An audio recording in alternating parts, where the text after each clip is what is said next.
Right. Welcome back to the live show. You know what time it is. We are back for another one. It is currently 3:27 a.m.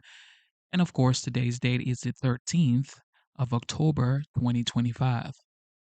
Thank God it's not Friday the 13th, okay? But Halloween is around the corner, October 31st. How are you guys doing? Are you celebrating Halloween? Some people celebrate Halloween all through the month of October. My daughter's birthday is on Saturday, October 18th, and we might be going to New York, but it's going to be fun. I am anticipating for a fact on that because she loves New York. She's never been to New York, but she wants to see New York. So she's turning 6 years old. But with that being said, we're gonna check out the OG, the 45th, now the 47th President of the United States, President Donald J. Trump, as he speaks with, of course, the press on Air Force One. This happened October 12th, 2025, which was yesterday, Sunday.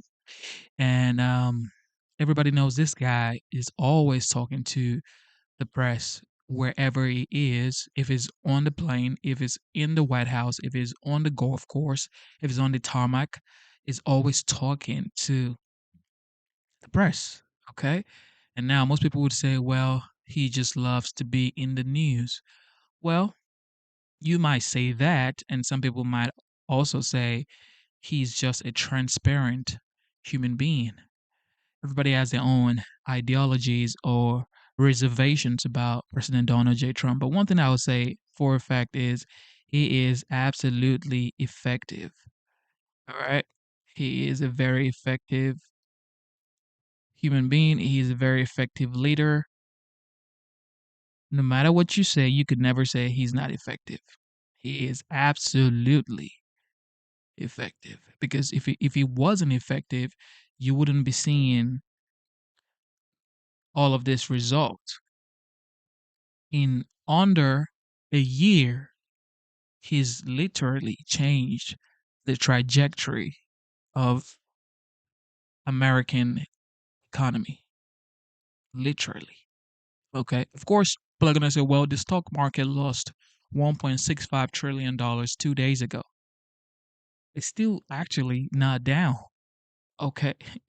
It's still not down because if you go check right now, all of these stocks are still very expensive. Okay. So it's not like, oh, the stock market crashed. It didn't crash. Okay. But that's what happens when you are renegotiating trade deals, especially with a big giant like China. Okay, like I always say, the United States is the largest whale in the ocean. All right. However, there are other whales as well. China is another huge whale in the ocean. And if you're trying to renegotiate trade deals or saying you're gonna put 100% tariff on China, of course you're going to get a hit. Of course you will get a hit. But that doesn't mean that you should not negotiate. All right. Rare earth is being one of the most talked about component of the Trump administration. And that's because rare earth also has to do with artificial intelligence. And that's the next phase the world is going towards. Okay, everybody's trying to be the first to win the artificial intelligence race. So you need rare earth to get that done. So China knows that. America for sure is championing that. Okay, of course we know Nvidia is the largest. Uh, we would say artificial intelligence company because they make the chips that artificial intelligence needs. And that's why China also told their largest companies or any company at all, do not buy NVIDIA chips because NVIDIA is the number one.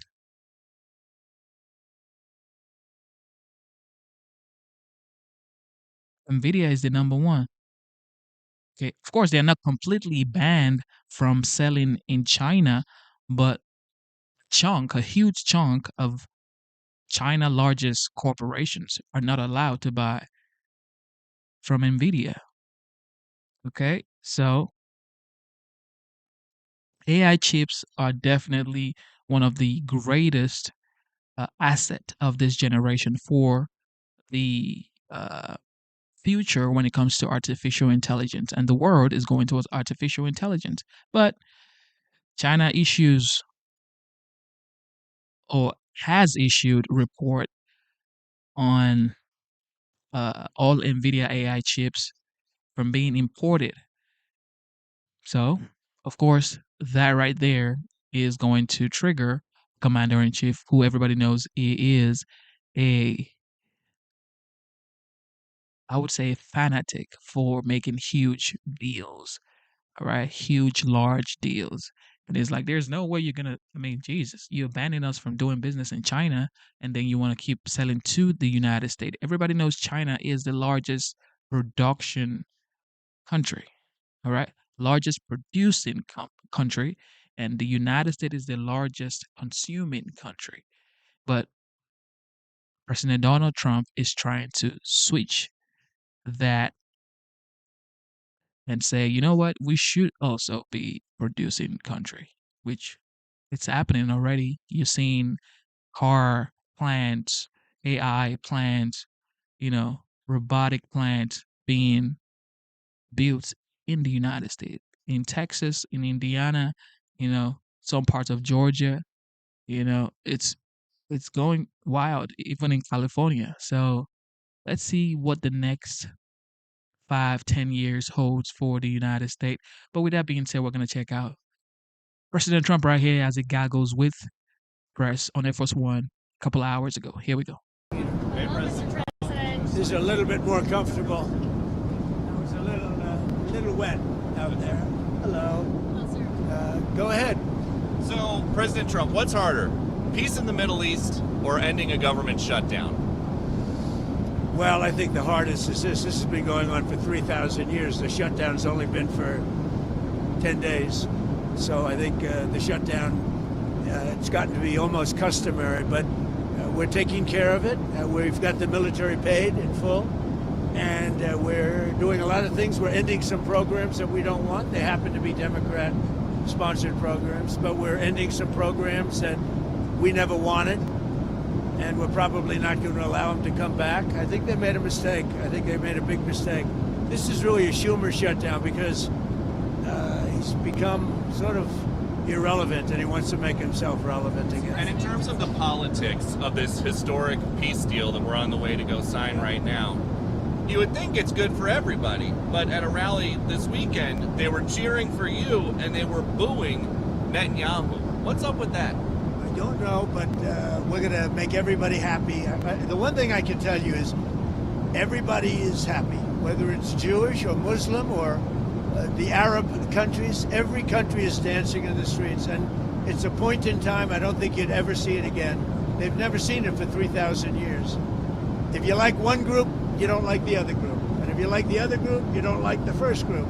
And this is the first time they've ever seen where everybody is unified, because as you know, we're going to Egypt after Israel, and we're going to meet all of the leaders of the very powerful and big countries and very rich countries and others, and they're all into this deal. Everybody's into it. It's never happened before. So I would say this is a lot tougher, but we'll see how it all works out. Mr. President, Benjamin Netanyahu, the Prime Minister, has not gone so far as to say the war is over. In your view, is the war between Israel and Hamas over? War is over. The war is over, okay? Do you understand that? Mr. President, is the ceasefire going to hold? Are you confident the ceasefire will hold? Say it. Are you confident that the ceasefire is going to hold? I think so. I think it's going to hold. I think people are, a lot of reasons why it's going to hold, but I think people are tired of it. It's been centuries, okay? Not just recent, it's been centuries. I think people are tired of it. Yeah, the ceasefire is going to hold, and we'll see where it holds. Mr. President, what will Gaza look like a year from now? The International Stabilization Force, that's part of It'll be the... a good, strong force. When will that go I in? don't think When it's will going to that be have ready? a big impact because I think barely we're going to have to use it. I think people are going to behave. Everybody knows their place. It's going to be great for everybody. It's going to be great for the surrounding countries, Arab, Muslim, all of them. It's going to be great for Israel. Everybody is happy, and I think it's going to stay that way. Peter. And if the ceasefire does hold, how long until we get to the part of the 20-point peace plan where developers can go in and make Gaza the Riviera of the Middle East? Well, I don't know about the Riviera for a while because you take a look at what you have. You have to get people taken care of first. But it's going to start really essentially immediately. I mean, they're going to have to start by removing a lot of the structures that you see that are down to the ground. I mean, it's blasted. This is like a demolition site. Almost the entire site is. So you have to get rid of what you have there. You have structures that are very dangerous. They're falling down. If they haven't fallen, they're going to fall down of their own volition. So that process, Peter, is going to start pretty much immediately. In that way. Like a year from now, in your view. A year, that's very quick. But over the years, it'll look very good. It'll be. It's got the first chance it's had in centuries of being peaceful. It's always been a very, very. It's going to normalize. All you can say, if it normalizes, that would be fantastic. Government structure, sir, that you have set up in that peace plan, how soon will that new governing body be in place? Very quickly. And everybody wants to be a part of it. You're talking about the Board of Peace? Right. Tony Blair, yourself. Everybody wants to be a part of it.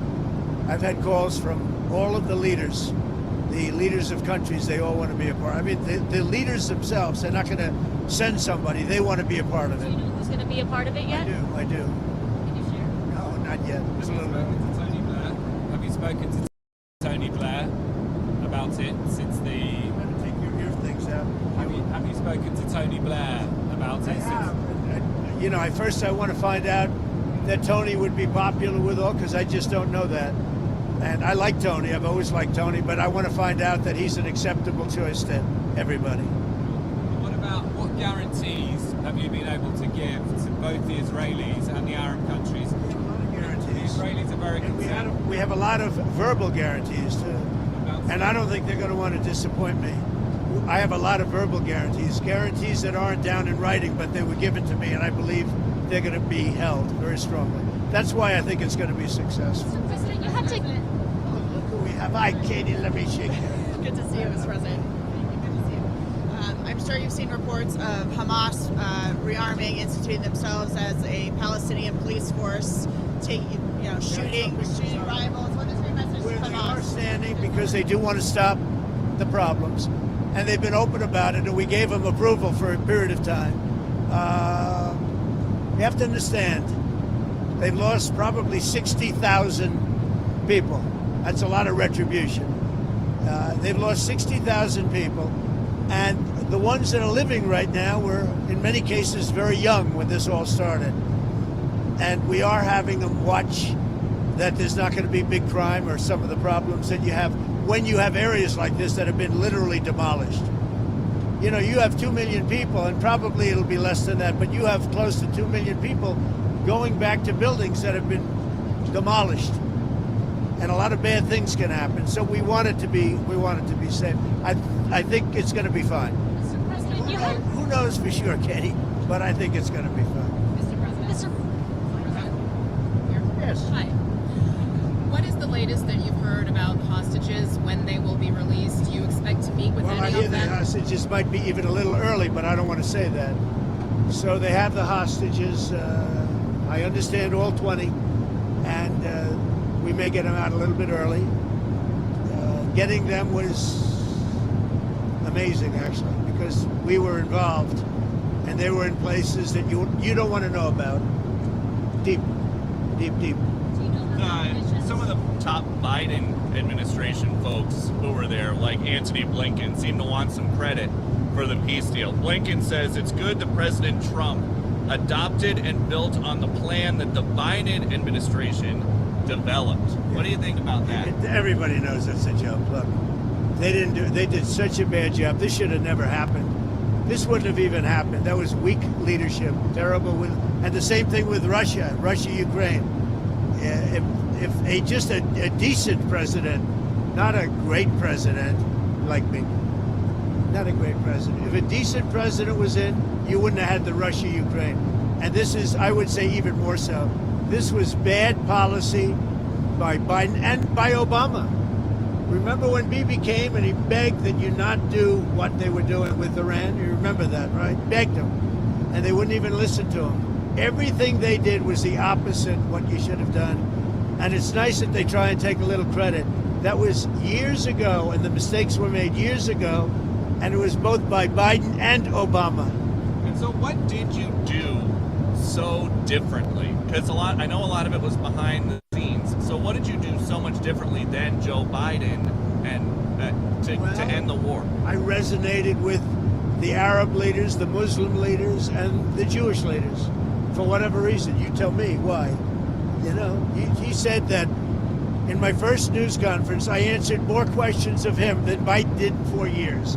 And I think that's pretty close to being true. No, there were no Pinocchios in the fact check. That's right. That's right. Your relationship with Prime Minister Netanyahu has been through some ups and downs. You had to get a little tough on him. Where is that relationship now, and can you tell us about it? It's very good. He just put me up for the Nobel Prize.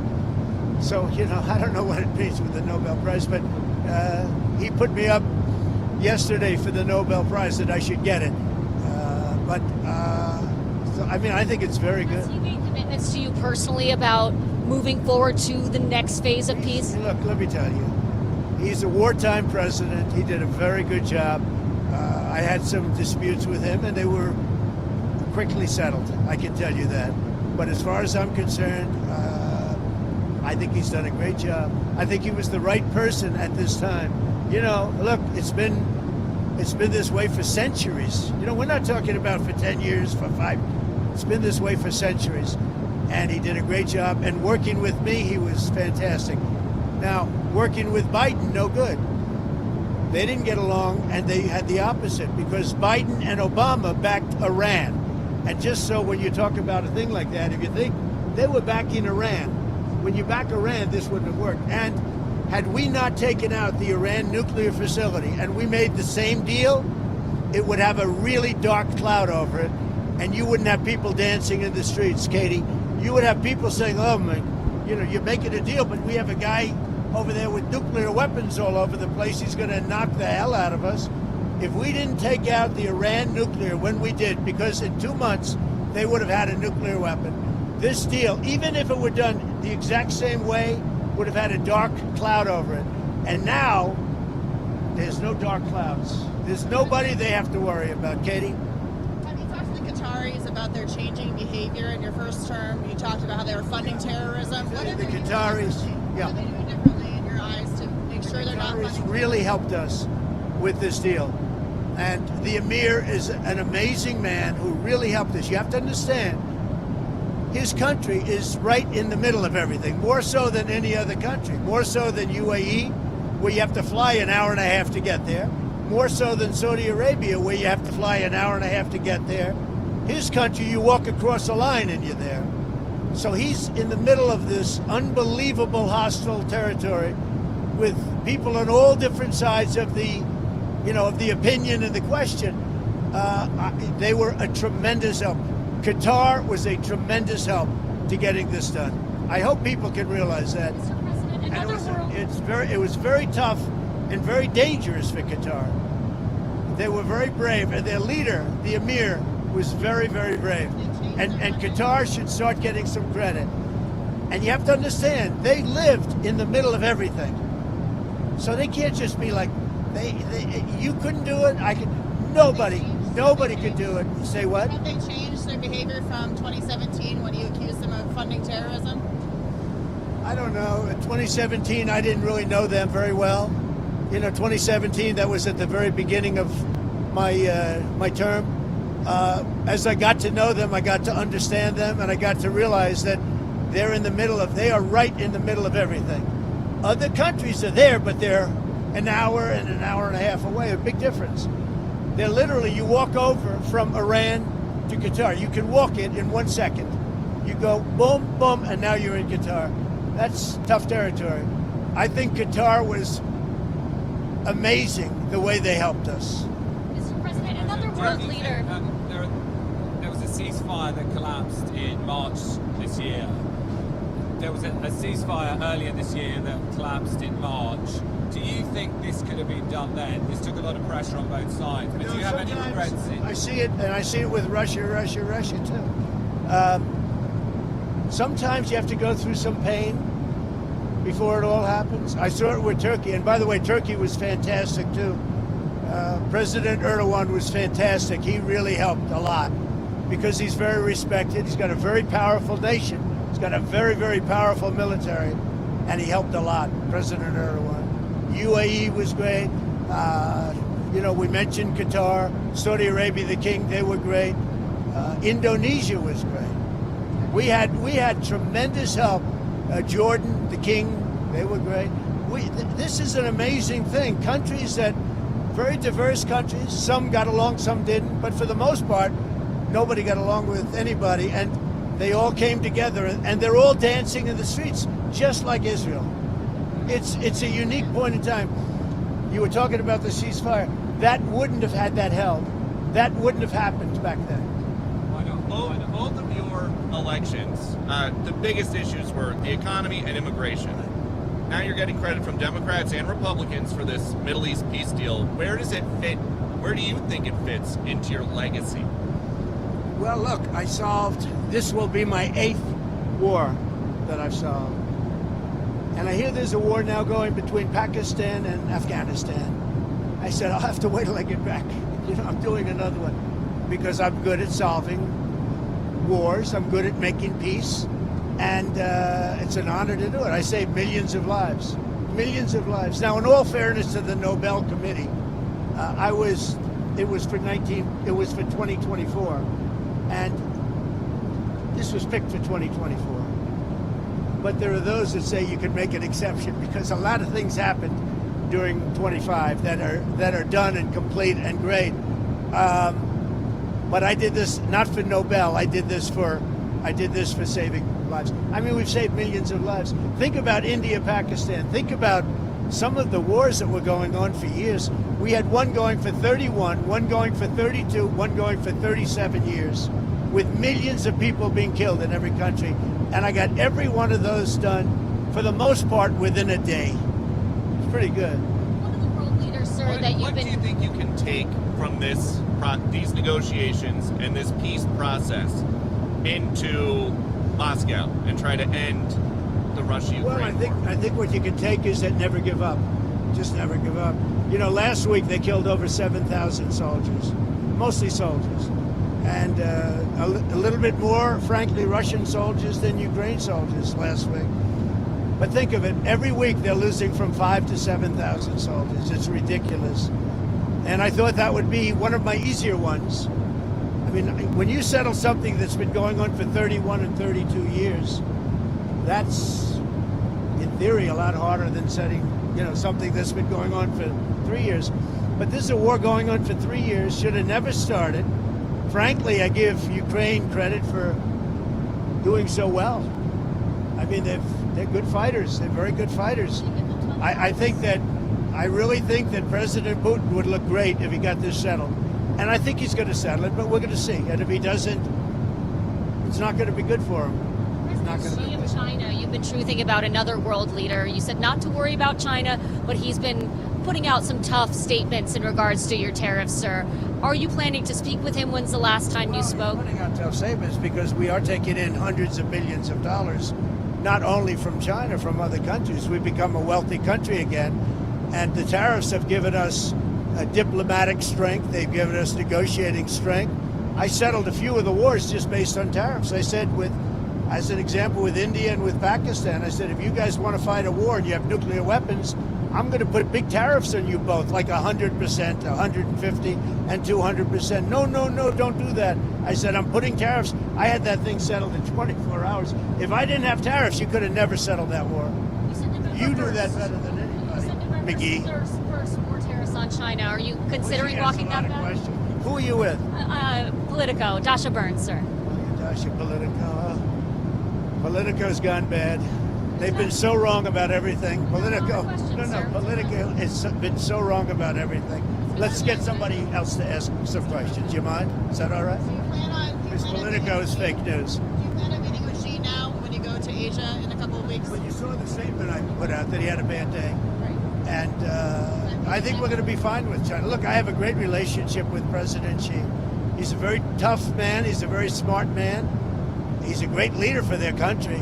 He's a great leader. And I have a great relationship with him. I think we'll get it set. I know what happened. I really understand what happened. And I'm not even saying he's wrong. But then we met him with something much tougher than what he did to us. Again, because of the tariffs, it's much tougher. Would you ever visit Gaza? What? Would you ever visit Gaza? I would. Yeah, I would. I'd be proud to. I see it. I mean, I know it so well without visiting, but I do see it.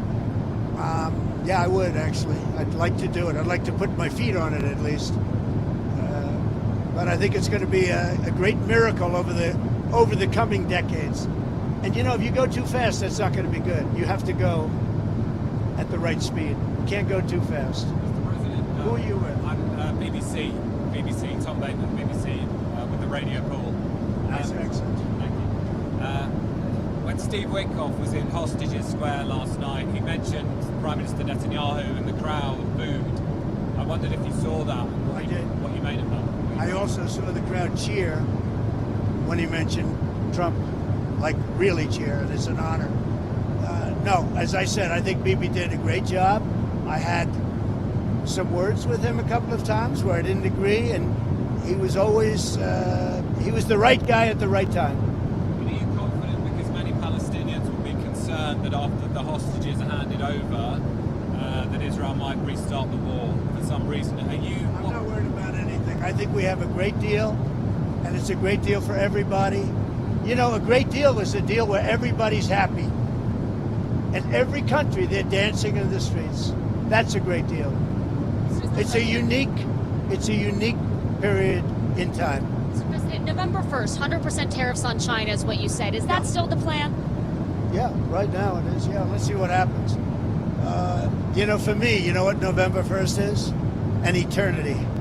November 1st is an eternity for me. So there's For somebody negotiating. else, it's right around the corner. For me, when I hear November 1st, it's an eternity. Go ahead. You had talked a couple of weeks ago, you were doing an interview, and you talked about how you hope to end the war in Ukraine because it might help you get into heaven. How does this help? Does this help? I mean, you know, I'm being a little cute. I don't think there's anything going to get me in heaven. Okay, I really don't. I think I'm not maybe heaven bound. I may be in heaven right now as we fly in Air Force One. I'm not sure I'm going to be able to make heaven, but I've made life a lot better for a lot of people. And you know, as an example, had the election of 2020 not been rigged, you would have millions of people living just in Russia, Ukraine alone. That would have never happened, and it didn't happen for 4 years. And I knew Putin very well. It was the apple of his eye. All the things I've said would have never happened. We had an incompetent administration. We had an incompetent president. And because of a crooked election, millions of people are dead. And by the way, the Israeli thing was much harder to get settled because of the past administration. Okay? Rest, enjoy yourselves, say hello to your boss, and I'll see you guys, all right? Good. So before you go, can you tell us about your conversations with President Zelensky? Did you talk about We had a very good long-range conversation missiles? this morning and yesterday.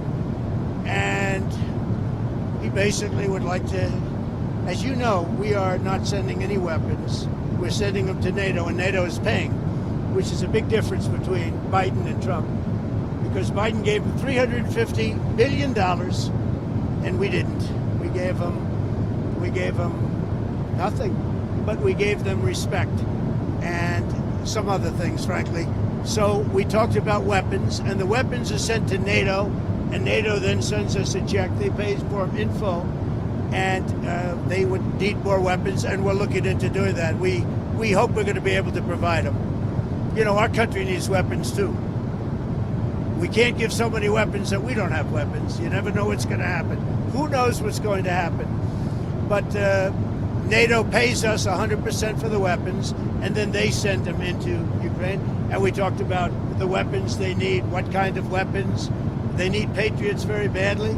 They'd like to have Tomahawks. That's a step up. They'd like to have Tomahawks. We talked about that. And so we'll see. Well, I don't know. I might have to speak to Russia, to be honest with you, about Tomahawks. Do they want to have Tomahawks going in their direction? I don't think so. I think I might speak to Russia about that, in all fairness. I told that to President Zelensky, because Tomahawks are a new step of aggression. Right? You understand that very well. Are you Okay? saying that you will speak to Putin first about And I Tomahawks? might talk to him. I might say, look, if this war's not going to get settled, I'm going to send him Tomahawks. I may say that. The Tomahawk is an incredible weapon, very offensive weapon. And honestly, Russia does not need that. They don't need that. Yeah, I might tell them that if the war is not settled, that we may very well do it. We may not, but we may do it. I think it's appropriate to bring up. Yeah, I want to see the war settled. Thank you very much. Tell them to be honest and not honest. Hey, sir, talk to Caroline. She'll vouch for him. Thank you. Thanks, President. Thank you. My Have a first good time on the Thank plane. you. Oh, really? Oh, yeah. There you go. He flies private. Yeah. He's doing pretty well, huh? So who's going to be the head anchor at CBS? Not Nora O'Donnell. I don't believe it. I don't believe it. You know, there's a story that they're going to. I don't believe it. What do you think of Well, Barry I'll tell you what. Weiss? Larry Ellison is great, and his son David is great. They're friends of mine. They're big supporters of mine, and they'll do the right thing. They're going to make CBS. Hopefully, they called it the Tiffany Network, and it's got great potential. CBS has great potential. Thank you all. Thank you. Thanks, Thank President. you, sir. This, in my opinion, is one of the greatest president of all time. I don't care what anybody says. Absolutely incredible. Listen to this. More gago with the press. A lot of my friends. This is going to be a good one. Mr. President, So this is going to be a very special time, and I guess if you read your own papers and your own networks, everybody's very excited about this moment in time. So I'll see you on the plane. I think you're traveling with us, but this is a very special event. There's 500,000 people yesterday and today in Israel, and also the Muslim and Arab countries are all cheering. Everybody's cheering at one time. That's never happened before. Usually if you have one cheering, the other isn't. The other is the opposite. This is the first time everybody is amazed and they're thrilled, and it's an honor to be involved, and we're going to have an amazing time, and it's going to be something that's never happened before. So I'll see you on the plane, and we're going to have a good time. Okay, Peter? Nice to see you. Thank you, everybody. See you in a little while.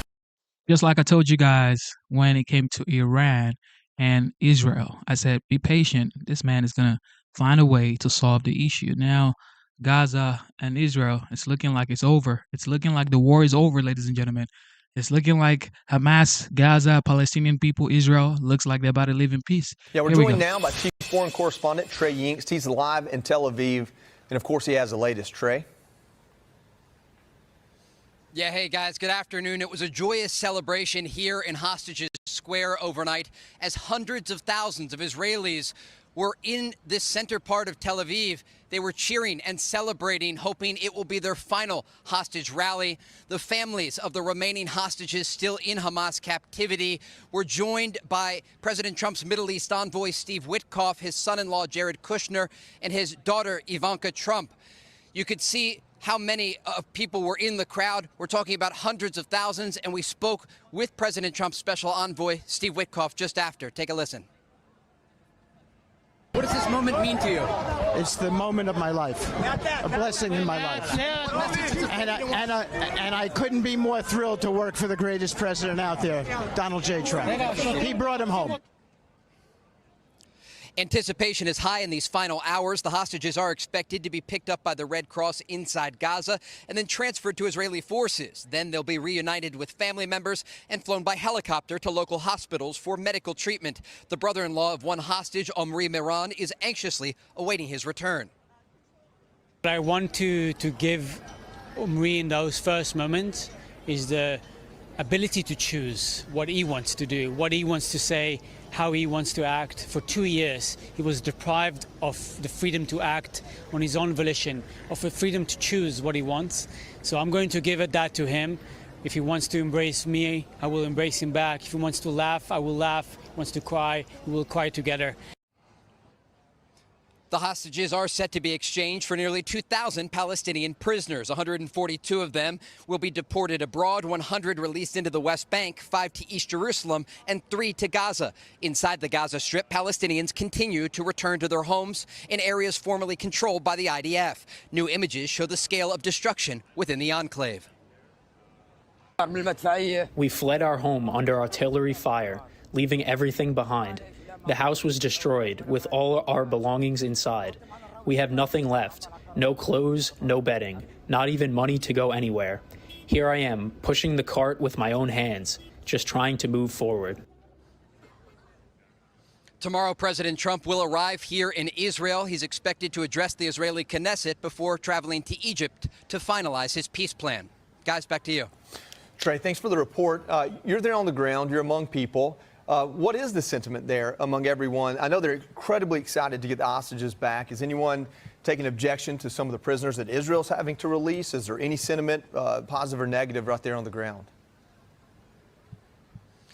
Look, President Trump has made history with this deal. It's very rare in the Middle East that you have both Israelis and Palestinians celebrating the same thing. But we have talked with Israeli civilians and Palestinian civilians, and they are thrilled that President Trump has been able to get this deal across the line. He had his special envoy, Steve Witkoff, and his son-in-law, Jared Kushner, fly to Egypt last Wednesday, and we're told that the president was on the phone with interlocutors making sure that this agreement got done.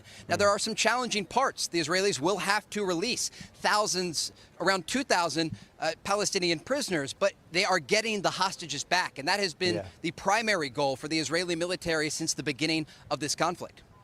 Trey, you partially addressed this, but I want to dig a little deeper in terms of the Palestinian sentiment here. You said that they were also hailing this as a great victory and giving some credit to President Trump. But what's your sense of the buy-in of the Palestinian people in terms of what's next for them? Who's going to be in charge? Who's going to lead those people? Have you heard anything from your sources on what the Palestinian people would like to see for the region? It's a great question, and they are uniquely tuned into American politics. Bill Hemmer and I, a few months ago, went into Gaza to see the Gaza Humanitarian Foundation sites where they were providing aid to Palestinian civilians. And some of the kids there were chanting, "Trump, Trump, America."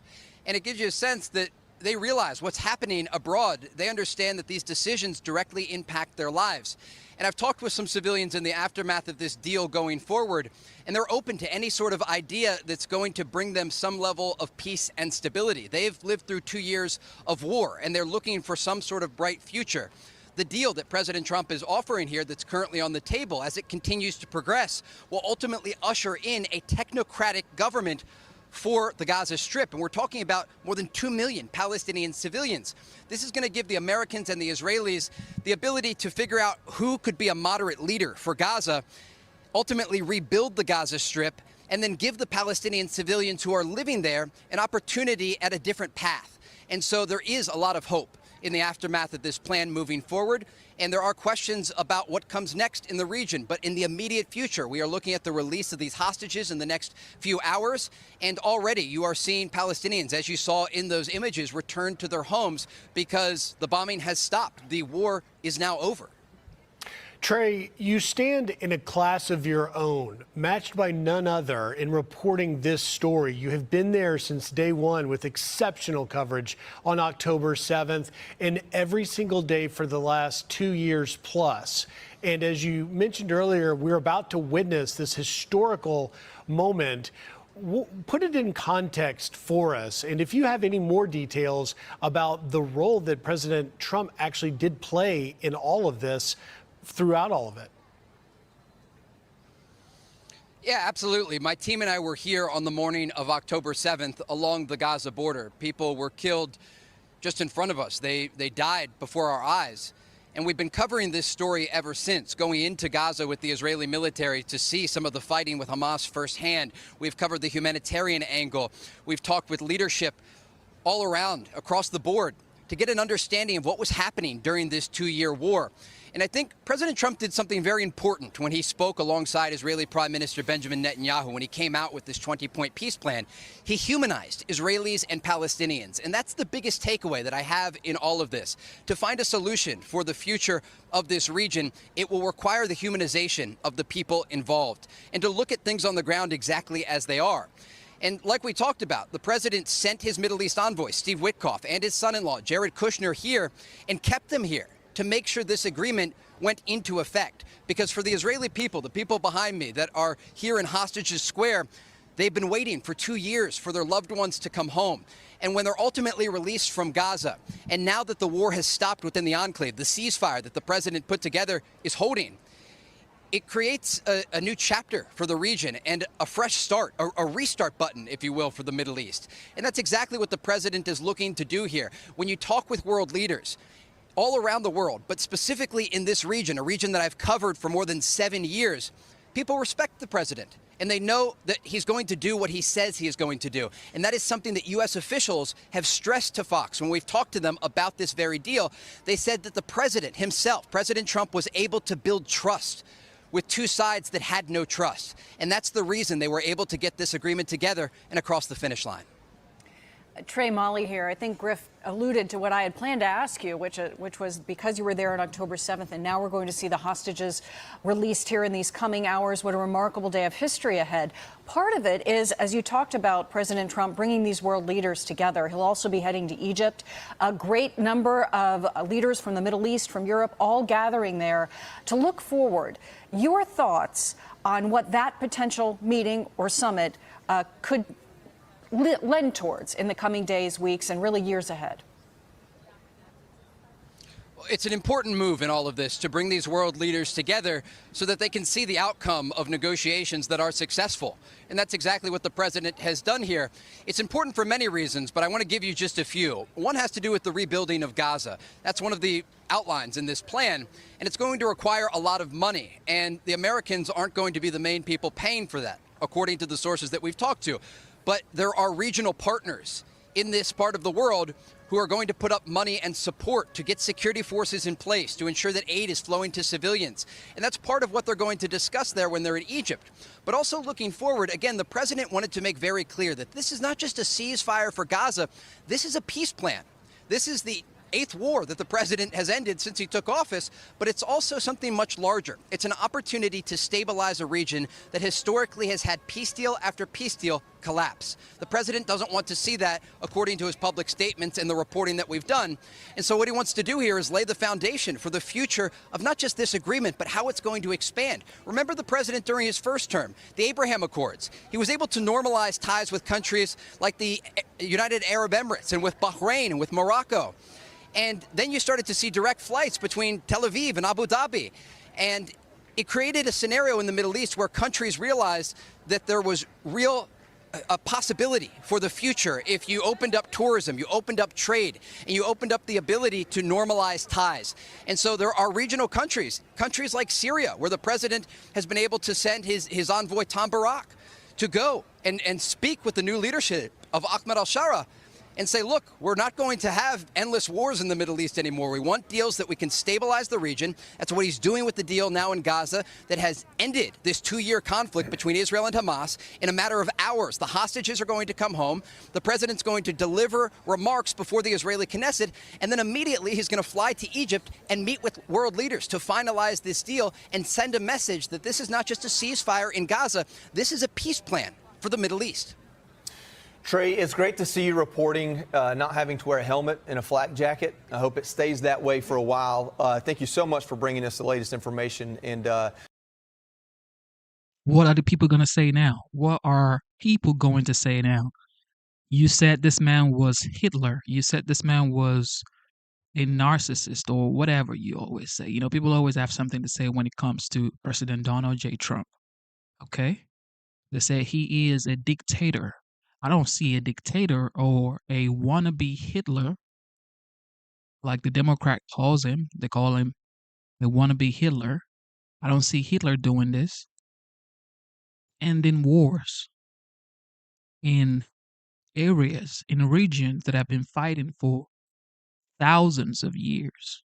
Like you hear You've never had a time in history where the Palestinian people were rejoicing and the Israelis were also rejoicing at the same time. But it is happening now under President Donald J. Trump. I get it, it's not perfect. He does things that you don't like, he says things that you don't like, whatever. But nobody's perfect, okay? You're not perfect. You don't have the spotlight on you, so of course, you are in your basement doing what you do, okay? But he has the spotlight on him. If he makes mistakes, it is televised around the world. But that's okay because that's what winners do.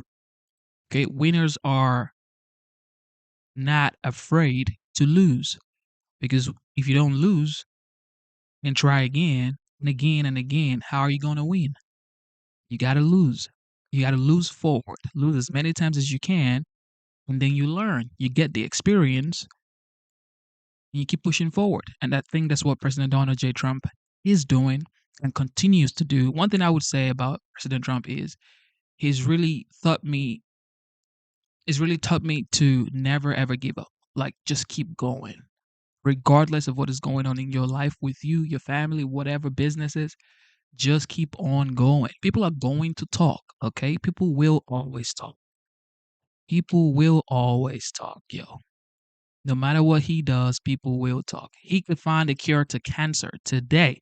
People will say, well, he's doing it for his family. He's ending wars in regions that have been fighting for actually millenniums. And they're saying, well, Kushner is going to get the construction contract. Saving lives. Oh, well, Jared Kushner is going to get all the money for the development contract. What are you talking about? All right, here we go. Now to my exclusive interview with Ukrainian President Vladimir Zelensky, who this morning spoke a second time with President Trump. President Zelensky, thank you so much for joining the Sunday briefing. I want to get your reaction to this peace deal that we're seeing unfold in Gaza. We are watching scenes of celebration that a short while ago seemed impossible, and very soon we're going to see the hostages come home. Does seeing this deal reached between Israel and Hamas give you renewed hope that President Trump can achieve a similar outcome for Ukraine? I just had a conversation phone call with President Trump. I congratulated him. This is real success. This is so important. And this is what people will come back home. And so important that ceasefire between us, ceasefire, it's big, huge step to peace deal. That's why I think this is real success. And of course, it gives signals for us and hope that with such pressure, what President Trump used in Middle East to make peace, and I hope that he will use the same instruments even more to pressure Putin to stop his war in Ukraine. I hope so, and I spoke about it with President. Yeah, tell me about that phone call that you had with President Trump. What did he say about either Gaza or the war in Ukraine? What's coming next? Tell me about your conversation. No, he said really that in Ukraine it's more difficult and it's a bigger war. Putin really doesn't want, and he doesn't feel full pressure on him. For example, like Americans with partners, what they did in what they did, like with the Iranians and with Iran. We need two things, I think, to make real pressure on Putin. I said to him that we need real air defense, and the second point, to have long distance capabilities. They produce Iranian drones. They produce thousands of them, and they use during one day, they use 500 plus Iranian drones. And that's the same North Korean they did with artillery. So it's difficult for Ukraine. Yes, we are not You know, we are a strong country, but not so big. To be against Russia and the Iranians and North Koreans is too much. That's why we spoke about tomahawks and other things. Did he approve the tomahawks? We work on it, okay. And I'm waiting from President. Yes, we of course we count on such decisions, but we will see. Okay. We will see. Part of President Trump's achievement brokering this peace deal with Gaza, in Gaza rather, between Israel and Hamas, involved pressuring both sides and a threat of real destruction to Hamas if they did not agree. Hamas knew that that threat was real. But Russia is a nuclear power. So what can President Trump do in the case of Ukraine to make a difference like it did with Hamas? What are those fine points that will turn the tide of this war? We don't imagine that Russia can use nuclear weapons. Otherwise, you know, we need the new planet. So, I mean, this is crazy decisions. But there are things which are very painful for aggressor, in this case for Russia, and for everybody. When countries, strong countries like United States, European countries, Canada, Japan, when they use such instruments as sanctions or tariffs, it really has influence on domestic questions. So we need strong sanctions on Russia. This is number one. The second point, when we have private sector from different countries, even in Europe, even our close partners, I mean this, and private sectors they buy energy, it's not right. And with these points, I agree with President Trump. I'm on his side that Europe has to stop to buy any form, in any format, any kind of energy from Russia. Yeah, how close are we to that happening? Because the president said he would do these secondary sanctions, but first, NATO countries and the EU have got to get off Russian oil. How soon could we see that happen? I heard it. So we speak with Europe. We are thankful to Europe because of the 19th package. If United States will make in parallel way decisions, secondary sanctions, very painful for Russia. Everybody understands it. It depends on President Trump will.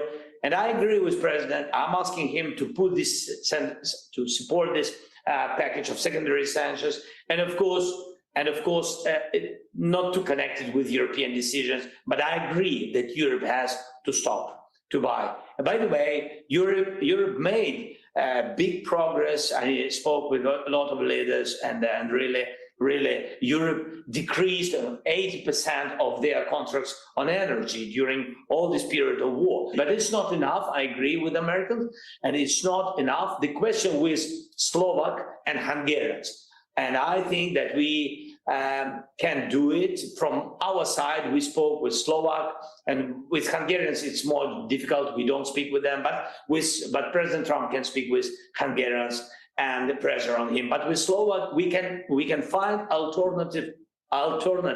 I want to ask you about the Tomahawks and long-range missiles, but I have a few other questions on another topic first.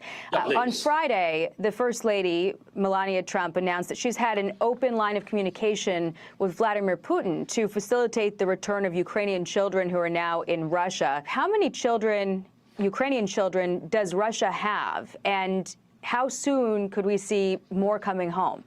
The minimum what we know that 19,000, about 19, maybe more, but 19,000 we understand been stolen by Russia. 19,000 of children.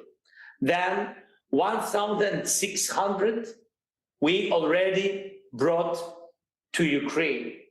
Yeah, we have the program Bring Kids Back. We have 40 countries who are in this coalition of helping to bring back children. I'm thankful to President Trump, and I'm thankful to First Lady that they have contact with the First Lady of Ukraine, and for this step. So we are very thankful if First Lady of the United States, she will continue this work. And I understand that there are a lot of challenges in the United States, but God bless.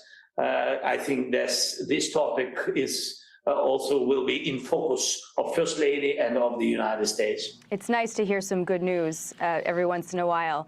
I also want to ask about the Nobel Peace Prize. You have personally witnessed President Trump's commitment to brokering peace across the world. You've seen the kind of pressure that he applies to get it done. Sometimes you've been on the receiving end of that pressure. This year's Nobel Peace Prize went to Venezuela's opposition leader. What was your reaction to that? Do you think that President Trump should be nominated next year? Would you do it? I think that we will be very happy to nominate President Trump next year a Nobel Prize, if he will, because only him for today, only him can. So if he will pressure and stop Putin, if he will put Putin at the table of dialogue, negotiations, if President Trump will stop these killings, and I think that ceasefire, sometimes we understand that ceasefire is not, it's not really finishing the war, but between us, we understand that ceasefire, this is the biggest step to the final, to finish the war. But if he will do it, I hope so, and God bless that he can do it. Of course, in this case, we will nominate him, and we will be proud to congratulate him. Wonderful. I also want to ask you about these long-range missiles. Last month, President Trump said that Russia's military is a paper tiger. He said that Ukraine is positioned to win back all of its territory, and he's been considering giving these Tomahawks to Ukraine, giving Ukraine access to the Tomahawks. He said, though, first he would want to know what Ukraine would hit with those missiles.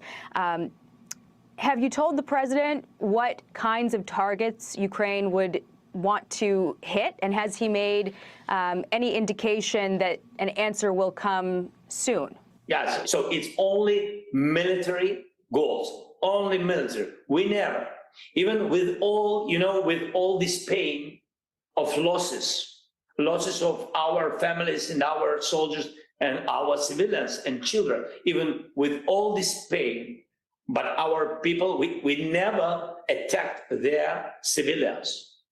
This is the big difference between Ukraine and Russia. That's why if we speak about long range, we speak only about military goals. That's it. On the long-range strikes, the president recently signed off on plans to share intelligence to facilitate Ukraine's ability to conduct those long-range strikes into Russia. But according to some reports, U.S. officials were waiting on written instructions from the White House to begin sharing that intelligence. Has that happened yet? I can't share, sorry, Jackie, I can't share everything about intelligence with you. With pleasure, but I can't. So said another way, are you comfortable where things are right now? Now we are comfortable how our two intelligences, our two institutions work. They have very strong relations for today. Okay. And Russia and Ukraine have been exchanging strikes on energy infrastructure. What is the situation like on the battlefield, and what are your concerns heading into this winter? This is what I shared when I was in Washington with President. I said to him, when Russia tries to sell you, Mr. President, that they can, and they are such strong that they can occupy East, you will see closer to winter when they will not do it because they are not so strong as they speak. On the battlefield, they are not, there is no success. And there is no even any kind of victory, but that's why they're trying to push this, really energy terror. For example, just Jackie, the last example, they attacked at night our region, Odessa. I don't know if you know. I think you know Odessa region. Yeah. So and Odessa, and they destroyed all the electricity. Of course, electricity will be renovated during this day. I want to ask you about Ukraine's innovation, because you've made some pretty impressive advances with your anti-drone air defense technology. How effective is this new technology if you had to give it a percentage rate? So this is drone cheapest, by the way, cheapest way how to destroy Iranian drones. They now, the percent of destroying is 68. Wow. So, I mean, you understand, 68% of successful destroying. But the problem that you need thousands of them. Right. According to, for example, 500-600 of Shaheeds each day. It means that you need 1,000 of such interceptors. And we don't have for today enough money to put for private private companies to increase their production. So this is one problem, but I think that we will manage it. Finally, we can end here, but I want to ask about these recent Russian drone and jet incursions into NATO airspace. It's been ramping up. Where do you think Putin is going with this war? The first point, he wanted to see a real reaction of Europe, and I think that it was not loud enough, and he didn't see a real reaction. The second point, not political, very practical, that he saw what air defense capabilities, how Europe is ready for one or another attack. You see these as a test, then? I think, yes, it was a test. And he saw, so he looked at Nordic countries, he looked at the reaction of Poland, and they destroyed 20%. And just to remind to everybody, and I said it to Europeans, look at this situation. He made the same with Crimea. That's why I said, I think this is the most dangerous reason, if I'm right, that he's testing and preparing his society. History is the most important teacher. We'll have to leave it there. President Volodymyr Zelensky, thank you so much for joining the Sunday briefing. We hope to have you back again soon, sir. What do you guys think about this war between Russia and Ukraine? I think it's eventually going to come to an end. It's just going to happen. I truly believe that the Commander-in-Chief, the 45th, now the 47th President of the United States, will use some sort of leverage to get that war ended, because nobody wants any uncontrollable disaster, okay? Because now the United States is looking to arm NATO with tomahawks that would be sent to Ukraine. And that's going to be a huge problem for Russia. So let's see what Vladimir Putin says about that. But I don't think he would want to back down now, because he might just look weak. But if some sort of deal comes to the table where they can both have a win-win situation, maybe that's going to work. But Vice President J.D. Vance speaks with Maria. Here we go. And joining me now this morning with more on the president's peace deal is Vice President J.D. Vance. Mr. Vice President, congratulations to you, President Trump, and the administration for this incredible deal. Thank you, Maria. It's a great morning. It's a big deal for the country, and just a great credit to the president and the entire team. So we're very excited about it. And look, knock on wood, but these hostages should be at home in the next 24 hours. Well, that's what I want to ask you, because we are expecting the hostages to begin to get released today. When specifically would you expect that release to begin? You know, it's hard to say, Maria, because obviously this is a war zone. They have to locate the hostages. They have to gather them up. They have to take them to a safe place and then transport them.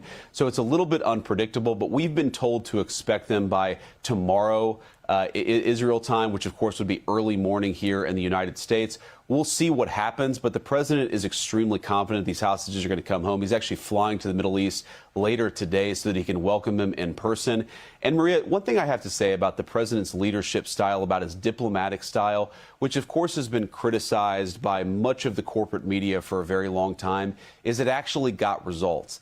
And I think the story of how this historic peace deal came to fruition is that you had Secretary Rubio, you had Jared Kushner, you had Steve Witkoff, who were empowered by the President of the United States in very non-conventional ways to bring the Gulf Arab states and Israel to the table and really force them together to hammer out a peace deal. I take a special pride in Steve Witkoff, who was attacked mercilessly by the press. You know, he wasn't experienced. He wasn't a well-heeled diplomatic negotiator.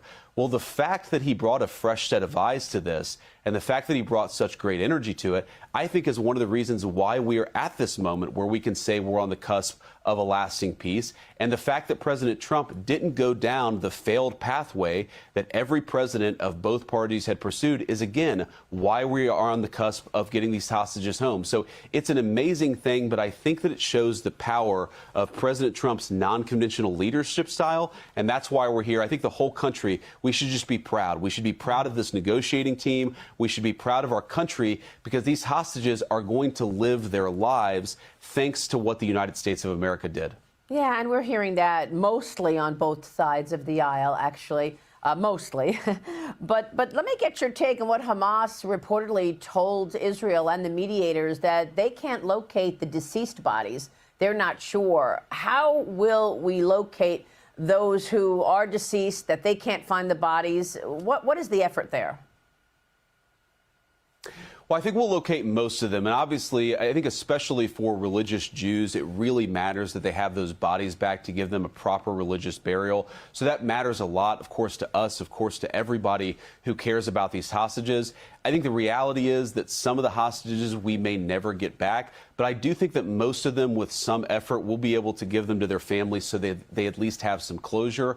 Our focus has been on the living hostages. Those are the people that we've been most focused on. But we do want to give these people the ability to have a proper burial with their loved ones who were murdered by brutal terrorists. And that matters to us. It matters to the families, and it will remain a focus, but it's going to take some time. And Maria, here's a guess. I can't say this with certainty because nobody can predict the future. I think that we will eventually get most of the bodies, but we won't get all of them. I see. What are America's commitments post this war, Vice President Vance? I know that in the past, President Trump has talked a lot about developing the Gaza Strip. What are the commitments in place right now as far as America and the Gaza Strip? Well, the only major commitment that we've made is that we're going to monitor this peace. And we're sort of we're the one party, the President of the United States in particular is the one person that everybody really trusts. And so the Gulf Arab states and the Israelis, they need a sort of, an independent mediator to say whether the terms of the ceasefire are holding, to ensure that both the people in Gaza, but also the Israelis are actually living up to the terms of the deal. We're confident that's going to happen, but it's going to require some monitoring. I've seen some reporting, Maria, that suggests that you're going to have American boots on the ground in Gaza. That is not true. That is not the president's intention. What we are is going to use the troops that we already have at Central Command, and we've had these troops for many, many years. They're going to make sure that everybody's actually keeping up their terms of the deal. Meanwhile, and this is another great diplomatic breakthrough, Maria, is you've got Muslim-majority nations from all over the world, both the Arab nations, but also in Southeast Asia, like Indonesia. They're offering to put troops on the ground to ensure that Gaza is properly policed, that there's public safety. And of course, the Gulf Arab states, it's a beautiful part of the world. They want to rebuild Gaza so that everybody who lives there can have a safe and prosperous life. We're not there yet, but that's the sort of thing that peace unlocks, is that incredible prosperity that comes along with a real, durable, and lasting peace deal. So beyond that, there's no further economic commitment from America to the region? Well, I think that we're going to work with our Gulf Arab states. Most of the money is going to come from our Gulf Arab friends, and I'm sure some will come from the Israelis. This is actually not going to require many resources from the United States of America. What it will require is our constant supervision and our diplomatic engagement. That's what we're bringing to the table, but the resources are mainly going to come from the Gulf Arab states. What is the function of this Qatar facility? People are wondering, is this an air base? What is Qatar going to be developing in Idaho? Yeah, I saw some reporting about this, Maria. I actually talked to the Secretary of War, Pete Hegseth, this morning. This is largely a fake story. We continue to have with countries that we work with. We have relationships where, sometimes their pilots work on our bases, sometimes that we train together, sometimes we work together in other ways. The reporting that somehow there is going to be a Qatari base on United States soil, that's just not true. We are continuing to work with a number of our Arab friends to ensure that we are able to enforce this peace, but we're not going to let a foreign country have an actual base on American soil. So there was a bit of misreporting on that, as there often is, as you know, Maria. Vice President, let me get your take on the government shutdown. The president said that the military will get paid despite this shutdown. The next pay period is October 15th, and we were expecting that the military would miss that paycheck. What are the plans?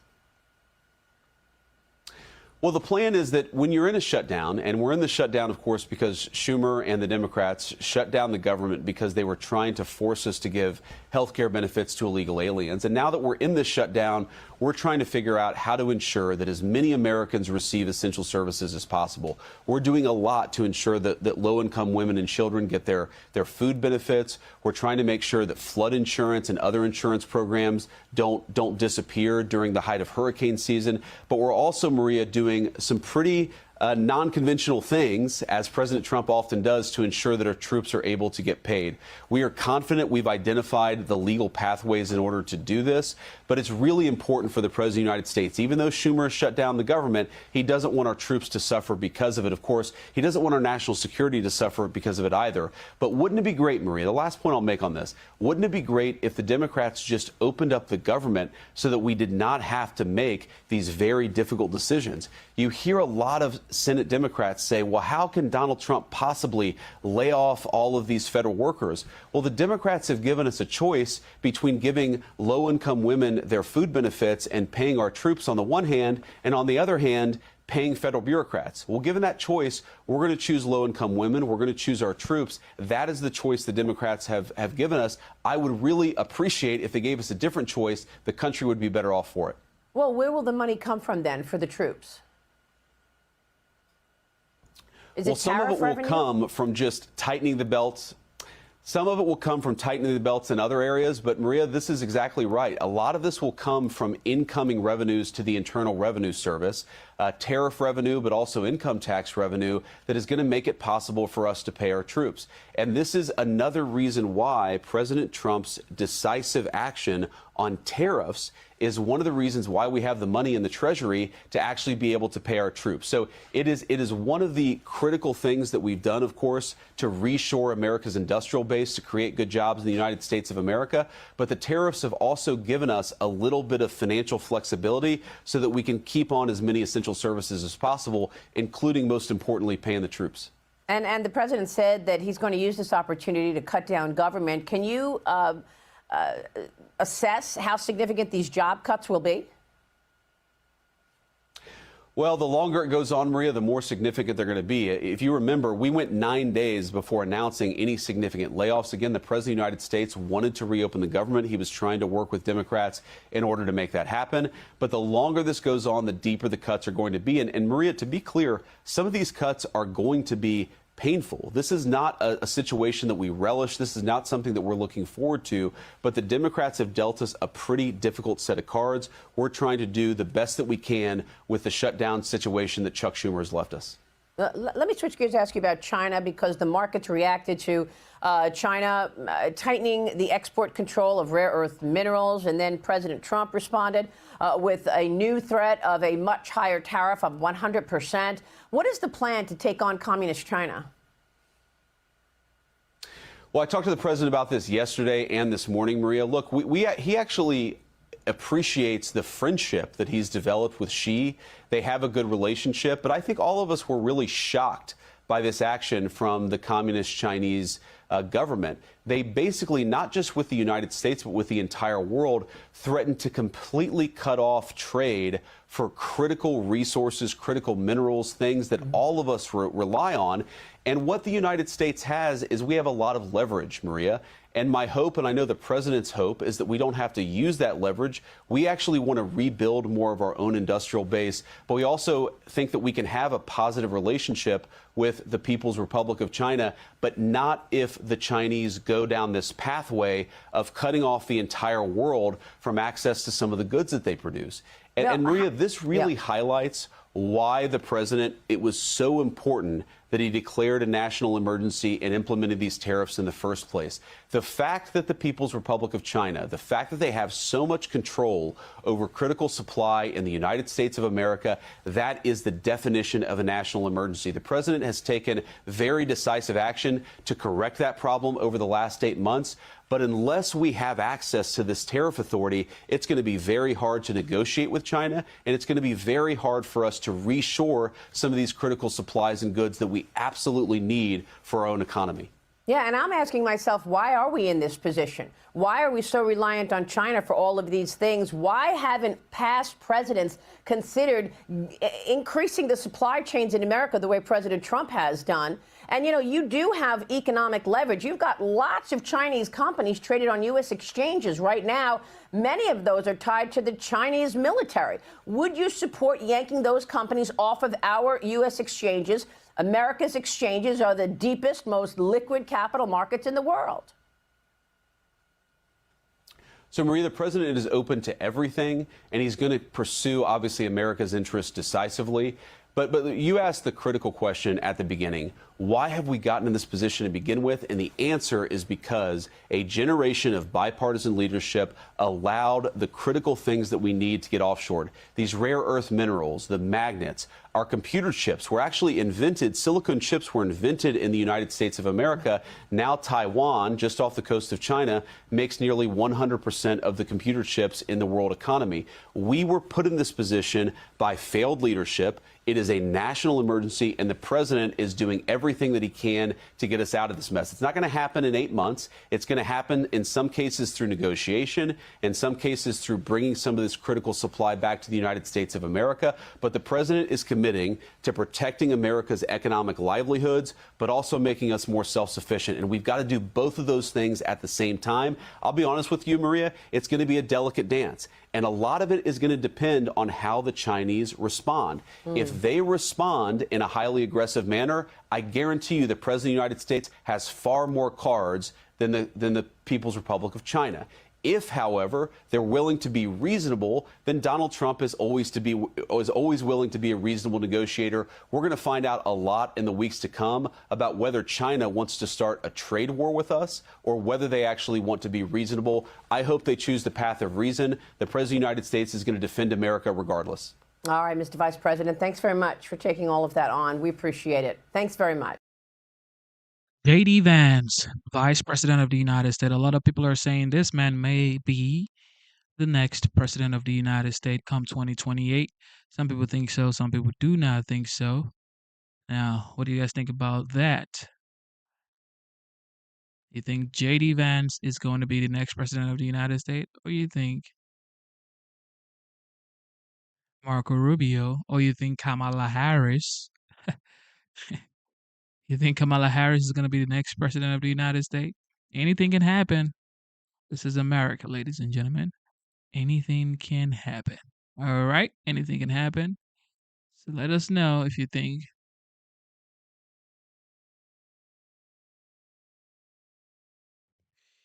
Kamala Harris, J.D. Vance, Marco Rubio, who else? Ron DeSantis. Anything can happen. All right, here we go.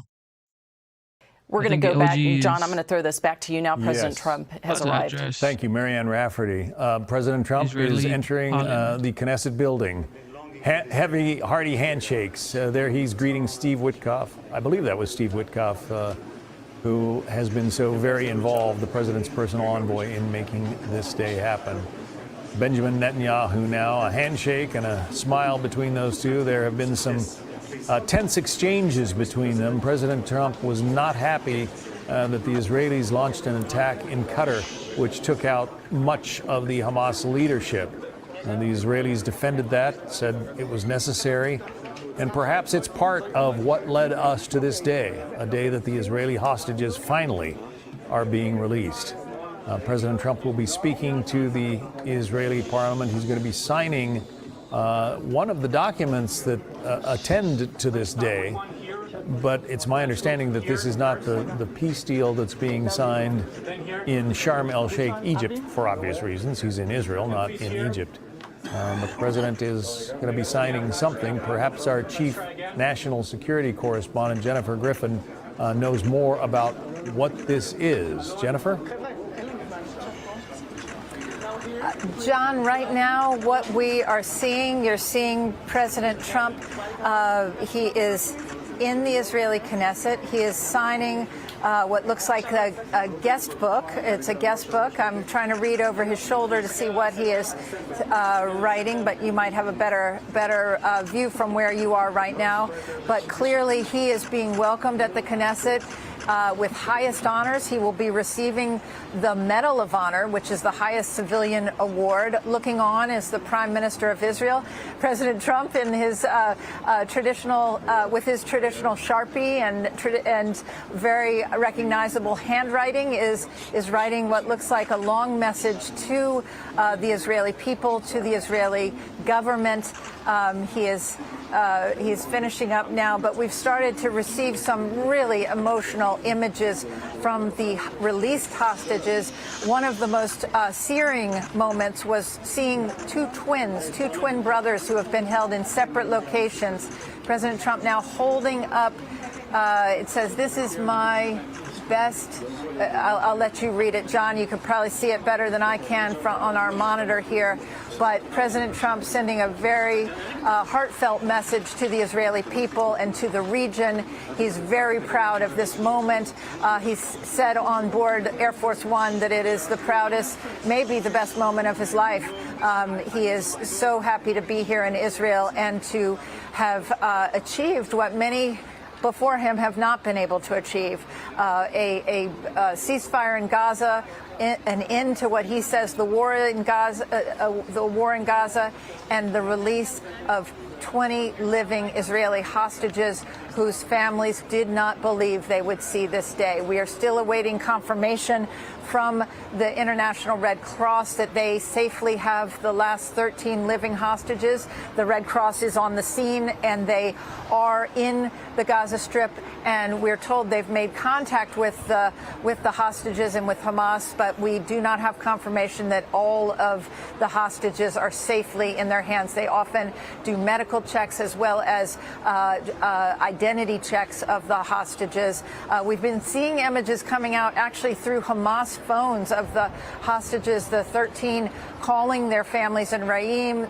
Some of them are smiling. The families certainly are happy to see the faces of their children and loved ones, but it's still rather gut-wrenching that they are still using their Hamas captors' phones to call their family. You see President Trump right now walking through the Knesset, greeting people along the way. He is being escorted by Prime Minister Bibi Netanyahu and his wife Sarah. An important relationship that really forged this deal. It was that moment in the White House when President Trump was sitting side by side with Benjamin Netanyahu, and he told him, he made him call the Emir of Qatar and apologize for that strike, that airstrike against Hamas that attempted to assassinate the Hamas negotiators in Doha, Qatar. That really was a turning point in this. Some say that it took that military pressure to bring Hamas to the table. Others said it made President Trump so angry that he put pressure on Benjamin Netanyahu, and that is when they realized there was a moment. We also heard from negotiators who were involved in the talks that that they believed there was a moment to make this deal when they realized that Hamas was starting to view the hostages less as an asset and more as a burden. When they got that message, probably through the Qatari interlocutors, that is when Jared Kushner and Steve Witkoff began the final push to get this deal. And they got it done in Sharm el-Sheikh, Egypt, just moments ago. It looks like what President Trump wrote is, "This is my best," still hard to read, "a great and beautiful day. a new beginning. This is my great honor. This is what he says. President Trump writes to the Israeli people, this is my great honor, a great and beautiful day, a new beginning. Very profound words for a man who has become a peacemaker here in the Middle East. We can now confirm, John, that all 13 living hostages have been transferred to the International Red Cross in Gaza. They are now safely transferred, and they are in the hands of the Red Cross. They will be making their way now to the IDF and handed over to the IDF, and they will then be making their way within the next few minutes. They will be transferred, and then they will make their way that brief ride to the state of Israel, cross the border, and to the Re'im base where their families are waiting for them. But we can confirm that all 20 living hostages have now been released from Hamas captivity. They have been handed over safely to the Red Cross. We're told that all 20 are walking on their own. That is good news. That suggests that they did not need wheelchairs or to be taken out in stretchers. President Trump will be making his way to the podium there in the Knesset. He will be addressing a government that has been divided until now. Prime Minister Bibi Netanyahu's government has not been unified on this issue, on the issue of the hostages, on the issue of how to prosecute the war in the Gaza Strip. But today, a show of unity with the President of the United States standing, only the fourth president to ever do so, to address the Knesset on this momentous and happy occasion for the Israeli people, 20 living hostages coming home. Now, for the families of the 28 deceased hostages who remain in Gaza, still a bittersweet moment. They will not have closure until those 28 deceased hostages return home. And then, of course, the mourning begins, the collective mourning. They've been in a state of suspended mourning, if you will, for the last 2 years, unable as a nation to bury their dead, to mourn the losses, the 1,200 people who were killed that day 2 years ago. And then, of course, the Palestinian people. They are still digging out from the rubble. 90% of the Gaza Strip is rubble at this moment in time. There are hundreds of dead bodies of Palestinians being unearthed as we speak. 500,000 Palestinians returned to their homes, much of which were destroyed in the last 2 years of fighting. The Israelis blame Hamas. They say that they were hiding the hostages and other and militants in those civilian areas, in the tunnels, which were dug underneath all of these residential areas, underneath hospitals. And so, but the destruction is like something we haven't seen since, since sort of World War II Dresden era photos or Hiroshima. It is really unbelievable. I have friends in Palestinian friends who sent me pictures of their homes before and the after is simply rubble. So right now we await the President of the United States. He will be making his way to the front of the Knesset. He will be speaking. We were told that before he spoke, he was going to speak to some of the families of the hostages. I imagine if past his prologue, the president may be on the phone right now with some of those hostages, some of those families. This is a very, very proud moment for him. He has expressed as much. He says that this is really his greatest achievement. And it is certainly a high point in his presidency. He will be traveling on to Sharm el-Sheikh, Egypt, to meet with those leaders of 20 countries, including the Palestinian president, Mahmoud Abbas, later today for a signing ceremony, an official signing ceremony for the end to the Gaza war. The Israelis will not be traveling to Egypt for that ceremony. They already had a signing ceremony with Hamas and with the interlocutors, Jared Kushner and Steve Witkoff, last Wednesday. That's what started the time clock for the Israeli Defense Forces to pull back to an agreed upon line. They still control about 53% of the Gaza Strip, but they pulled back to that line.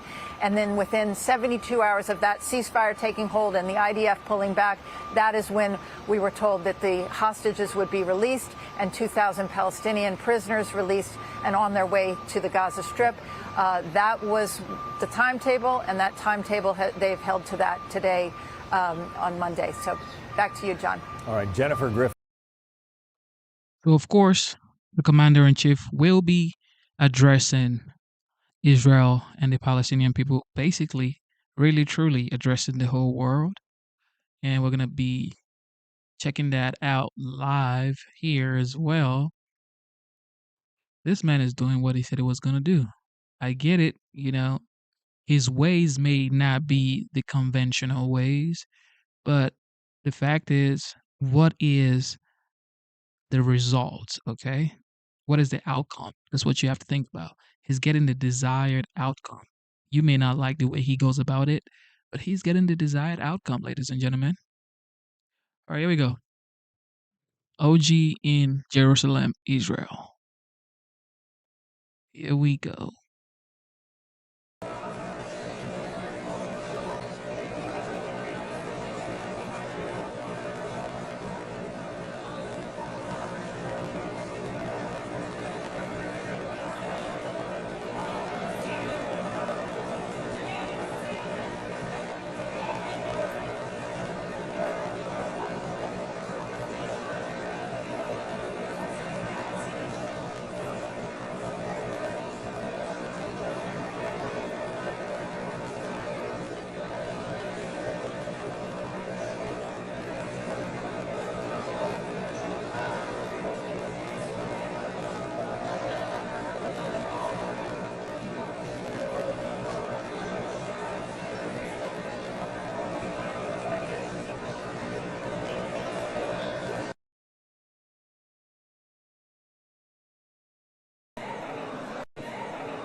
So this right here is the Israeli parliament. I guess their parliament building.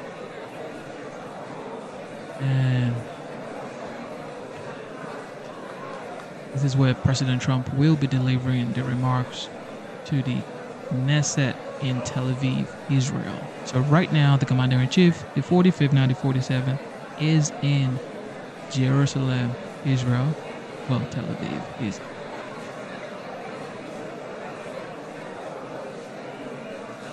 This man works nonstop. I don't know how he's doing it at almost 80 years old, but he's absolutely hardworking for his age. That I can tell you for a fact.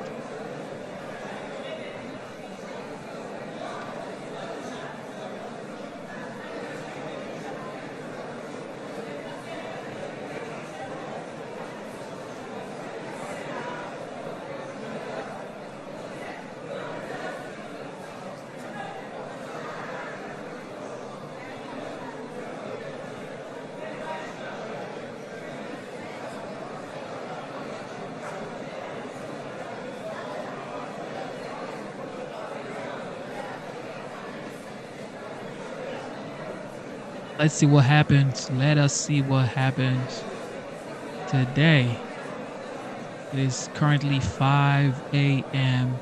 in the south here in Georgia. And we are currently watching the OG, the 45th, now the 47th President of the United States, deliver a remark in Tel Aviv, Israel. Let's see what happens. Hopefully everything works out perfectly. Hopefully everything works out perfectly.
And just before I forget, did you guys know that AG Letitia James is actually, like if you see my thumbnail, you will see that she's saying that she needs money for her legal battles with the allegations and indictment that she's had.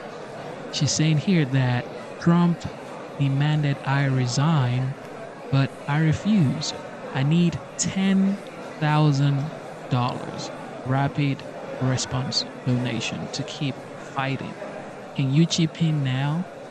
Letitia James, donate now. Rush $5 today. So she's saying that, or, okay, let me just read it exactly the way it's been written. It says, Trump demanded I resign. I refuse. I need 10K rapid response donations to keep fighting.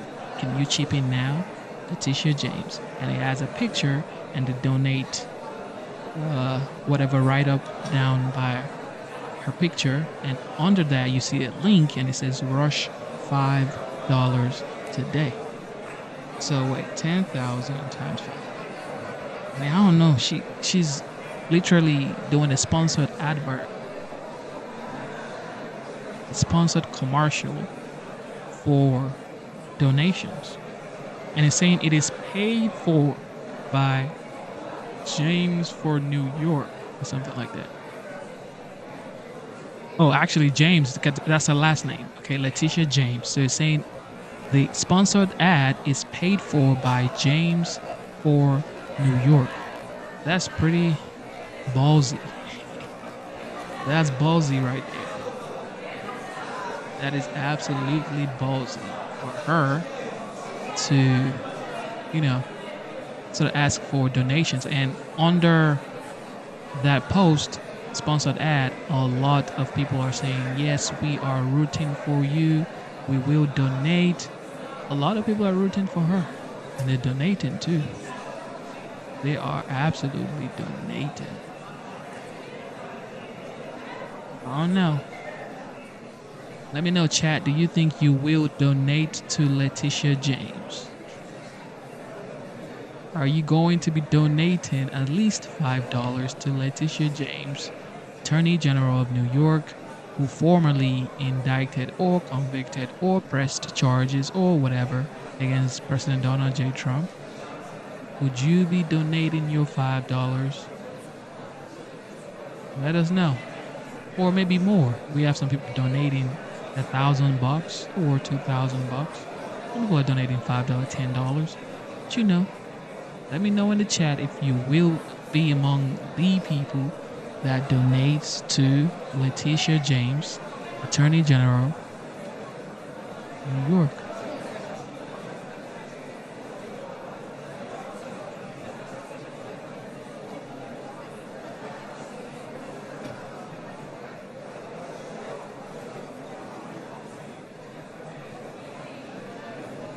Somebody says here she needs to resign. Well, she's being indicted, and of course the Democrats are twisting it, saying that it is a retribution from Trump and his administration. So what do you guys think? Do you think President Donald J. Trump is actually looking for retribution with this indictment that Attorney General just got? And it's looking like she may actually, I don't know. This may not end well for her. I don't know. Anything can happen. You are innocent until proven guilty. Okay, so let's see how it works out for her.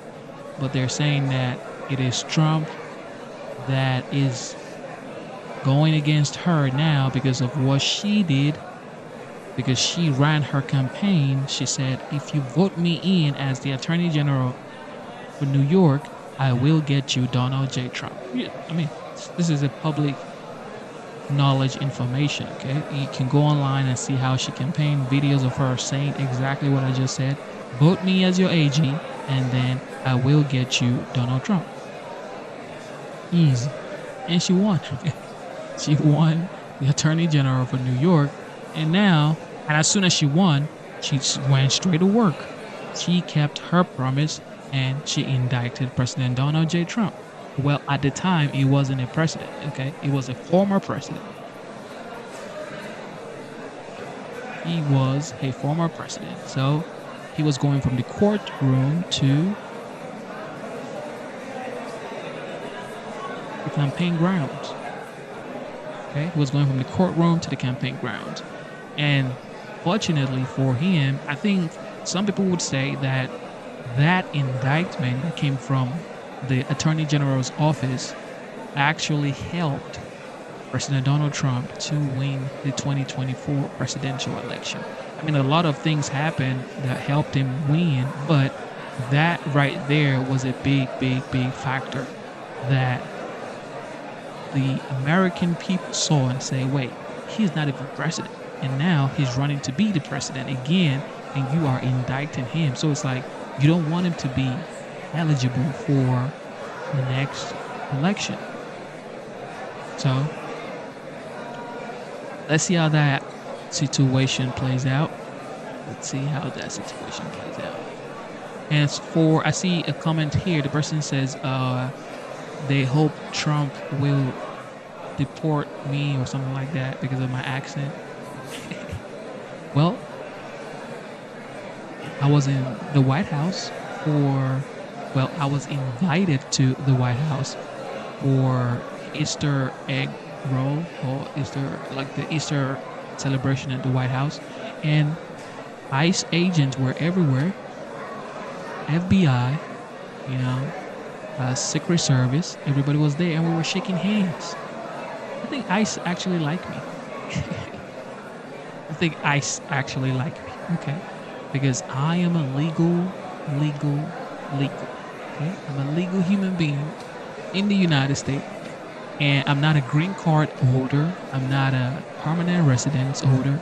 I am a citizen of the United States. Okay?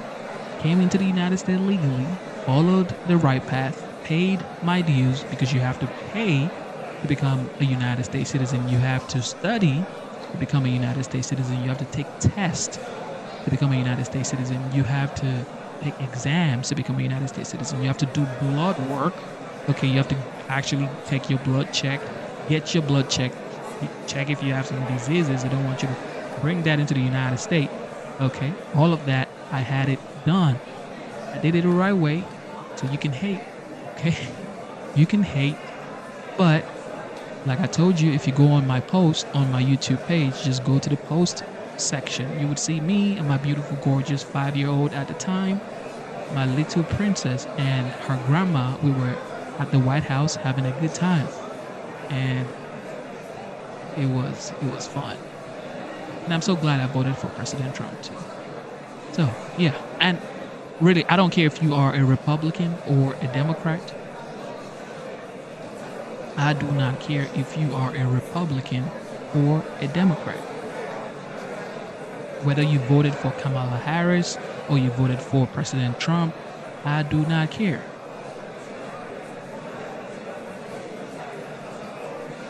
I do not care. Okay? I don't care. What I do care about is I love the United States. Okay? I was embraced by the United States. The opportunities here, the love here, the people here, I started my family here. So I genuinely love the United States. So you don't have to like me, okay? That's the thing. People are looking for people to like them. You don't have to like me. Okay? But if you don't have a profile picture, you don't have anything going, and you come on somebody else's YouTube page looking for, I don't know, an adult would not do that. If you have bills to pay, if you have family to take care of, if you have kids that love you, that gives you hugs and say, hey daddy, I love you, or hey mom, I love you, I don't think you would come on somebody else's page, online for that matter, and say trash. But like I said, the war, according to President Donald Trump, is at the end, okay? It has ended. The war has ended, according to President Donald J. Trump. So everybody, God is great. That's all I can tell you. God is great. God is great. The war is ended. Hopefully, stays that way. Hopefully, it never comes back.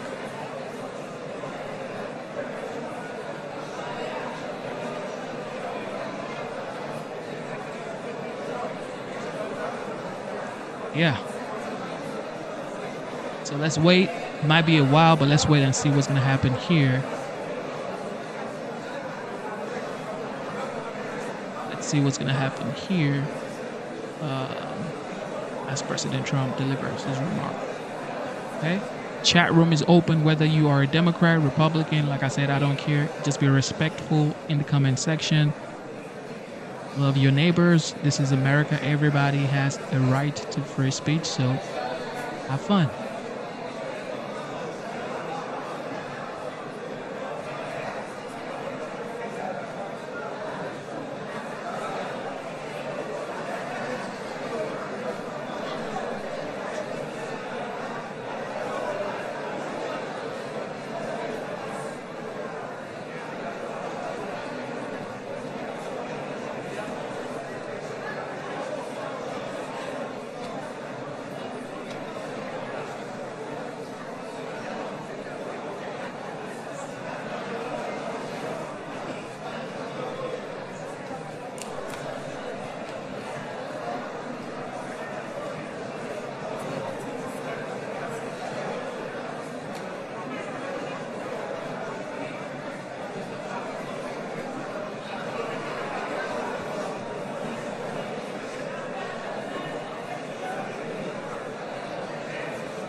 לא שומעת כלום.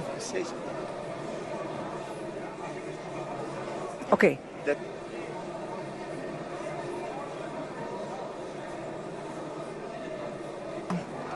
לא?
The session will begin shortly.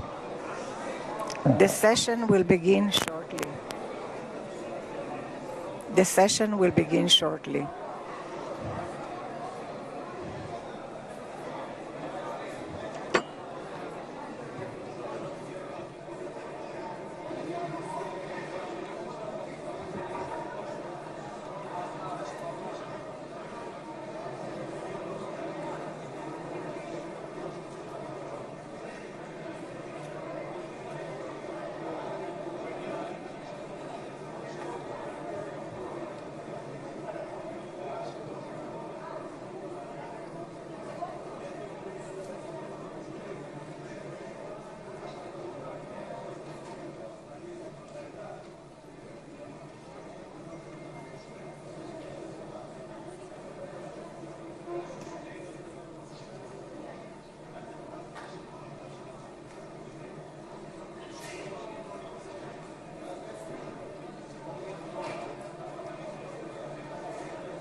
חברי הכנסת והקהל, אנא תפסו את מקומותיכם.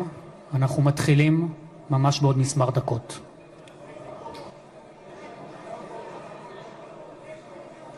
We are going to begin in a few minutes. Please take your seats. Please take your seats. We're beginning in a few minutes.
חברי הכנסת והקהל מתבקשים לקום.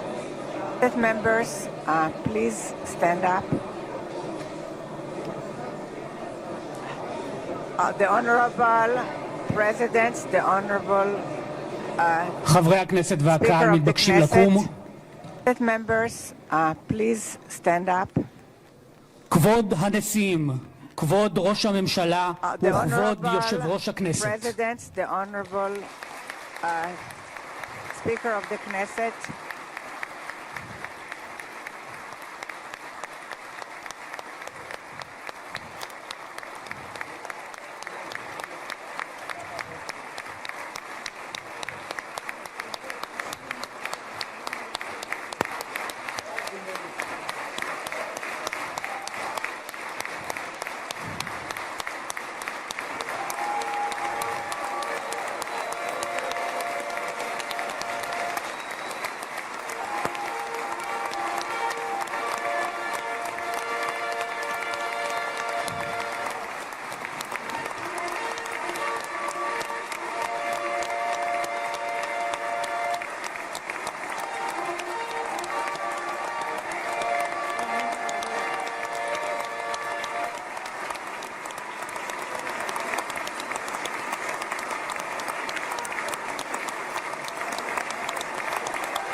נא לשבת.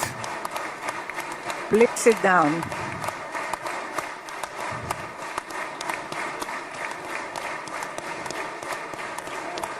Knesset members, today is Monday, 13th of October 2025, and I'm intending to open the special session of the Knesset in honor of the President of the United States, Mr. Donald J. Trump. Monday, 13th of October 2025, and I'm intending to open the special session. Dear Knesset members, I would like to remind you that this is a special session, and therefore there will be no disturbances, and whoever will disturb the session will be expelled from the session, and there will be no warning, and it is allowed to remind you that this is a special session, and therefore there will be no disturbance.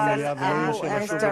Yitzhak Herzog and his wife Michal expelled from the session, and there will be no warning, and it is honorary to the Prime Minister Benjamin Netanyahu and his spouse Sarah, Yitzhak Herzog and his wife Michal. כבוד ראש הממשלה בנימין נתניהו ורעייתו שרה. Benjamin Netanyahu and his spouse Sarah.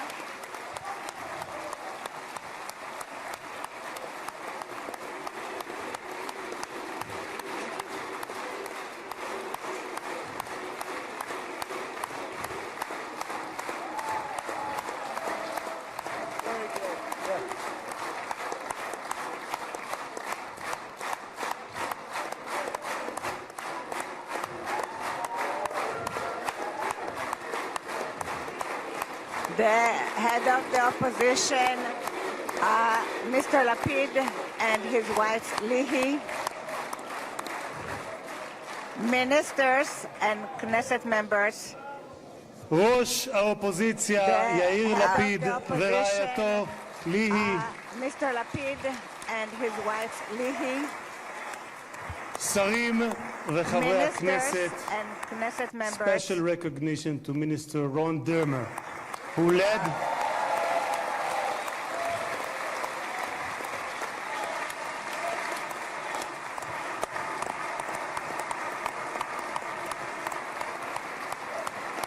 special recognition to Minister Ron Dermer, who led the negotiation team on behalf of Israel.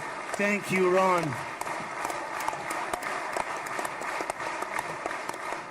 Secretary of State Marco Rubio, special recognition to Minister Ron Dermer, who led the negotiation team on behalf of Israel. Thank you, Ron. Secretary of State Marco Rubio,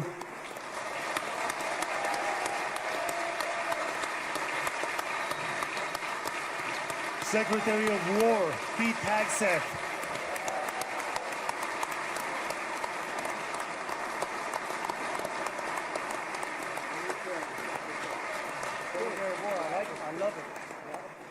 Secretary of War Pete Hegseth, Chairman of the Joint Chiefs of Staff General Dan Kane,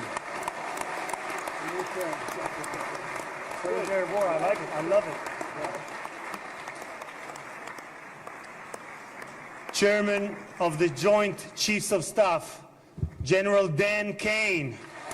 Two key players, President Trump's Special Envoy Steve Witkoff, who is here with his partner Lauren.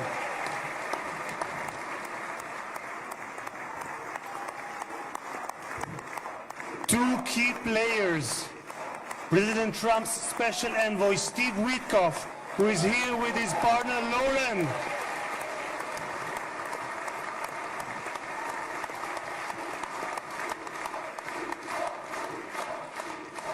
And Jared Kushner, who is here with his wife Ivanka.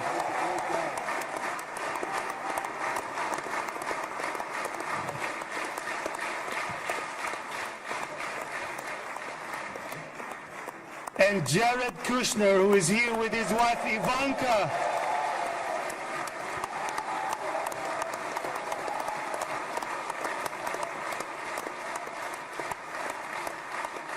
And thank you guys for everything that you have done to bring about this day. Ambassador of the United States to Israel, my dear friend and my absolute favorite rock star, Mike Huckabee. And thank you guys for everything that you have done to bring about this day. Ambassador of the United States to Israel, my dear friend and my absolute favorite rock star, Mike Huckabee. שגריר ישראל בארצות הברית, יחיאל לייטר.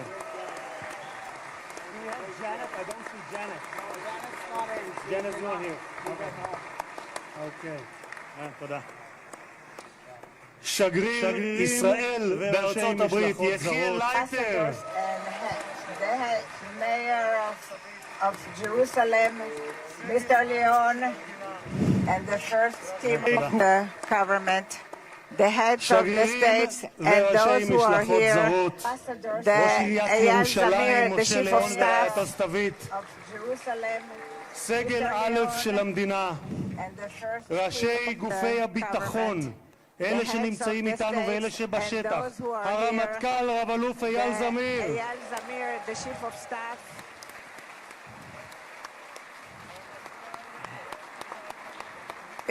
the head of the police, Daniel Levy.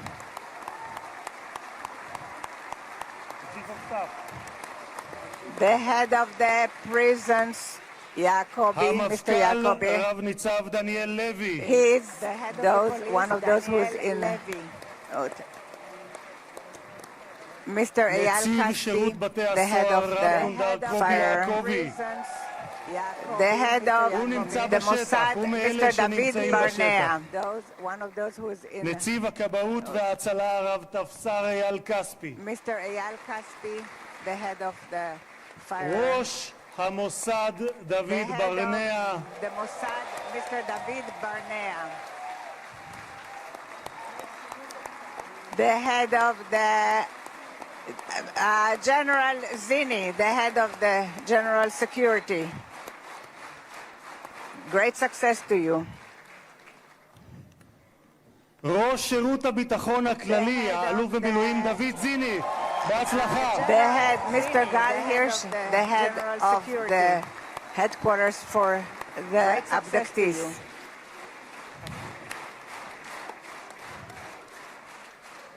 ראש מנהלת החטופים גל הירש. And the local authorities, the chairman of the Knesset, who brought about a visit in 3 days, which usually takes 3 months. Mr. Itzik Edry, the local authorities, the secretary of the Knesset, the legal counsel of the Knesset, in 3 days, which usually takes 3 months. And the head of the Knesset, the members of the management of the Knesset, families of the bereaved, families of the abductees, and the head of the Knesset, הנהלת הכנסת, of the משפחות חטופים, of the Knesset, משפחות שכולות, families of the bereaved, families of the abductees.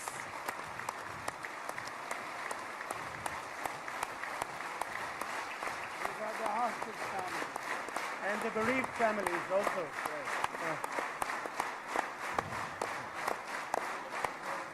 The head, great honoraries, and I am exempt the others from mentioning them there. And the citizens of Israel, I had the special honor to bless together with you the best friend that Israel ever had in the White House. Welcome to Israel. Welcome to the Knesset, the President Donald J. Trump. את החבר הטוב ביותר שהיה אי פעם למדינת ישראל בבית הלבן. ברוך הבא לישראל, ברוך הבא לירושלים, ברוך הבא לכנסת, הנשיא דונלד ג'יי טראמפ. President Donald J. Trump.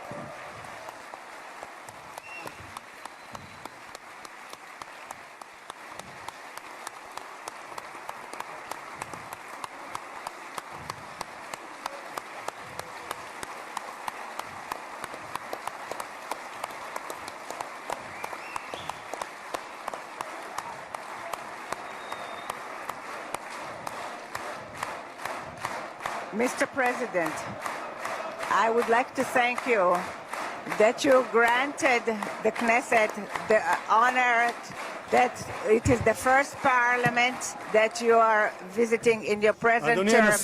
In the Jewish tradition, we are used to bless that you granted you, the one who gives us the honor. Thank you very much, Mr. President, President Trump. Your present term in the honorary president. 2,000 years ago, we were exiled from our homeland, but in all the diaspora that we lived by, we never forgot Jerusalem, the beating heart of the Jewish people since its 2,000 years ago, for which we prayed for year after year. And 7 years ago, it was you, President Trump, that in the name of the United States you recognized Jerusalem as the capital of Jerusalem. You executed a promise that many other presidents promised. You transferred the embassy to Jerusalem. Thank you very much, President Trump. Thank you very much, President Trump. A promise that many other presidents העברת את השגרירות האמריקאית לירושלים השלמה והמאוחדת. תודה לך, הנשיא טראמפ. Thank you very much, President Trump. Thank you very much, President Trump. In the dawn of its establishment, Israel was forced to fight, but it always extended its hand to peace. 7 years ago, you led the Abraham Accords, and I had the privilege.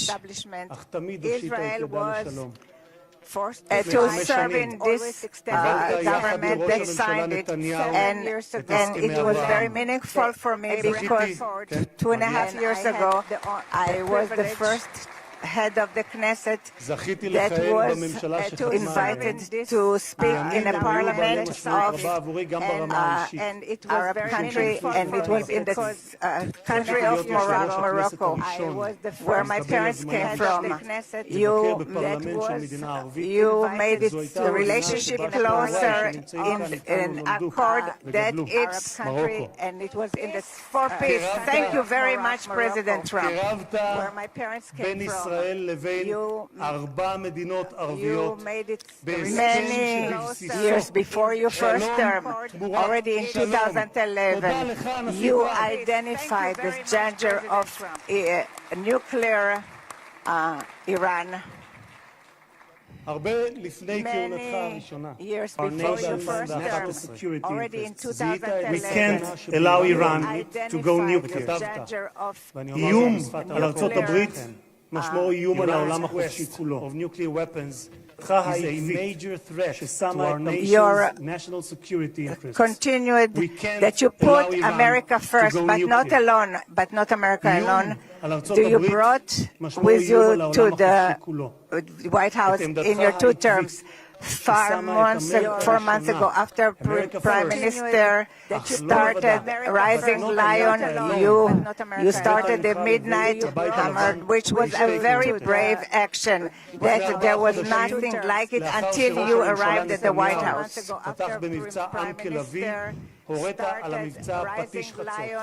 In thus, Mr. President, you prevented a nuclear holocaust that Iran wanted to bring about to the world.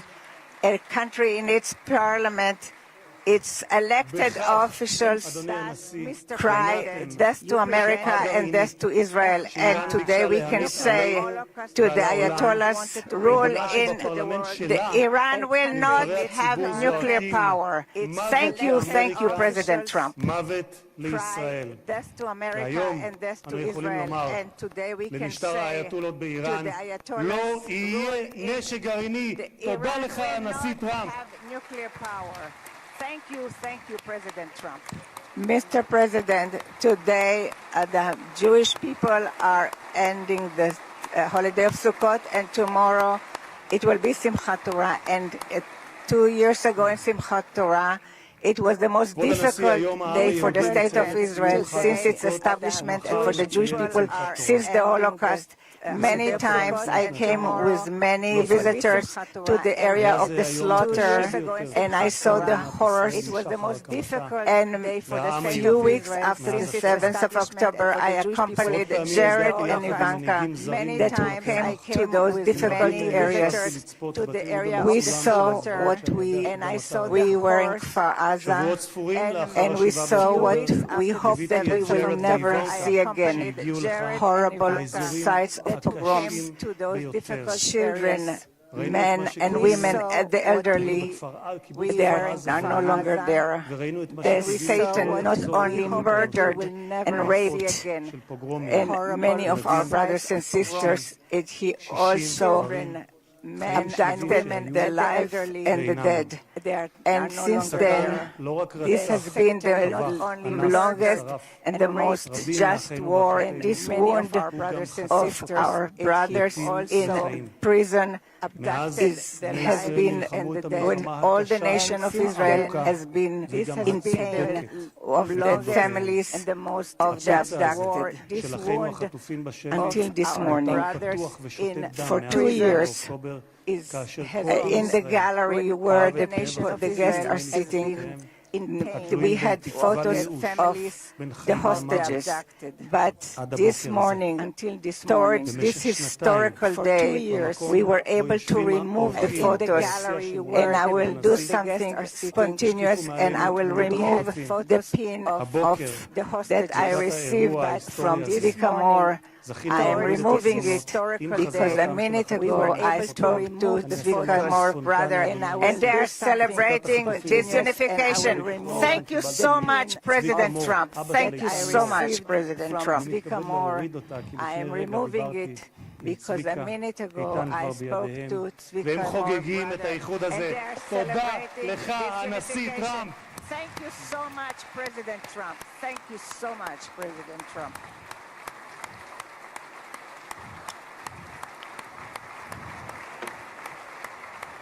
Other American president, but as a giant of Jewish history. One for whom we must look back 2.5 millennia, Mr. President, into the mists You of stand time before the people of to Israel find a not parallel as another American Cyrus president, the Great, but as a you, giant President Donald of J. Jewish Trump, history. are a colossus One for whom we must who will look be back enshrined in the 2.5 pantheon of millennia history. into the mists Thousands of of years time from now, Mr. to President, find the a Jewish parallel. people will Cyrus remember you. the Great. We are a nation You, President that Donald J. remembers. Are a colossus Far from being a who will local be struggle, enshrined in what the we are pantheon of witnessing history. is a global Thousands of struggle, years from now, Mr. President, a global the Jewish battle people will between the remember forces you. of extremism, We are a radicalism, nation and fundamentalism that remembers. and those of Far freedom, from being a local liberty, struggle, and democracy. what we are witnessing What the world needs is now a global struggle, is not appeasers a global who battle feed the crocodile between in the forces hope of that they will be eaten last, radicalism and like the fundamentalism kind we have seen and recently those of at the freedom, UN General Assembly. liberty, and And by the democracy. way, President Trump, your What the team world has needs checked the now teleprompter, it is is not working beautifully. abusers who feed the crocodile in What the the hope world that they will be needs, eaten last. what Like the the world kind we needs have seen now recently are more at the leaders UN who General are Assembly. brave, resolute, And by the way, President strong, Trump, and your team bold. has checked The the world teleprompter. needs It is more working Trumps. beautifully. What the world needs now are more leaders Mr. who President, are brave, with your permission, resolute, I would like to strong, take this and moment to bold. address Prime the Minister world needs Netanyahu. more Trumps.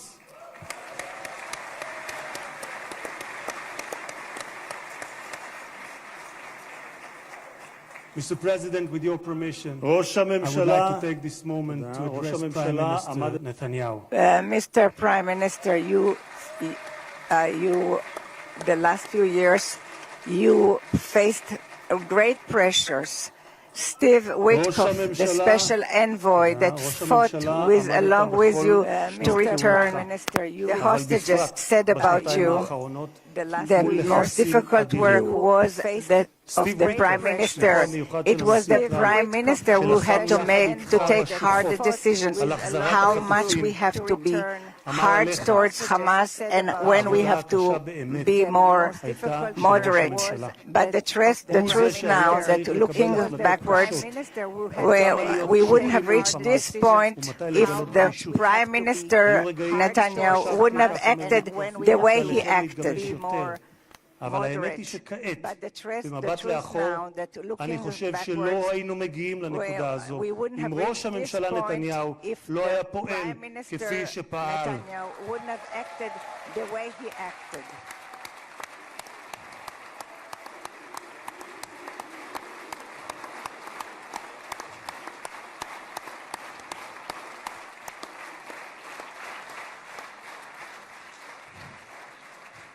גם הנשיא שלי, ממשיך ויטקוף, גם הנשיא שלי, אתה אדוני, הנשיא טראמפ, מאמין בכך.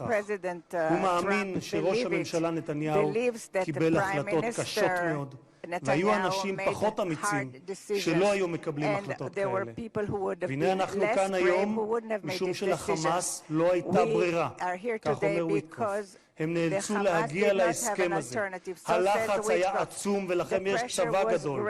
התקדמתם משמעותית בשטח וזה מה שהוביל להסכם הזה. כך אומר השליח ויטקוף.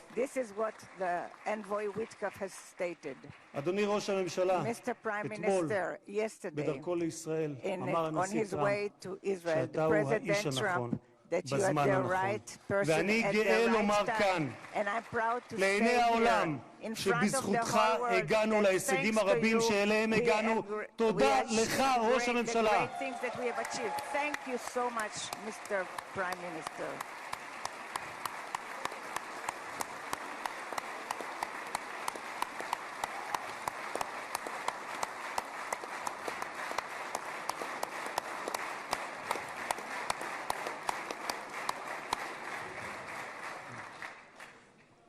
ביום הזה This day, today, נודה מלב האומה and we will וממעמקי thank from the הנפש heart, הלאומית depth of our לחיילי heart, צה"ל to האמיצים, the brave soldiers of the IDF, of the Israeli Defense Forces,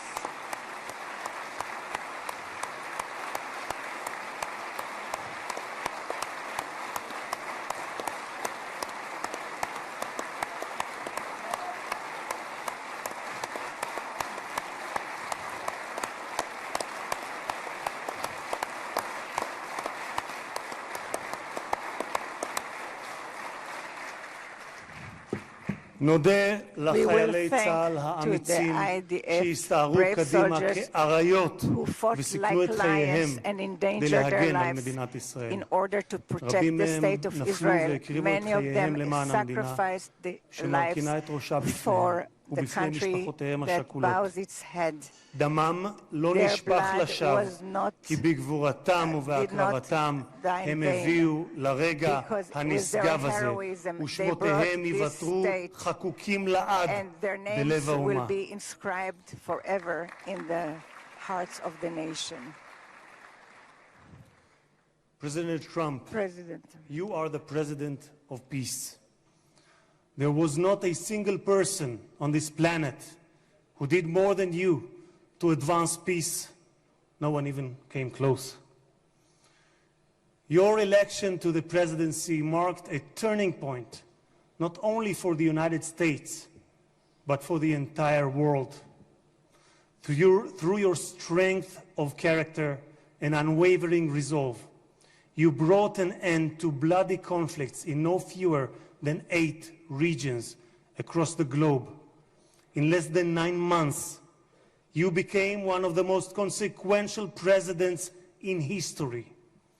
You saved countless lives that would have been lost without your leadership. And as our sages teach, whoever saves one life, it is as though he has saved an entire world. You have proven that true peace is achieved through strength, and that only those who are prepared to use force in the present can prevent the need to use it in the future. Mr.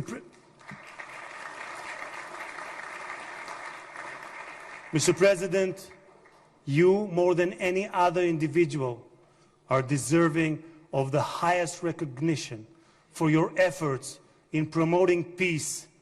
Therefore, I hereby announce that together with our good friend, Speaker of the House, Mike Johnson, we will rally speakers and presidents of parliaments from around the world to submit your candidacy for the Nobel Prize, Peace Prize next year.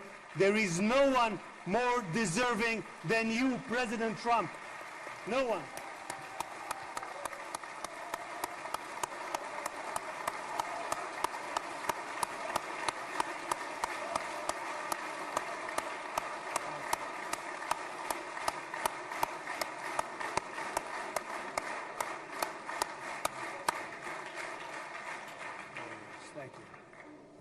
אדוני הנשיא, אנחנו ניצבים בפני ההיסטוריה ברגע נשגב שיחקק לדורות.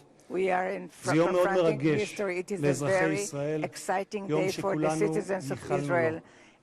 בספר ירמיהו משיב השם לרחל המבכה את בניה.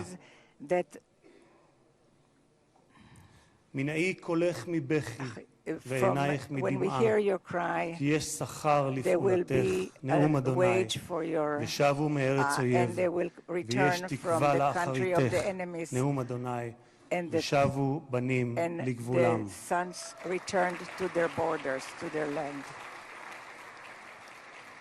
אני מבקש לאחל מכל ליבי החלמה מהירה ושלמה לפצועים ולחטופים השבים. כמה טוב שבאתם הביתה. How happy we are and how good it is that you are back home.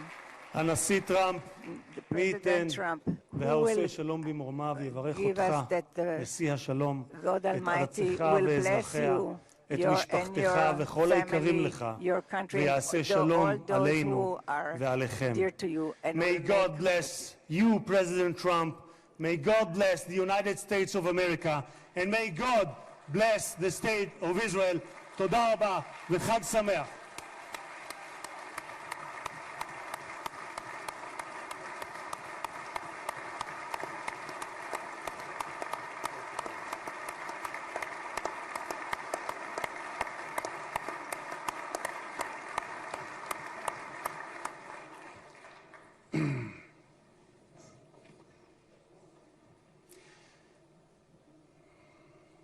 אני מתכבד להזמין כעת את ראש הממשלה, חבר הכנסת בנימין נתניהו, לשאת דברים. Benjamin Netanyahu, the Prime Minister, to say a few words.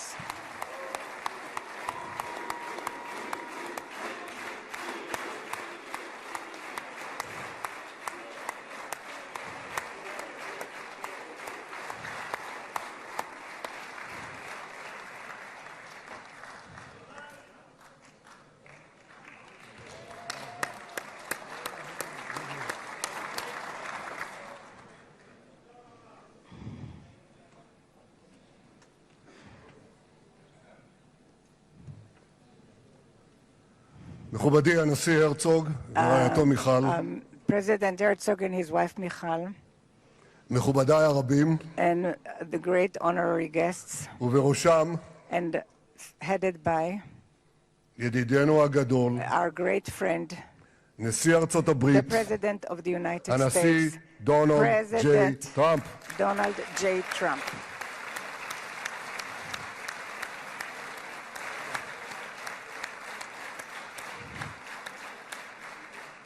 ברוך בואך Welcome לירושלים to בירתנו Jerusalem, הנצחית. our eternal capital. ברוך בואך Welcome לישראל to Israel ביום המרגש הזה, in this moving day, exciting שיחקק day בתולדות עמנו. that will be inscribed in the history וגם of אתה, the הנשיא, annals of Israel, and you too, Mr. תחקק President, בתולדות עמנו, will be inscribed in כבר the נחקקת history of בתולדות our nation, האנושות. and you are already inscribed אבל אנחנו, in the כפי history שנאמר, of the world. זוכרים את ידידינו, We remember our ואנחנו friends. יודעים We know את חלקך your החשוב part, your important והמכריע part, and the determined בהחזרת part יתרת חטופינו. of the return of the ביום הזה, hostages. In this day, כשהתבשרנו עכשיו, when we רק were לפני שעה informed קלה, today, an hour ago, שכל חטופינו החיים that all our live שבו אלינו. hostages returned back to us. איזו התרגשות. What excitement. כמה חיכינו לרגע הזה, How long we've waited for ואנחנו this מחויבים moment, להחזיר את כולם. and we have committed ואני to רוצה return להודות לך באופן everyone. אישי, And I want to thank you ובשם האומה personally כולה. and on behalf of the whole תודה לך, nation. הנשיא טראמפ. Thank you, Mr. תודה לך. President Trump. Thank you, Mr. President.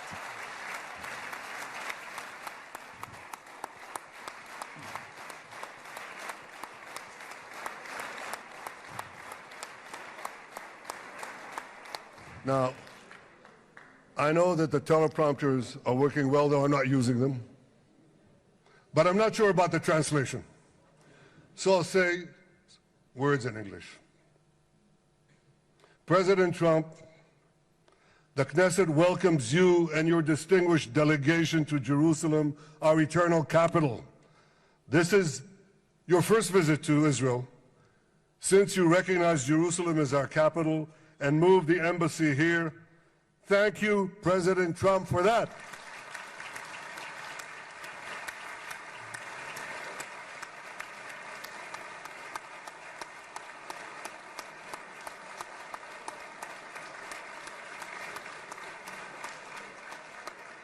There are many other reasons to thank you since your last visit here. Thank you for recognizing Israeli sovereignty over the Golan Heights.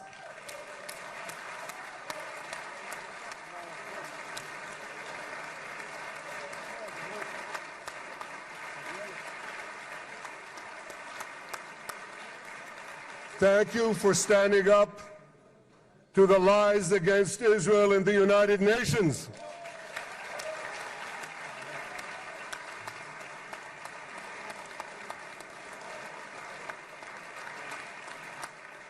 Thank you for recognizing in your 2020 peace plan our rights in Judea and Samaria, the ancestral homeland of the Jewish people.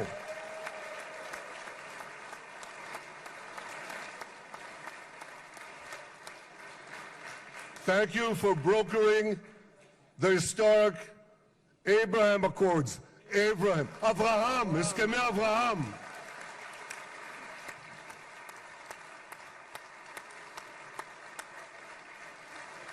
Thank you for withdrawing from the disastrous Iran nuclear deal.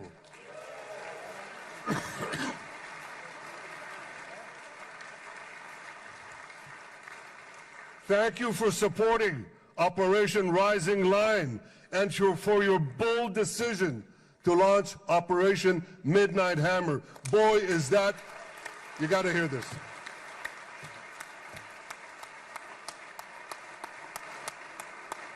This is the most fitting name ever named for a military operation, because a little after midnight, you really hammered them.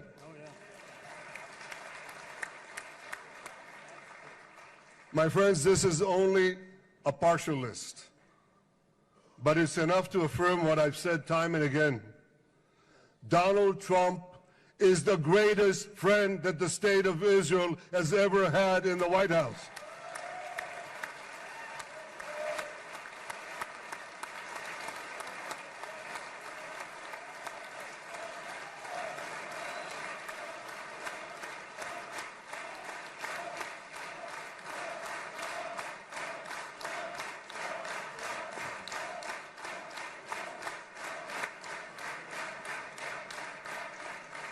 No American president has ever done more for Israel. And as I said in Washington, it ain't even close. It's really not a match. Mr. President, today we welcome you here to thank you for your pivotal leadership in putting forward a proposal that got the backing of almost the entire world. A proposal that brings all our hostages home.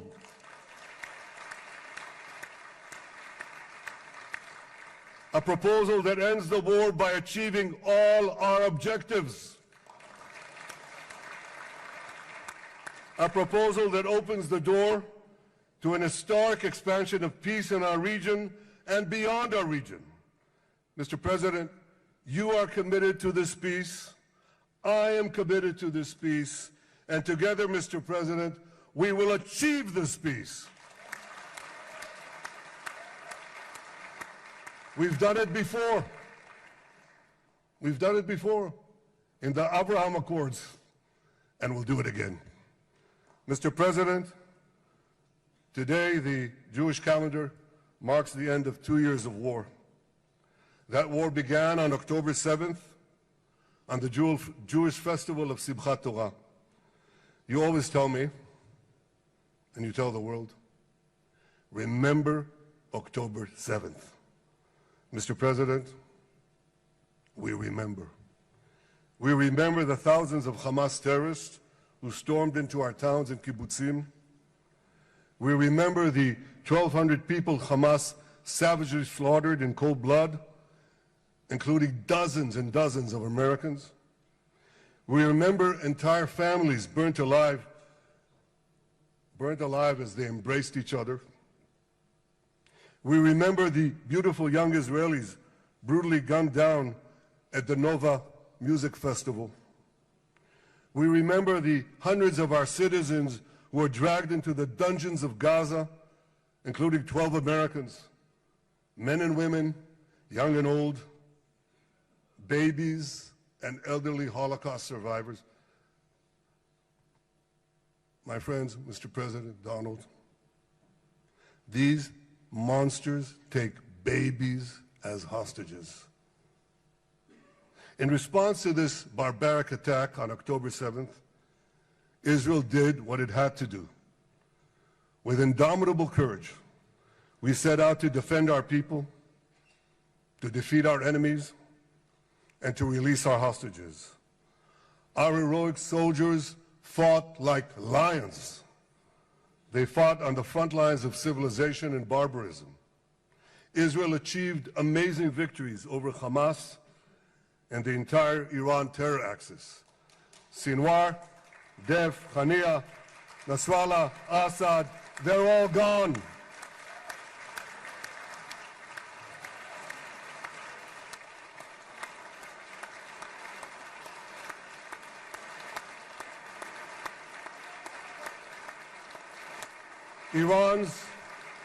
Iran's nuclear weapons and ballistic missile program, with your enormous help, Mr. President, rolled back. Half the Houthi leadership wiped out. But the price of this victory, the price of these victories, has been heavy. Nearly 2,000 of Israel's finest were lost, nearly half in battle. They left behind parents, spouses, siblings, and children. Their love and laughter, their promise and potential were lost forever. To the families of our fallen fighters, many of them are here, I say, I know the depth of your pain. I know the inconsolable grief that will accompany you for the rest of your lives. The State of Israel bows its head in eternal gratitude to our fallen heroes. Because of these heroes, our nation will survive. Because of these heroes, our nations will thrive. And because of these heroes, our nation will have peace. Mr. President, thousands of our brave soldiers were also wounded, suffering terrible blows to body and soul.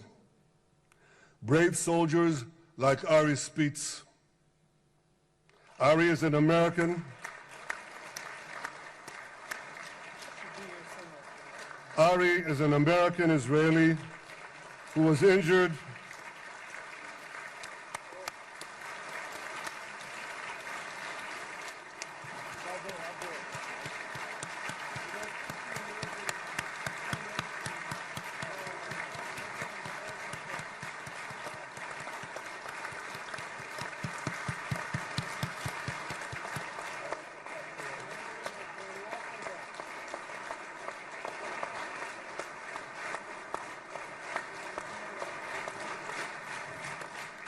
Ari is an American Israeli who was injured in Gaza while searching for Hamas terrorists and weapons.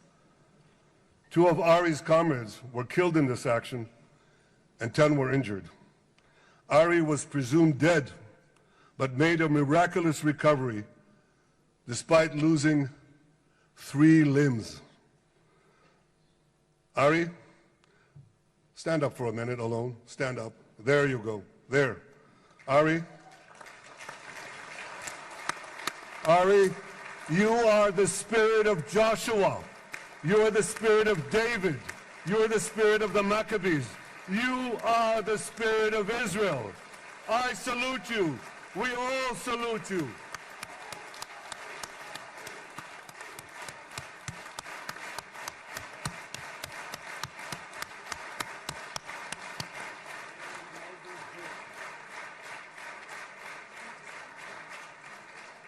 Sabine Tassa of Kibbutz Netiv HaAsara is watching us today from the Israeli consulate in Los Angeles. Sabine lost her husband and her oldest son on October 7th. She is the mother of 3 other boys. 2 of them, Koren and Shai, witnessed their father jump on a Hamas grenade to save his 2 sons. We all saw the film of those 2 boys crying out in pain, "Father is dead. Why? Why did God save me?" Mr. President, my friend Donald, I've seen some very tough things in my life. But I couldn't bring myself to watch those boys suffering again. So I didn't see this film except once. Yet Sabine, their mother, has had the strength and fortitude to show this film across the world. And my wife Sarah and I asked her, "Sabine, how do you do it? Why do you do it?" And she answered, "I do it to show the entire world the monsters Israel is fighting and the justice of our cause." This is what she's doing once again in Los Angeles. Sabine, you can hear me now. So I want to tell you on behalf of all of us, you embody the spirit of our biblical heroines, Deborah, Ruth, and Esther. You too are the spirit of Israel, and we all salute you.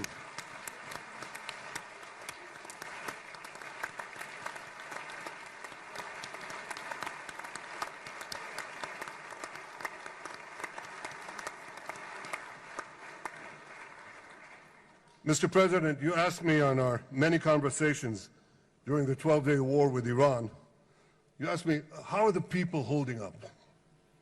And I said to you, our people are strong. Israelis are a nation of lions with unlimited resolve to defend our country and secure our future. The people give strength to our soldiers, and the people give strength to me and to my colleagues. The Jewish people have risen from the ashes time and again, but when we formed the State of Israel and the Army of Israel, we pledged never again would be defenseless against our enemies. And that resolute strength not only assures our survival, it assures our future, it assures peace. We have paid a high price for this war, but our enemies now understand just how powerful and just how determined Israel is. They understand that attacking Israel on October 7th was a catastrophic mistake. They understand that Israel is strong and that Israel is here to stay. And this, Mr. President, is the indispensable foundation of peace. Peace through strength. Ladies and gentlemen, this is a momentous day, a day of great joy as the remaining hostages come home. My wife Sarah and I have met with the hostage families many times. There were no words to describe their agony, only tears of bottomless sorrow and unimaginable pain. At the beginning of the war, I promised to bring all the hostages home. Today, with the indispensable help, the determined and focused help, the unremitting help of President Trump and his team, and with the incredible sacrifice and courage of the soldiers of Israel, we are fulfilling that promise.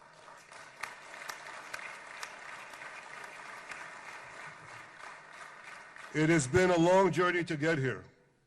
In the first week of the war, our brave soldiers put military pressure on Hamas, and the international community put diplomatic pressure on them. This enabled us to secure the release of over 100 hostages. In heroic rescue attempts behind enemy lines, Israel's special forces rescued 8 live hostages and brought back the remains of dozens more. But as time went on, we all know what happened. The diplomatic pressure was turned on its head. More and more governments bought into Hamas's false propaganda. More and more governments succumbed to anti-Semitic mobs in their own countries. They just turned on Israel. They called for us to surrender to Hamas demands, just leave Gaza immediately, they said, end the war without committing to disarm Hamas, without committing to demilitarize Gaza. Had Israel succumbed to those demands, not only would Sinwar, Nasrallah, Assad, and Iran's missile and nuclear program remain intact. Not only that, because in no time, the Hamas killers would be back on the border fence, ready to repeat the horrors of October 7th again and again, as they vowed to do. But just at that point of maximum pressure on Israel, a man named Donald J. Trump was elected President of the United States.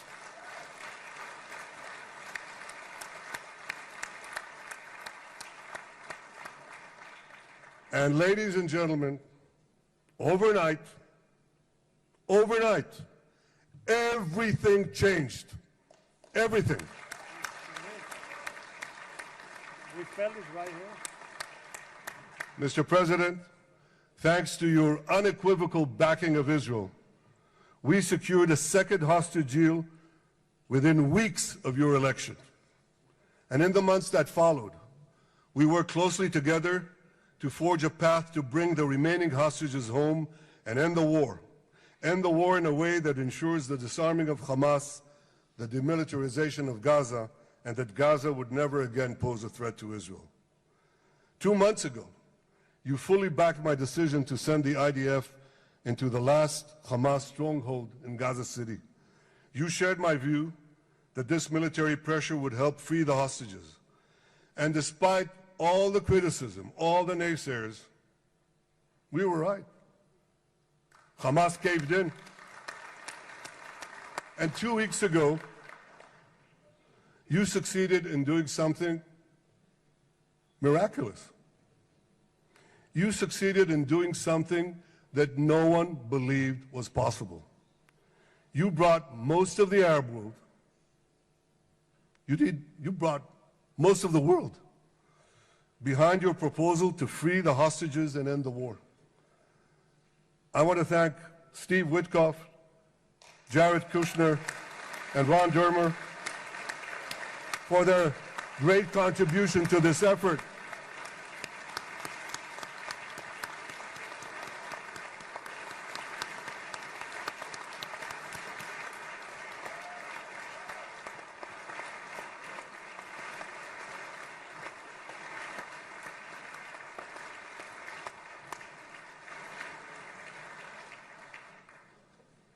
And I want to thank our negotiating team. I believe that the close cooperation between the two of us, between our two nations, combining Israel's military pressure and President Trump's unmatched global leadership. I have to tell you, I've seen a lot of American presidents. I've seen them all in the time that I've been here, and I've been here quite a lot of time. I've never seen anyone move the world so quickly, so decisively, so resolutely as our friend President Donald J. Trump.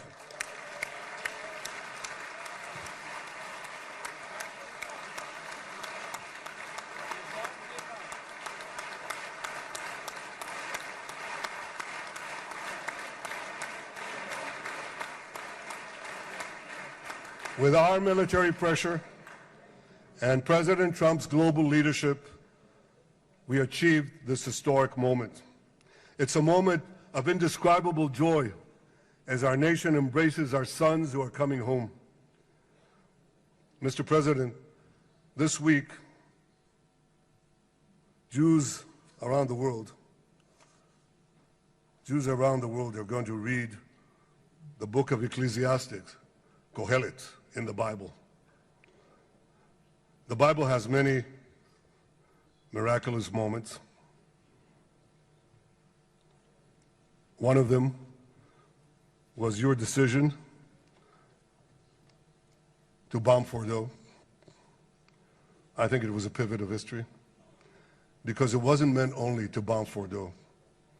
That action and your previous action of taking out Qasem Soleimani, the architect of death, I think that changed the balance of power in the world. You brought America back again to the driver's seat.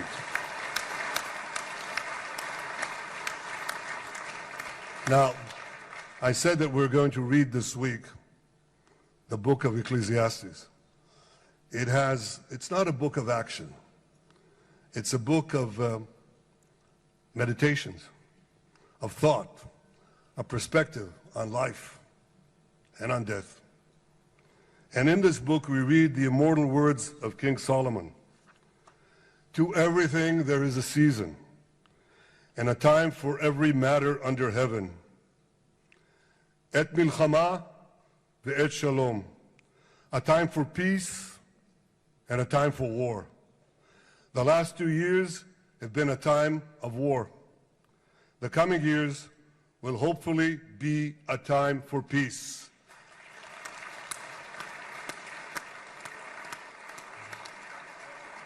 peace inside Israel and peace outside Israel.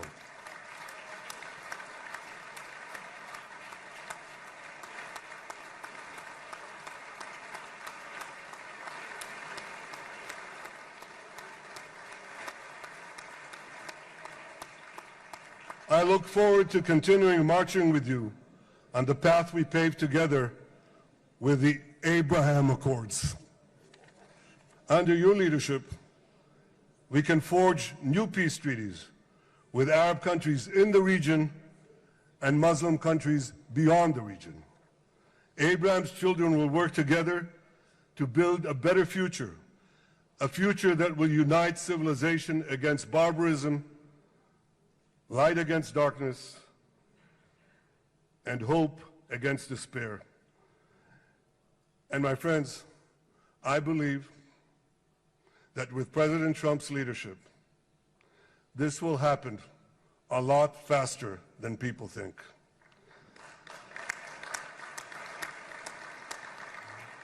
As Prime Minister of Israel, I extend my hand to hold those who seek peace with us. No one wants peace more than the people of Israel. Israel will always remain vigilant in defending itself, and Israel will always remain full of hope. Hope is our national anthem. Hope is our creed. Hope is our strength. It is time, my friends, to realize that hope and expand the circle of peace. Mr. President, thank you for all you have done for us. I have submitted your nomination to be the first non-Israeli recipient of the Israel Prize, Israel's highest award. As to that other prize, just a question of time, you'll get it. But I want you to get the Israel Prize, our highest award, to our greatest friend.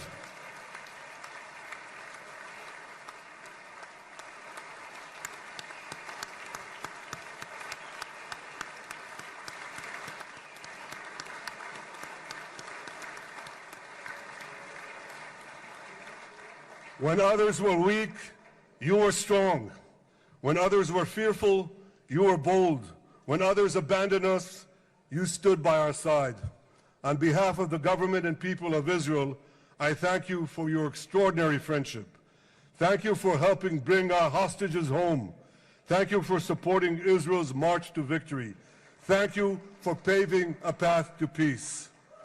מכובדי נשיא ארצות הברית, ידידי דונלד, Honorary ברוך הבא President, לישראל, welcome to Israel. ברוך הבא לירושלים, Welcome to Jerusalem. ברוך הבא ביום המרגש הזה, Welcome שהחיינו in this וקיימנו exciting day והגיענו that לזמן brought הזה. us to this day.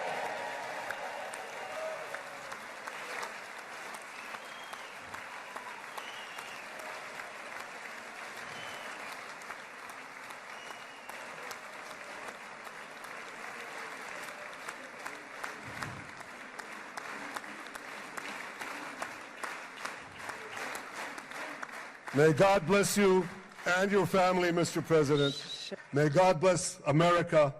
May God bless Israel. And may God bless the covenant between our two promised lands. Thank you, Mr. President.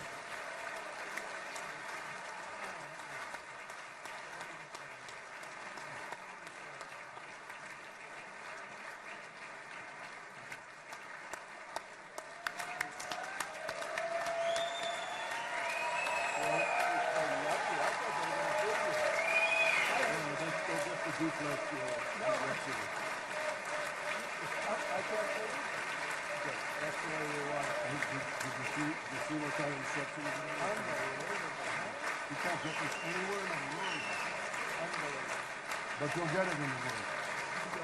Thank you.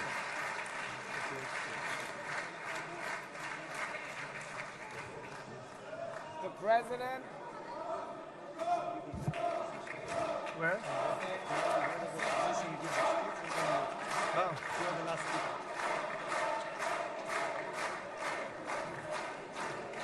Come on up, opposition. Come on, opposition. Yeah, okay.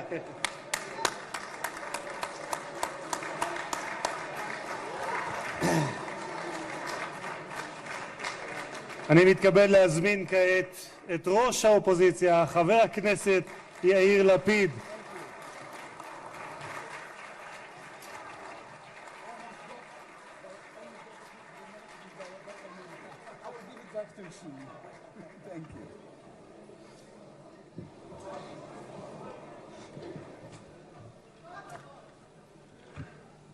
Mr. Speaker, members of Knesset, ministers, President Herzog, Prime Minister Netanyahu, distinguished guests, Your Excellency, President Trump.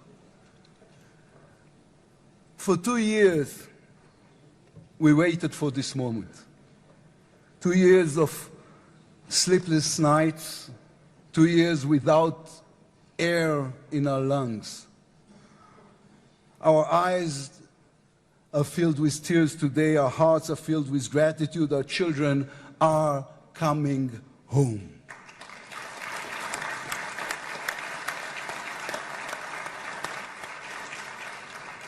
In the Babylonian Talmud, a sacred book of the Jewish people, it is written, whoever destroys one life, it is as though he destroyed an entire world, and whoever saves one life, it is though as he has saved an entire world. Mr. President, you have saved the lives of our hostages.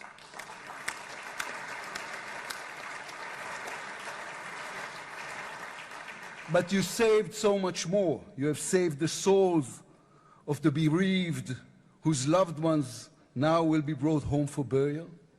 You have saved thousands of soldiers who will now not fall in battle. And you have saved millions from the horrors of war. You have saved more than one life, and each life is an entire world.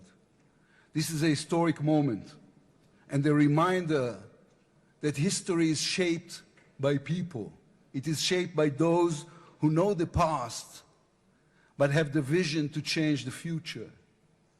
When you were elected, you declared that you would be the president of peace. You have kept your word. The fact that you were not awarded the Nobel Peace Prize is a grave mistake by the committee. But they will have no choice, Mr. President. They will have to award it to you next year.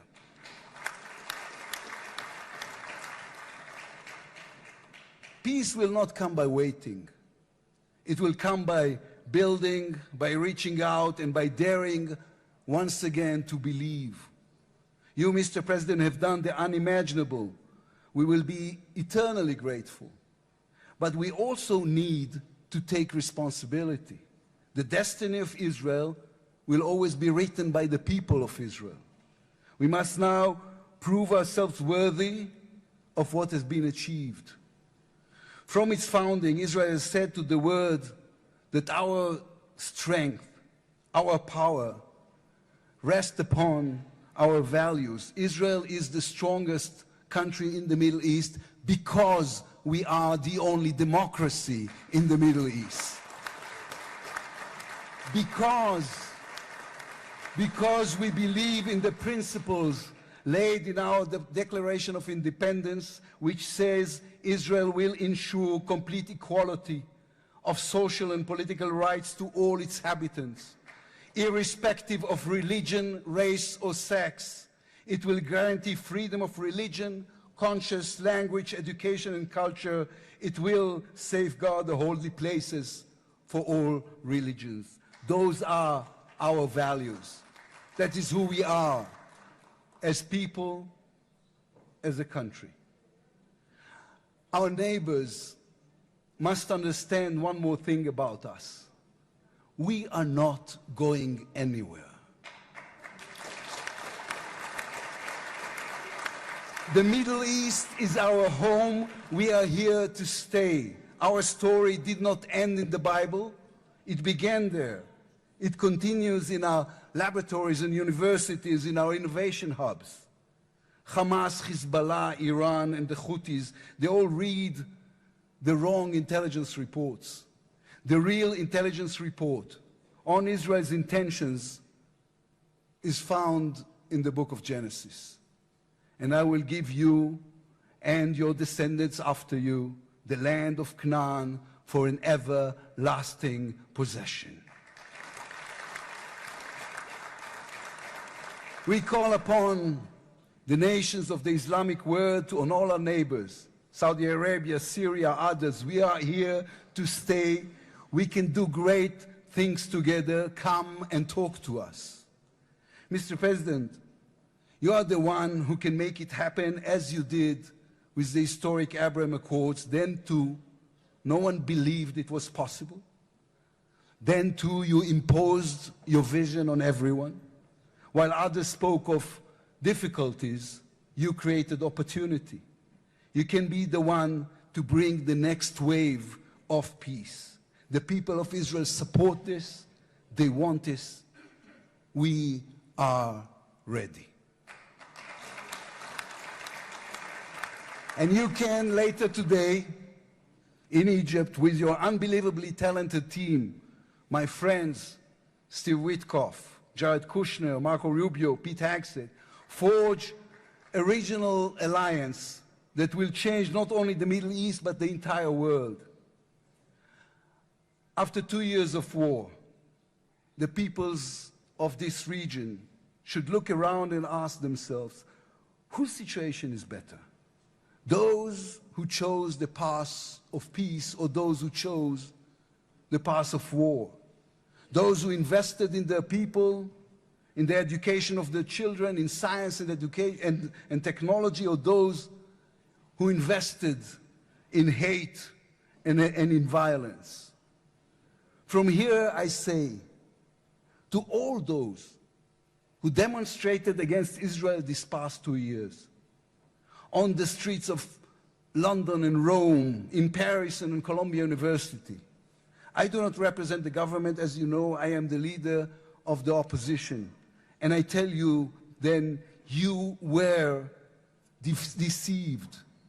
You were deceived. Propaganda experts, funded by terror money, manipulated you. Now that the war has stopped, you have time and a chance to go and learn the facts. The truth is, there was no genocide, no intentional starvation.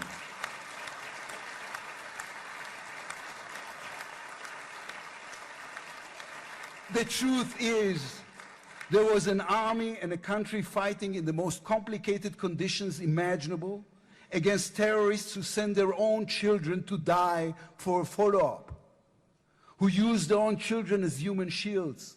The truth is that a democratic state was attacked by a fanatical terrorist organization. 1,200 people were killed in one day, women were raped, babies were burned alive.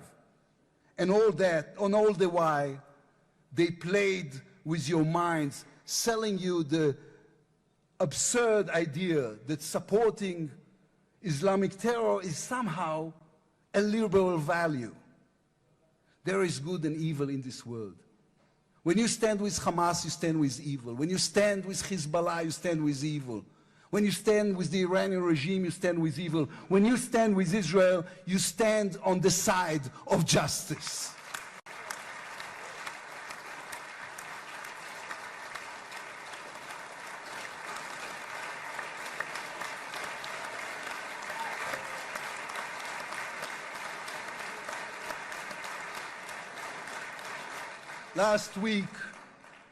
Last week I attended the 7th October memorial ceremony. An inspirational woman called Galit Dan spoke on stage. Galit had a daughter, Noya, a 13-year-old girl who was autistic like my daughter. And Noya was full of light. She loved Harry Potter. On that dark day, Noya was sleeping at her grandmother's, Carmela's house in Kibbutz Nir Oz. Carmela was 80 years old. Their bodies, grandmother and granddaughter, were found embraced. They were murdered together. On stage at the ceremony, Galit said a sentence that moved us all. We don't want revenge, she said. We want redemption. Today, the redemption begins. Israel has endured 2 terrible years on the battlefield and in the international arena. But in those 2 years, we also rediscovered our own greatness. We remember how good we can be, our pilots who took control of the skies over Iran, our industries leading the world in technology, our civil society, which reached out to help every victim of the war. We will move forward toward a different future. Our heroic soldiers who saved us all will fold away their uniforms and rise as teachers and engineers, scientists and innovators, investors and small business owners. We will never be able to those who, as President Lincoln said, gave the last full measure of devotion. We can only be worthy of them, worthy of their sacrifice. Mr. President, allow me to speak also to the businessman in you, the deal maker who understands value. If there were one stock in the world I would invest in today, it is the state of Israel. If there were one nation that deserves unrestricted access to GPU chips, to AI and SMR technologies, to American markets, it is the state of Israel. Israel's future is intertwined with our eternal alliance, our strategic and moral covenant with our greatest friends, the United States of America. This war is over. We will always need to stay vigilant, to guard against those who seek our destruction. But the state of Israel is about to reinvent itself. The challenges ahead demand not only strength, but a new vision. It's time to take a new path, to be a nation that is advanced and thriving and peace-seeking. We have waited for this moment, for the end of the war, for the return of the hostages, for the chance to rechannel our grief and loss into the energy needed to rebuild our nation. Thanks to you, Mr. President. Thanks to our soldiers, our lions. Thanks to the millions of great Israeli patriots who filled the streets and the square and never, not for one moment, gave up on the hostages. Thanks to all of them, the strength within us can now rise, succeed, and build for our future and for our children. Thank you very much. God bless the United States of America. Am Israel Chai.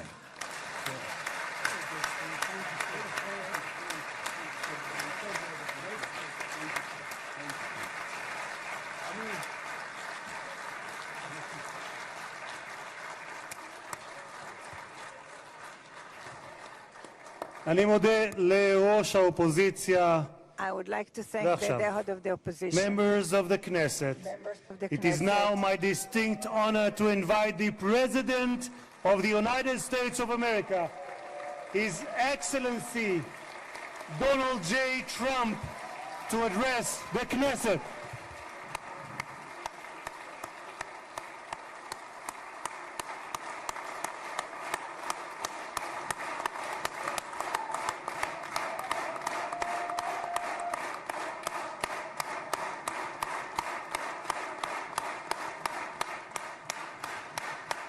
Thank you very much. Thank you.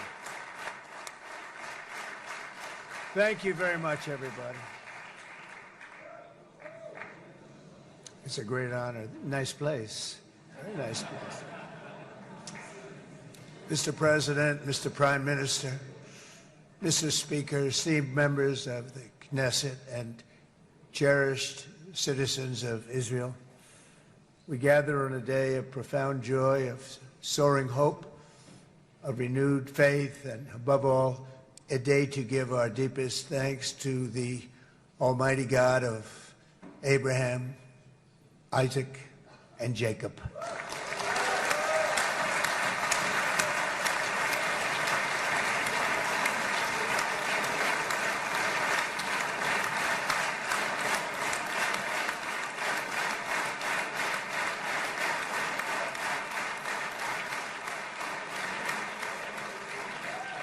After 2 harrowing years in darkness and captivity, 20 courageous hostages are returning to the glorious embrace of their families, and it is glorious. 28 more precious loved ones are coming home at last to rest in this sacred soil for all of time. And after so many years of unceasing war and endless danger, today the skies are calm, the guns are silent, the sirens are still, and the sun rises on a holy land that is finally at peace, a land and a region that will live, God willing, in peace for all eternity.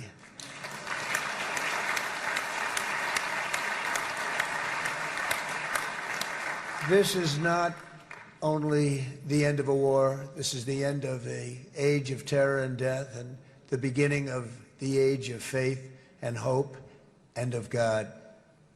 It's the start of a grand concord and lasting harmony for Israel and all the nations of what will soon be a truly magnificent region. I believe that so strongly. This is the historic dawn of a new Middle East.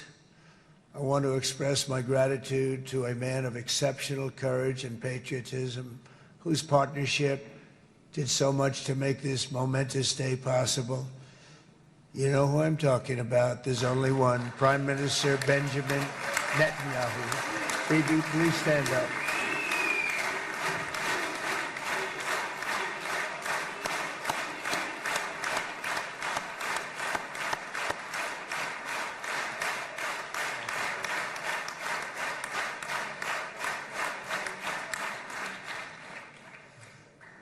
And he is not easy, I want to tell you. He's not the easiest guy to deal with, but that's what makes him great.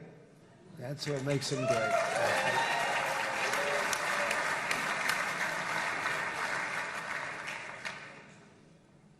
Thank you very much, baby.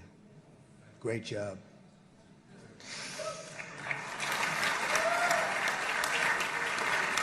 And let me also convey my tremendous appreciation for all of the nations of the Arab and Muslim world that came together to press Hamas to set the hostages free and to send them home. We had a lot of help. We had a lot of help from a lot of people that you wouldn't suspect, and I want to thank them very much for that.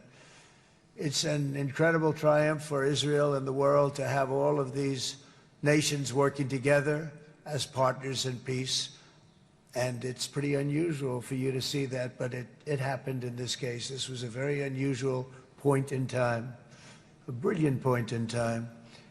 Generations from now, this will be remembered as the moment that everything began to change and change very much for the better. Like the USA right now, it will be the golden age of Israel and the golden age of the Middle East. It's going to work together.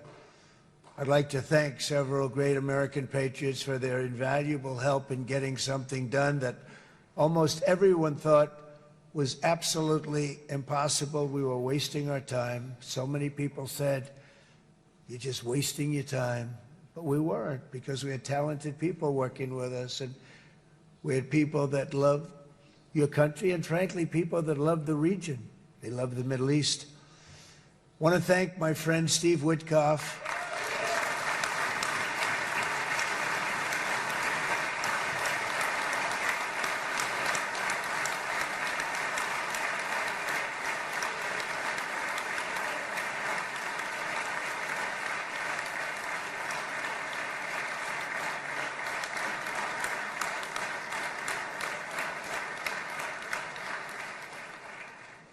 You know, Steve was chosen by me.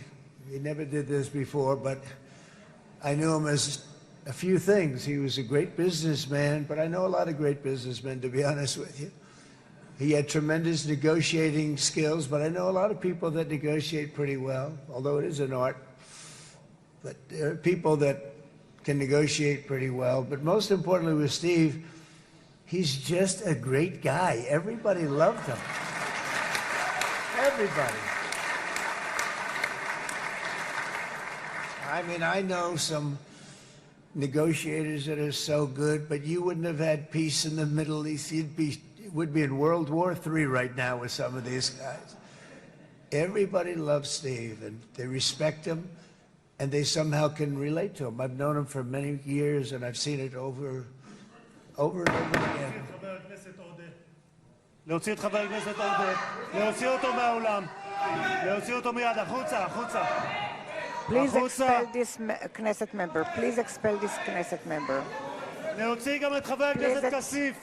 להוציא את חבר הכנסת כסיף מהאולם. Expel Knesset member Kasif out of the hall. Please expel him immediately.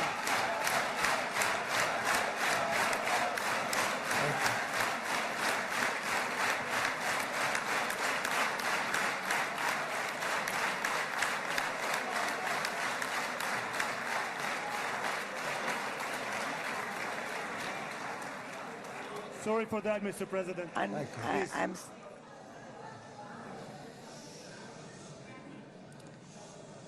That was very efficient.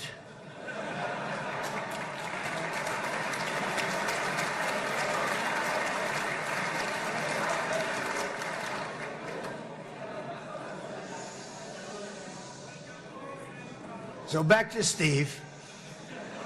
He's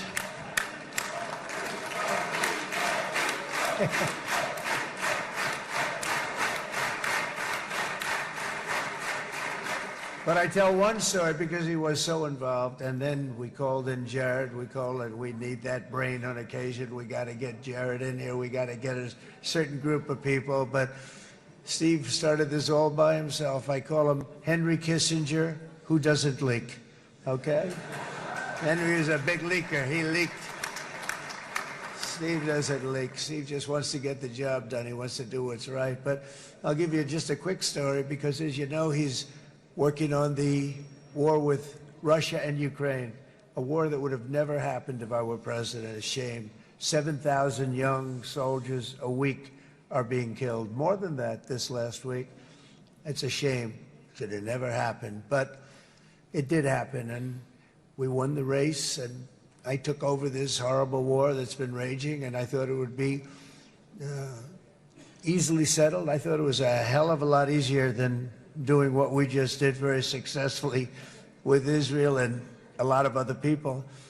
But this came first, and we'll get that one. But I set up a meeting for him to meet with President Putin, thinking it would be a 15 or a 20-minute meeting. Steve had no idea about Russia, had no idea about Putin too much, didn't know too much about politics, wasn't that interested. He was really good at real estate, but he had that quality that I was looking for, and I didn't see it around in too many ways. And I set up the meeting with Putin, and I called. I said, is Steve finished yet? That was about a half an hour into the meeting. No, sir, he's not. He's still inside. This is in Moscow. I said, well, how's he doing? I don't know, sir. He's still inside. I called up an hour later. Let me speak to Steve. Sir, he's still with Putin. He's with President Putin. I said, wow, it's a long meeting, 1 hour. I called up an hour later, he was still with Putin. 3 hours later, he was still with Putin. 4 hours later, he started to get the word that he was going to be coming out soon. And in 5 hours, he came out. I said, what the hell were you talking about for 5 hours? And he says, just a lot of interesting things. We're talking about a lot of interesting things, including what he went in there for, but you can't talk about it for 5. You can talk about it for a certain period of time, and you know what you're getting. But that's a talent. That's a talent where you can do that. Most people I'd send in, number one, they wouldn't be accepted. Number two, if they were, the meeting would last 5 minutes. And that's what happens with Steve. Everybody loves him. They love him on this side. They love him on the other side. And he really is. He's a great negotiator because he's a great guy. So thank you very much, Steve, very much.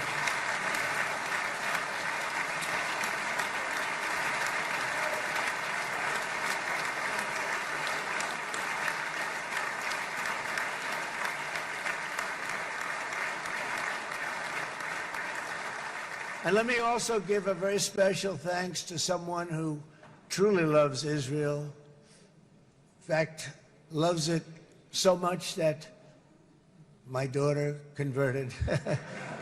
My daughter converted. I didn't know this was going to happen.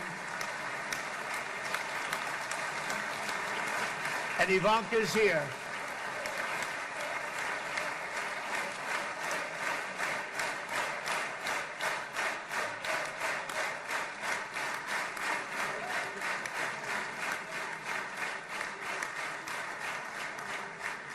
And Bibi, you do know this was not in the cards for me. You understand that. And she is so happy, and they are so happy. At least I think they're happy. If they're not, we have a big story, right? No, they have a great marriage, and they get along great. They're best friends. They have a very special relationship. But Jared has been so helpful. He really did something very special. He established the Abraham Accords with a group of very wonderful people. I like calling it the Avraham Accords, because people that, right? Abraham. It's so cool. It's so much sort of nicer, you know, the Abraham versus the Avraham.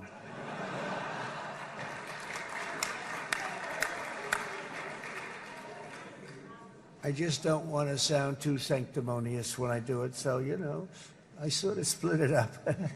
This way we keep everybody happy.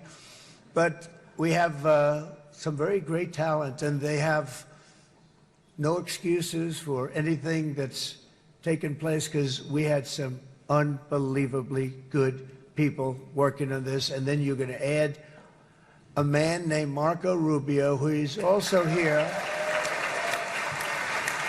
That's right.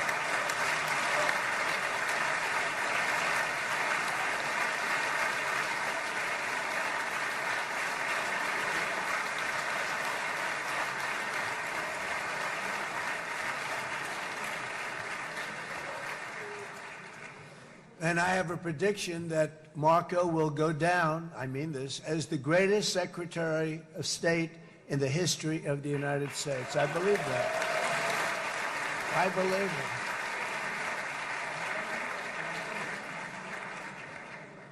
it. And he and I, you know, we really fought it out. You remember, he was tough. He was nasty. Who the hell thought this was going to happen, Marco, right? And now I'm saying he's going to go down as the greatest. He will. He was always smart and sharp, and people respect him.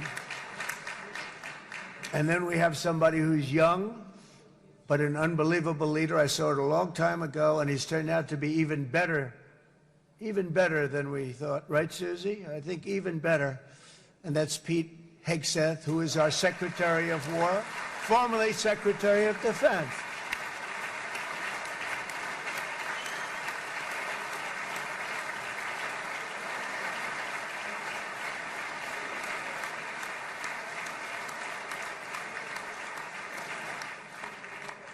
And as you know, we decisively won World War I.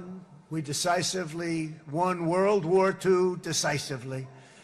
And everything in between and everything before it, we won everything. And then they had the brilliant idea of changing the name from war, you know, it was war, to defense.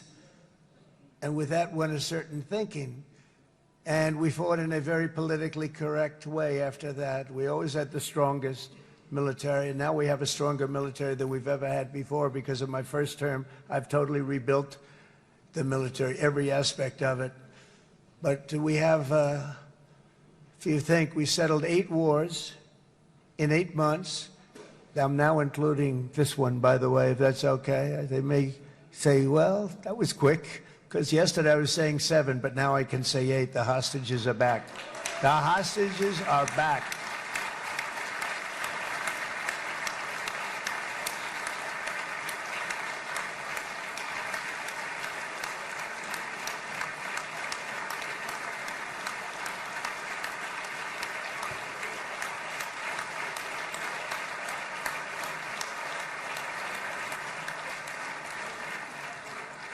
It is a good feeling. Isn't that nice to say? You know, I just said the hostage. First time I said the hostages are back. It feels so good to say it.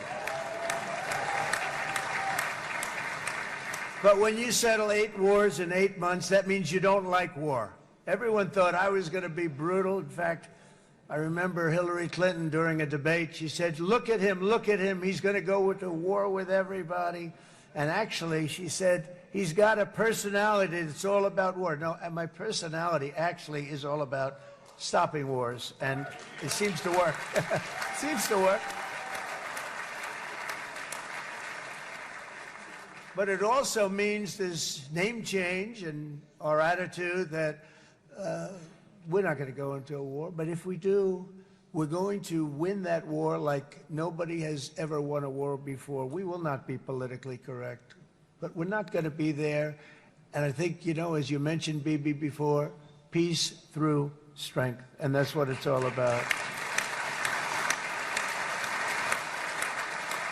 The United States has the greatest and most powerful military in the, right now, history of the world. I can tell you we have weapons that nobody's ever dreamt of.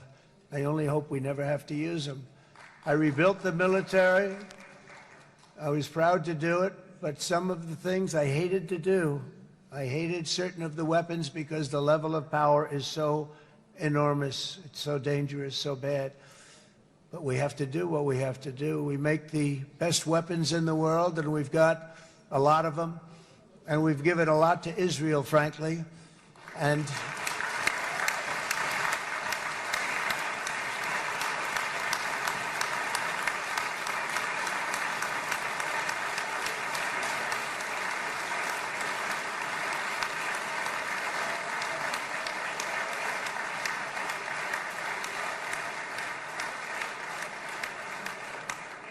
I mean, Bibi would call me so many times, can you get me this weapon, that weapon, that weapon? Some of them I never heard of, Bibi, and I made them.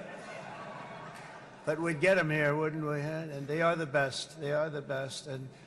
But you used them well. It also takes people that know how to use them. And you obviously used them very well. But so many that Israel became strong and powerful, which ultimately led to peace. That's what led to peace. So as we celebrate today, let us remember how this nightmare of depravity and death all began. 2 years ago, on the eve of the Simchat Torah holiday, thousands of innocent Israeli civilians were attacked by terrorists, and one of the most evil and heinous desecrations of innocent life the world has ever seen, the worst slaughter of Jews since the Holocaust. The cruelty of October 7th struck to the core of humanity itself. Nobody could believe what they were witnessing. The United States of America grieved alongside you, and we mourned for our own citizens who were so viciously taken that day. And to all the families whose lives were forever changed by the atrocities of that day, and all of the people of Israel, please know that America joins you in those two everlasting vows: never forget and never again.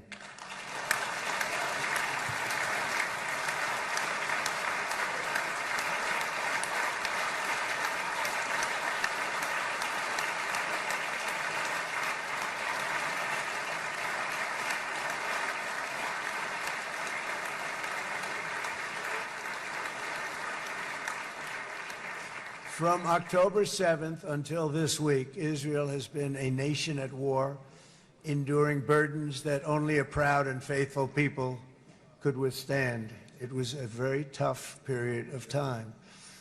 For so many families across this land, it has been years since you've known a single day of true peace.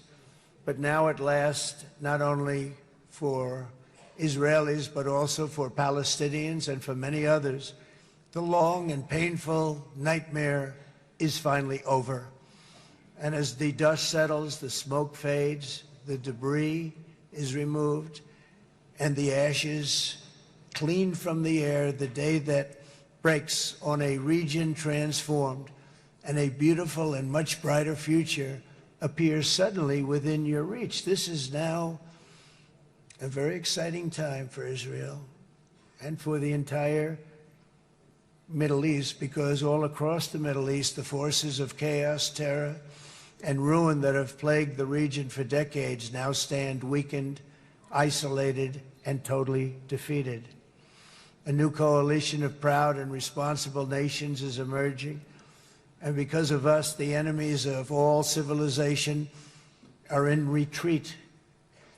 Thanks to the bravery and incredible skill of the Israeli Defense Forces and Operation Rising Lion,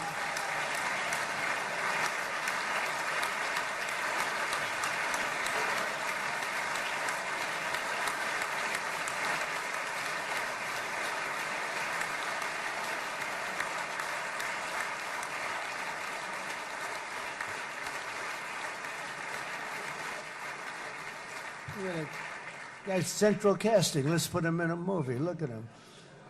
Great job. And my people loved working with you. Loved it. They worked so well together. But many of Iran's top terrorists, including nuclear scientists and commanders, have been extinguished from this earth. And with Operation Midnight Hammer, boy, that's a great name for that, what we did. Last June, the United States military flew 7 of those beautiful B-2 bombers. They look so beautiful all of a sudden. They were always, I thought they were pretty planes. I had no idea they could do what they did. In fact, we just ordered 28 more of them. A little updated version. We ordered a whole pile of them. And almost 100 other planes went with them, including fighter jets. And we had 52 tankers, big, beautiful, brand new tankers that were loading them up 4 or 5 times. They've traveled 37 hours back and forth. Think of that. But we had tankers all over the sky for all the other planes. We had the F-22s, the F-35s, F-16s. We had a hell of a lot of planes.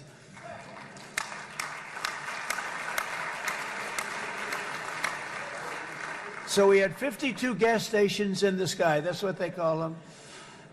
I'll tell you, I wouldn't want to be flying one of them. We have our great General Raisin Cain right here. General, stand up. This guy. What a general. Thank you.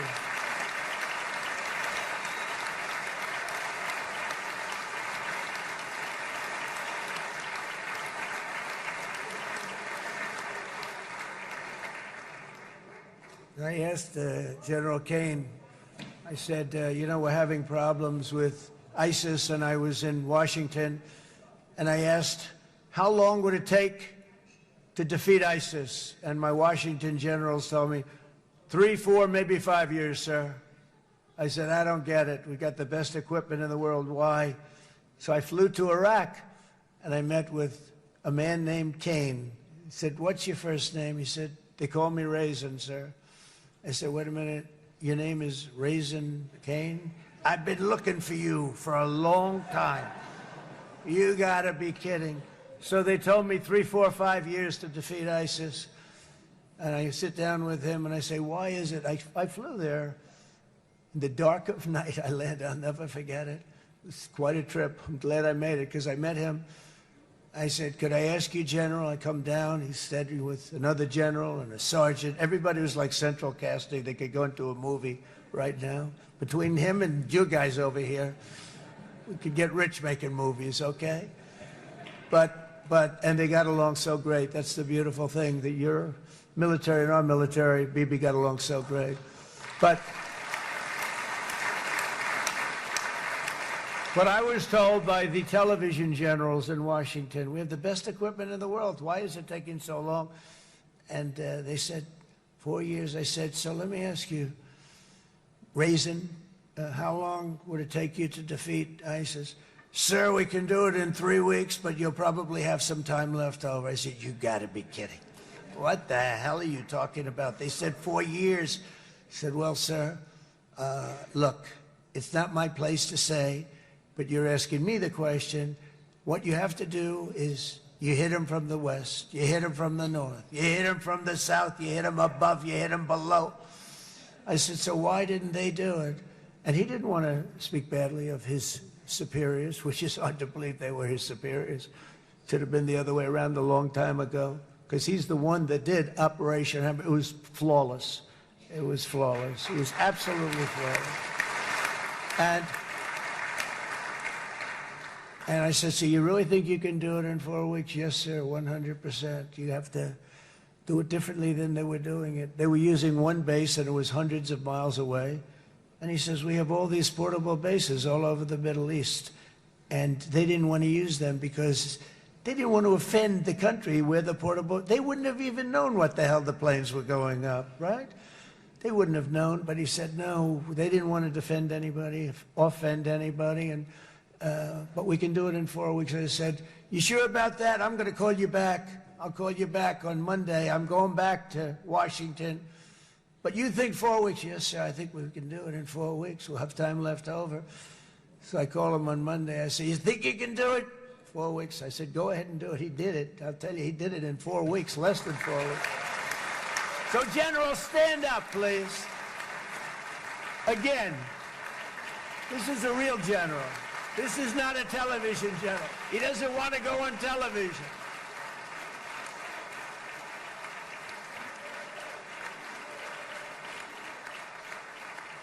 He doesn't want to go on television. I said the other guys love being on television. So we dropped 14 bombs on Iran's key nuclear facilities, totally, as I said originally, obliterating them. And that's been confirmed, and everybody understands it. Together we stopped the #1 state sponsor of terror from obtaining the world's most dangerous weapons. And if you think about it, if we didn't do that, and assuming we made the same deal that we have today, there'd be a dark cloud over this deal. And #1, it wouldn't happen because the other Arab and Muslim nations really wouldn't feel comfortable making the deal that we have now, right?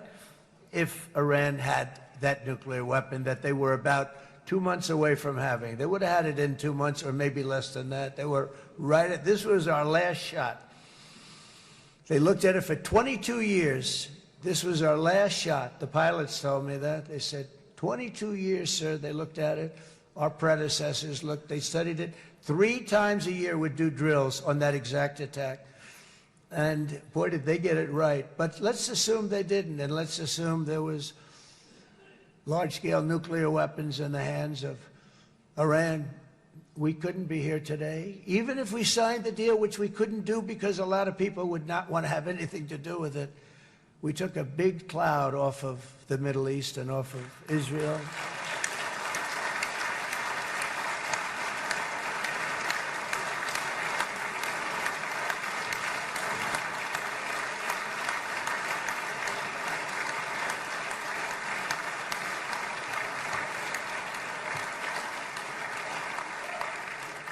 And it was my honor to help. But it isn't it true, though, that can you imagine the same, let's assume, Bibi, the same documents, we had everything the same, but you had somebody out there that was, in the opinion of everybody, all-powerful in the Middle East. They took a big hit, didn't they? Didn't they take a big hit? Boy, oh boy. They got it from one side, from the other. And you know, it would be great if we could make a peace deal with them. And I think that's big. Would you be happy with that? Wouldn't it be nice, I think? Because I think they want to. I think they're tired.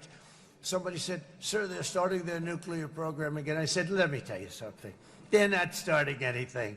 They want to survive. The last thing they want to do is start digging holes again in mountains that just got blown up and start. They're not doing it. They want to survive, okay? But I think we have a chance. Steve, you, and I think Jared, come on, I'll call you back for another one. We always bring Jared when we want to get that deal closed. We bring Jared, but Steve, you and Jared and the General and Pete and Marco, you'll get that deal done easy. I think that'll be easy. But first we have to get Russia done. We got to get that one done. If you don't mind, Steve, let's focus on Russia first, all right? We'll get it done. In Lebanon, the dagger of Hezbollah, long aimed at Israel's throat, has been totally shattered. My administration is actively supporting the new president of Lebanon in his mission to permanently disarm Hezbollah's terror brigades. He's doing very well. and build a thriving state at peace with its neighbors. And you're very much in favor of that, I know. And it's good things are happening there, really good things. And with this week's ceasefire, we've achieved the most challenging breakthrough of them all, the most challenging breakthrough maybe ever. I mean, I've never seen anything like it. I've been involved in a lot of success. I have never seen anything like what's going on today all over the world. People are dancing in the streets, not just in Israel. They're dancing in the streets of countries that would have never danced in the street about what's happening today. They're dancing in those streets. So this long and difficult war has now ended. You know, some people say 3,000 years, some people say 500 years, whatever it is. It's the granddaddy of them all. And in an unprecedented achievement, virtually the entire region has endorsed the plan that Gaza will be immediately demilitarized, that Hamas will be disarmed, and Israel's security will no longer be threatened in any way, shape, or form.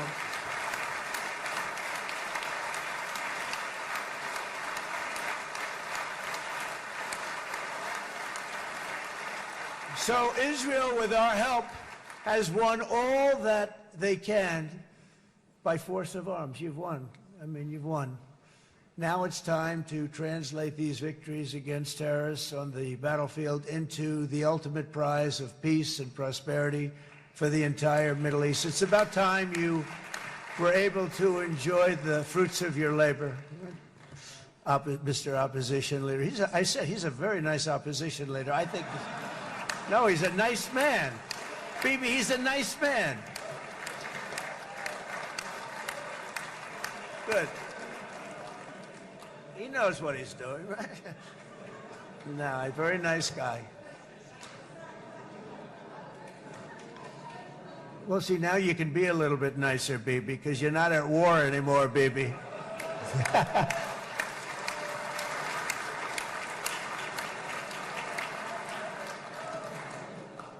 But only by embracing the opportunities of this moment can we achieve our goal of ensuring that the horrors of recent years will never happen again. You don't want to have to go through this again. 8 years ago, I came to this region on a very special first trip abroad as the President of the United States. I came here very early at your request. I addressed the leaders of the Arab and Muslim world gathered in Saudi Arabia and said that it was time to build a future free of the grip of extremism and terror. And interestingly, right now, as soon as I'm finished, I'm quite late. You've kept me quite late between opposition leaders and Bibi's brilliant but very long speech. I thought I was going to run up here, make a speech, and then head to Egypt. It didn't work out, though. And you made a pretty long one, too, sir.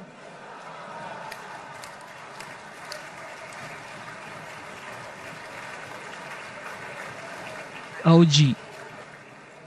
But I liked what you all said. It could be worse. Supposing on top of it, I didn't like what you said. That would be no good, Ron, would it? Ron, you did a great job, by the way, Ron.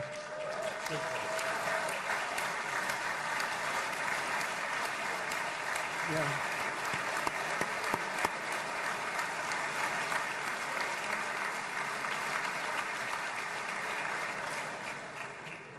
So I'm going to be meeting, actually, in a little while, I'm going to be meeting with the most powerful, the richest nations, really, in the world, although now, with the tariffs, the United States is by far the richest nation in the world, as you probably have been reading.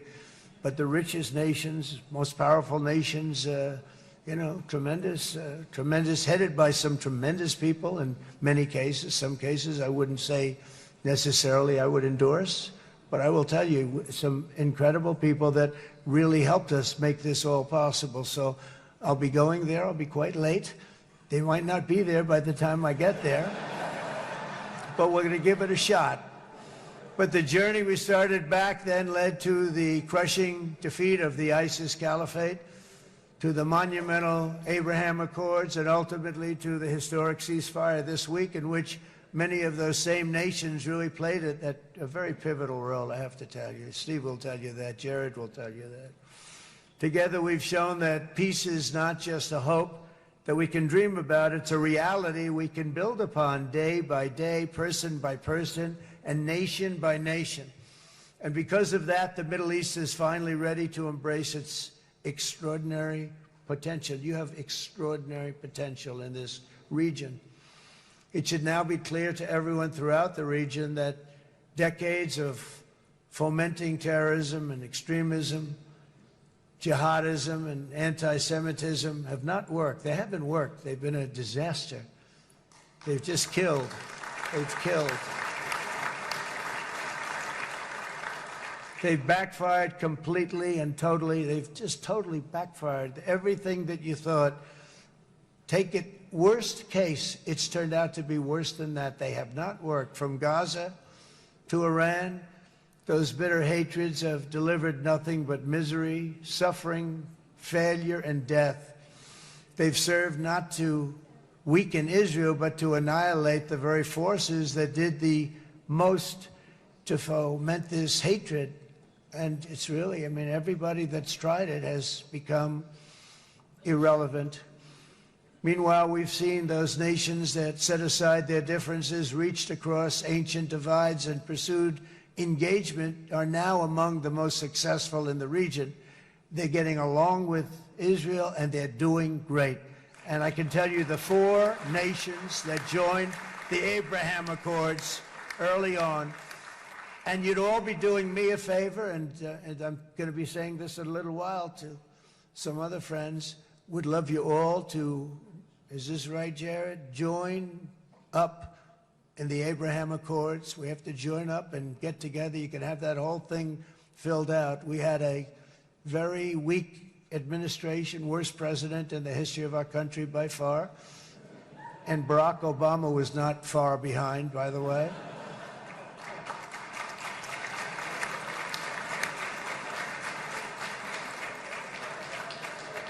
And they did nothing with this incredible document, the Abraham Accords, but now you can fill them up. Now you have peace, you have people that really like Israel. I'll tell you what, and they like Israel a lot more today than they did even 5 weeks ago. You've made a lot of, you've come back. You've come back strong, because it was getting to be a little nasty out there in the world, and ultimately the world wins. You can't beat the world always.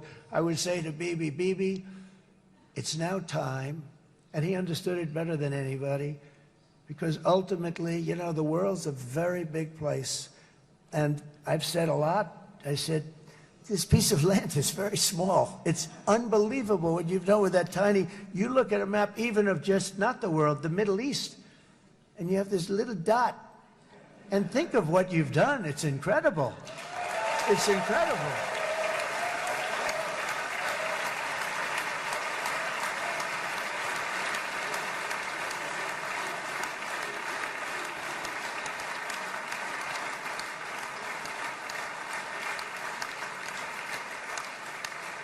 But the world is loving Israel again. And I said to Bibi, you know, the world is big and it's strong. And Ron, ultimately, the world wins. And we don't have to worry about that now. But there was getting to be a period of time over the last few months, you know, the world wanted peace and Israel wanted peace. Everybody did. Everybody did. And what a victory it's been, right? What a victory it's been.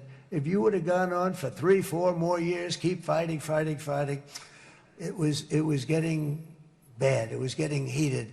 The timing of this is brilliant. And I said, Bibi, you're going to be remembered for this far more than if you kept this thing going, kill. It would be it would not be the same. And I just want to congratulate you for having the courage to say, that's it, we've won.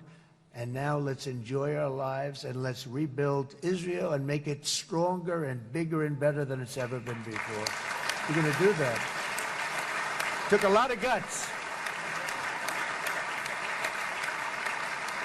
And the choice for Palestinians could not be more clear. This is their chance to turn forever from the path of terror and violence. It's been extreme, to exile the wicked forces of hate that are in their midst, and I think that's going to happen. I've met some people over the last couple of months that want to see it happen very much, and After tremendous pain and death and hardship, now is the time to concentrate on building their people up instead of trying to tear Israel down. We don't want that to happen again.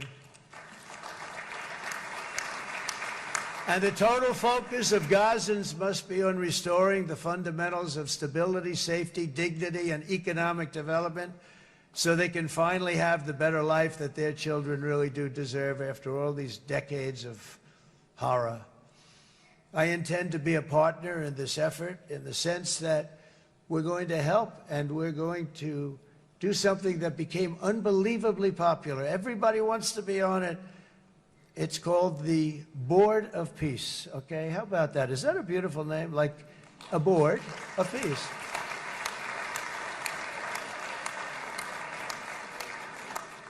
The only bad thing from my standpoint, every single nation involved has asked me to be the chair, and I'll tell you, I'm very busy. I didn't count on that, but you know what? If we do it, we'll do it right, and we have unbelievable power and wealth, because you're going to need wealth. You're going to need wealth to rebuild things, and they have wealth like few people have wealth. I want to thank the Arab and Muslim nations for their commitment that they've made to support a safe rebuilding of Gaza and beyond. I have many Arab countries, very wealthy countries, that came up and said, we'll put up tremendous amounts of money to get rebuild Gaza, and I think that's going to happen. The power, they want dignity, they want to come forward, and they want to say, and I want to say who they are, because what they're doing is going to be, I think, something that you're going to be very impressed with, Bibi, and you need that. You need the kind of economic power that they have, and they want to see it work, and they want to see it be safe, and they want to see it be good for Israel, too. And as much money as it will be, and it's a lot, as you can see, it's a lot. For these countries, it's relatively little relative to their worth. It's really a lot of money like most people could never even conceive, but for these countries, it's not that much, especially because it ensures success and stability in the Middle East, which is what they want to see. So many of them will be with us in Egypt in a little while, I think. I'm not sure. They may be gone. They may have taken their Boeing 747s and left. I said, what kind of a plane do you fly? 747. I said, that's a large plane. No, they may have. Steve, do you think they've left on their their brand new Boeing 747s? Or I don't know. We're going to find out soon. It's going to be a big story. There'll be 2 people left. And they'll be the 2 poorest ones.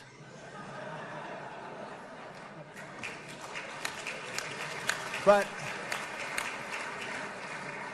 it will be the wealthiest and most powerful group of nations. So the group that we have assembled, that's waiting for us, is the wealthiest and most powerful group ever assembled at one time. There has never been a group like this. And they're only looking for good. They want good. They're going to do good. And as those commitments are made, I'm going to let the world know who's doing it, because they really deserve to get the credit. And some of them probably won't want the credit, but they deserve it. It's more obvious than ever that the productive and responsible nations of this region should not be enemies or adversaries. You should be partners and eventually even friends, and that's what's going to happen. I know it. Together you can stand against the forces of chaos. Yeah, you go ahead. That's an important point.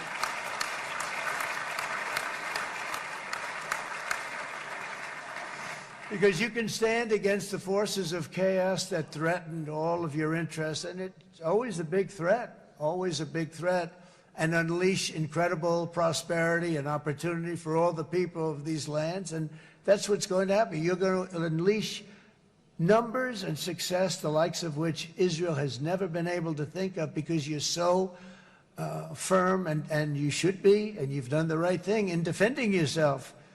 You're not going to have to worry so much about it. You've won, and now you can build, and you can do things that you never even thought possible.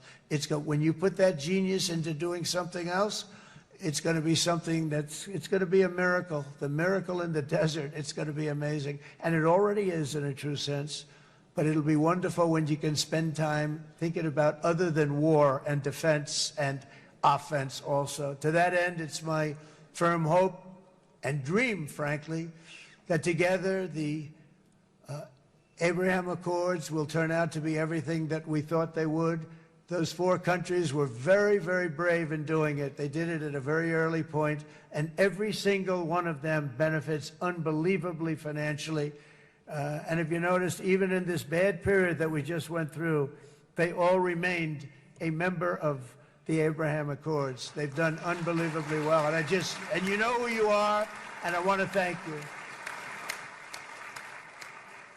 And they've stayed because of loyalty, but they've also stayed because it was really good business. They've made a lot of money being members, and you're going to all, I hope that every one of the countries that we're seeking, Jared, I hope they join quickly.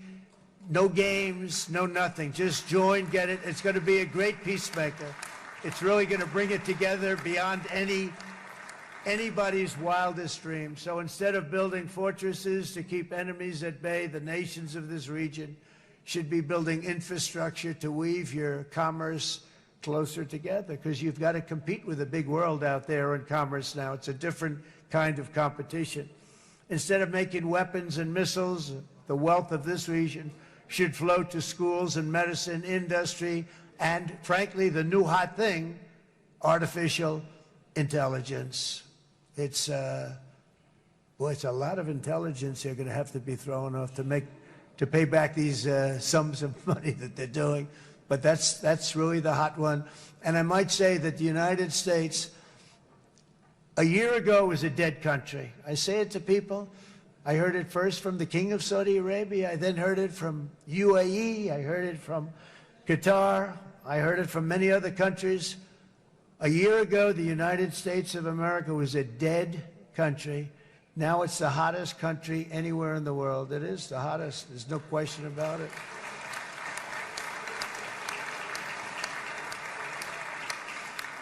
In fact, if you go back a year ago, before the election, although once we had November 5th, we became hot because people got it.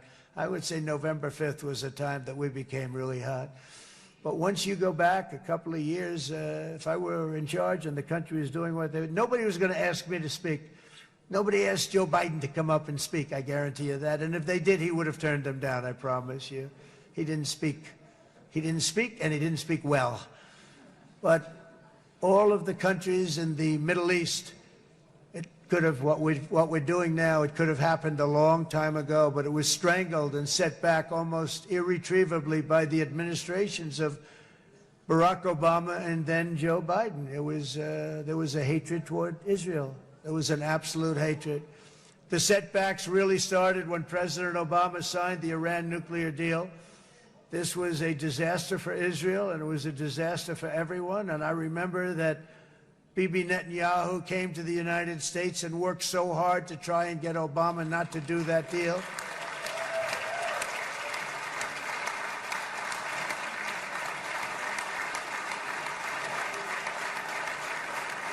He worked so hard.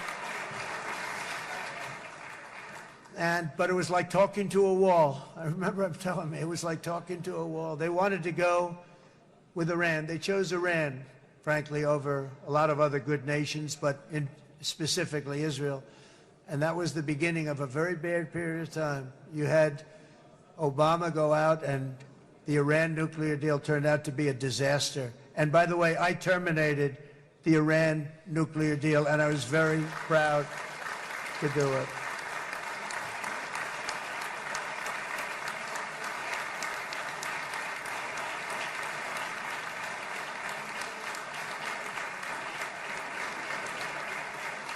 Yet even to Iran, whose regime has inflicted so much death on the Middle East, the hand of friendship and cooperation is open. I'm telling you, they want to make a deal. That's all I do in my life. I make deals. I'm good at it. I've always been good at it. And I know when they want. Even if they said, we don't want to make a deal, I can tell you they want to make a deal. All right, they do. They want to make a deal, and we're going to see if we can do something, because this is crazy what's happening, and we're not going to have this anymore. Neither the United States nor Israel bear the people of Iran any hostility. We merely want to live in peace. We don't want any looming threats over our heads, and we don't want to even think in terms of nuclear destruction. It's not going to happen, never will happen.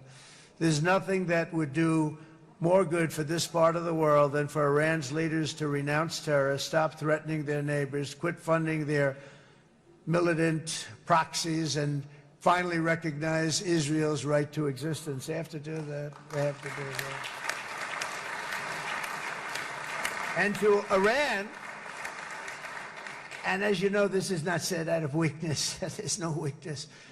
But I'm going to say this, that we are ready when you are, and it will be the best decision that Iran has ever made. And it's going to happen. It's going to happen. And they're good people. I know a lot of Iranians in the United States. They're good people, smart, hardworking people. They don't want to see what's happened to their country. The story of fierce Israeli resolve and triumph since October 7th should be proof to the entire world that those who seek to destroy this nation are doomed to bitter failure. The state of Israel is strong, and it will live and thrive forever.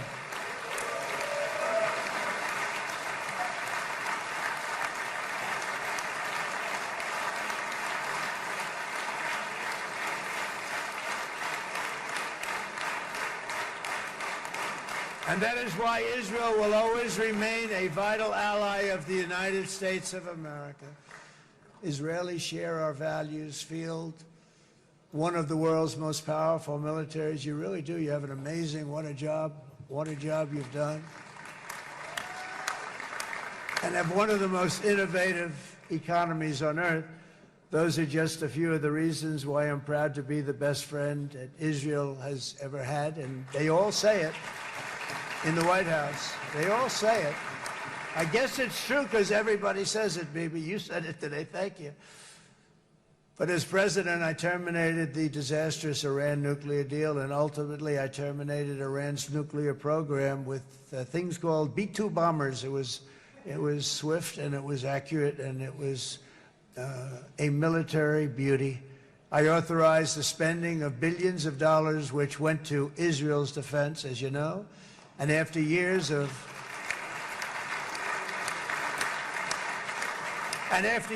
broken promises from many other American presidents, you know that, they kept promising. I never understood it until I got there. There was a lot of pressure put on these presidents. It was put on me too, but I didn't yield to the pressure. But every president for decades said, we're going to do it. The difference is I kept my promise and officially recognized the capital of Israel and moved the American embassy to Jerusalem.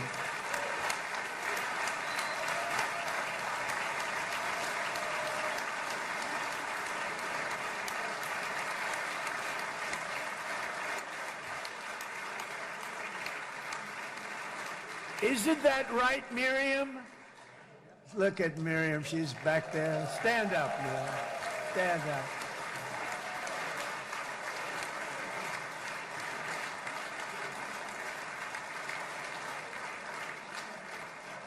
Miriam and Sheldon would come into the office. They'd call me. He'd call me. I think they had more trips to the White House than anybody else I can think of. Look at her sitting there so innocently. She's got $60 billion in the bank. $60 billion. And I think she's saying no more.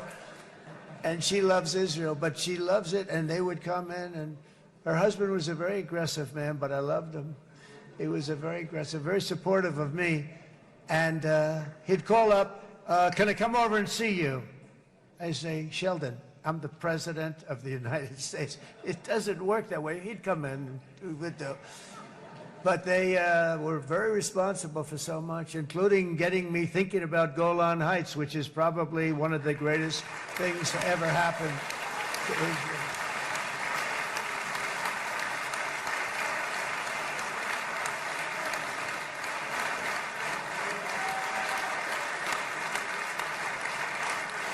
Miriam, stand up, please. She really is. I mean, she loves this country.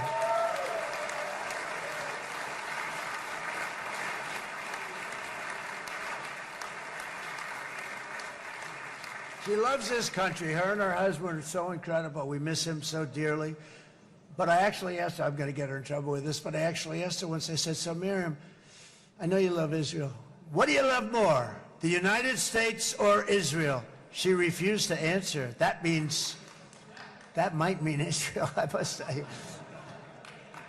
We love you. Thank you, darling, for being here. That's a great honor. Great honor. She's a wonderful woman. She is a great woman. I've always stood for the people of this community, and I always will. I'll always be with you. I'm always going to be with you. I guess maybe something could happen to change my mind. Somebody that's really stupid gets into office and wants to do really bad things, but that's about it. We don't think we're going to have that happen. I hope we're not going to have that happen. And this man is a good man right here. These two men are good men right here.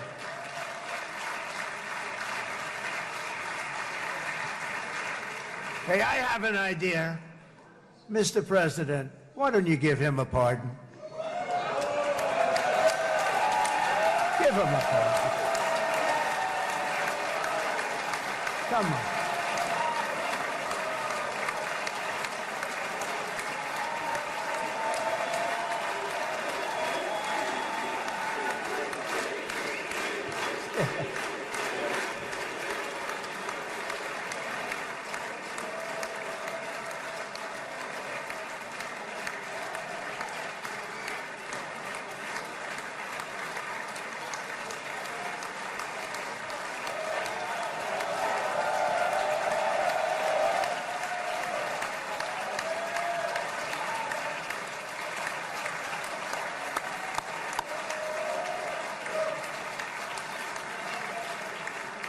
By the way, that was not in the speech, as you probably know. But I happen to like this gentleman right over here, and it just seems to make so much sense. You know, whether we like it or not, this has been one of the greatest wartime presidents. This has been one of the greatest wartime presidents. And cigars and champagne, who the hell cares about that?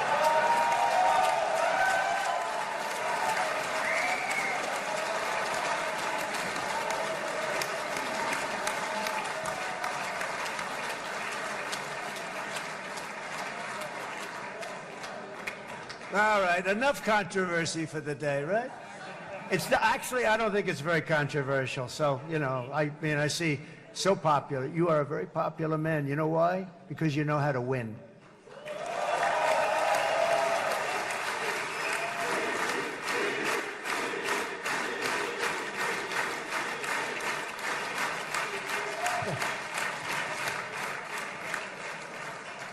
Over the past 2 years, I've met many of the families of the Israelis taken hostage and those that were taken hostage. Unbelievable. I've looked into their eyes. I've seen the worst nightmares of their suffering, but I've also seen something else, the beautiful love of the people, the love of people, frankly, that hold things together, the love that gives you the courage to carry on through thousands of years of persecution and repression and to emerge with the heart of David. It's the heart of David. It's that love that's defeated the enemies of civilization, built this incredible country and this unbelievable economy, and forged one of the great democracies of the world. That is why it's a true honor to stand here today and address this assembly in your ancient and eternal now capital, Jerusalem. I'm proud to have helped in that regard. This city and this nation stand as living proof that a much brighter future for this entire region is truly within our grasp. For thousands of years, Jerusalem has been a home to Christians, Jews, Muslims, and people of all ethnicities and creeds. This is the holy center of the world's three great Abrahamic faiths. I like that too. Adorned, it's the first time I've seen that word in a while. Adorned with their sacred sites and alive with their pilgrims and visitors from every corner of the globe. But here between the Western Wall, the Temple Mount, and the hill called Calvary, people of every faith and background live, work, pray, serve, and raise their families side by side, and they do it with love. This example is just one of the modern miracles that Israel has given to the world. And just in closing, the leaders in this chamber know better than anyone else the challenges of this harmony, and it's been easily won. No, it hasn't. It has not been. It's been so tough, but it has been, some say, a miracle. What you've done is a miracle. Look at your size. Look at your chances when it all started. And you know, if you think about it, you are safer today, stronger today, and more respected today than at any time in the history of Israel. Think of it. People used to say it wouldn't exist. They don't say that anymore, do they? Yet if safety, security, and coexistence can thrive here in the winding alleys and ancient paths of Jerusalem, then surely peace and respect can flourish among the nations of the broader Middle East. The God who once dwelled among his people in this city still calls us, in the words of Scripture, the turn from evil and do good, to seek peace and pursue it. So he still whispers truth into the hills and knolls and valleys of his magnificent creation, and he still writes hope into the hearts of his children all over the world. And that is why even after 3,000 years of pain and conflict, the people of Israel have never given up from the threats of Zionism, from all sorts of threats. You want the promise of Zion. You want the promise of success and hope and love and God. And the people of America have never lost faith in the promise of a great and blessed future for all of us. From the very first day that modern Israel was founded, we have stood together through thick and thin of setbacks, and through victory and defeat, through glory and heartache. We have built industries together. We have made discoveries together. We have confronted evil together, and we have waged war together, and perhaps most beautifully of all, we have made peace together. And this week, against all odds, we have done the impossible and brought our hostages home.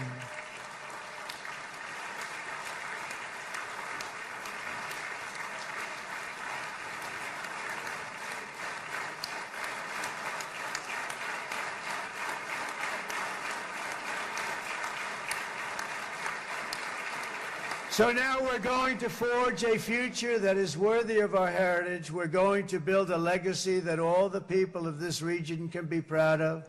New bonds of friendship, cooperation, and commerce will join Tel Aviv to Dubai, Haifa to Beirut, Jerusalem to Damascus, and from Israel to Egypt, from Saudi Arabia to Qatar, from India to Pakistan, from Indonesia to Iraq, from Syria to Bahrain, Turkey to Jordan, the United Arab Emirates to Oman, and Armenia to Azerbaijan, another war that I just settled. We are going to have hope, harmony, opportunity, and happiness here in the spiritual and geographic center of the entire world. That's what you are. Israel, America, and all of the nations of the Middle East will soon be safer, stronger, greater, and more prosperous than ever before.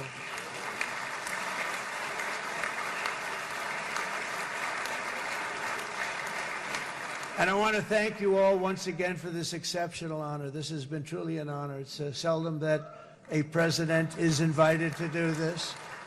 And I love Israel. I'm with you all the way. You will be bigger, better, stronger, and more loving than ever before. Thank you very much. God bless you. God bless the United States of America. And God bless the Middle East. Thank you, everybody. Good luck. There you have it. Thank you very much. Thank you. There you have it. The OG, the 45th, now the 47th President of the United States. There we go. There we go. This is what Americans voted for. And this is what Israel, the people of Israel, prayed for. Okay? America's Greatest president right here. Really. I don't know how he does this at 79 years old. Now he has to go to Egypt. אני מודה לנשיא ארצות הברית של אמריקה על דבריו. It's just wow. חברות וחברי הכנסת, תם סדר היום. הישיבה הבאה תתקיים ביום שני, כ"ח בתשרי התשפ"ו, 20 באוקטובר 2025 בשעה 16:00.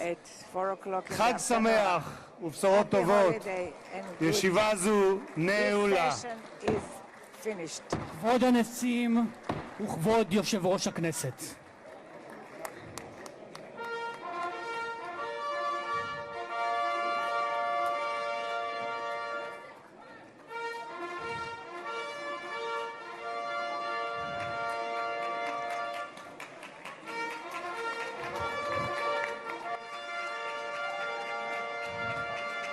President of the United States, ladies and gentlemen.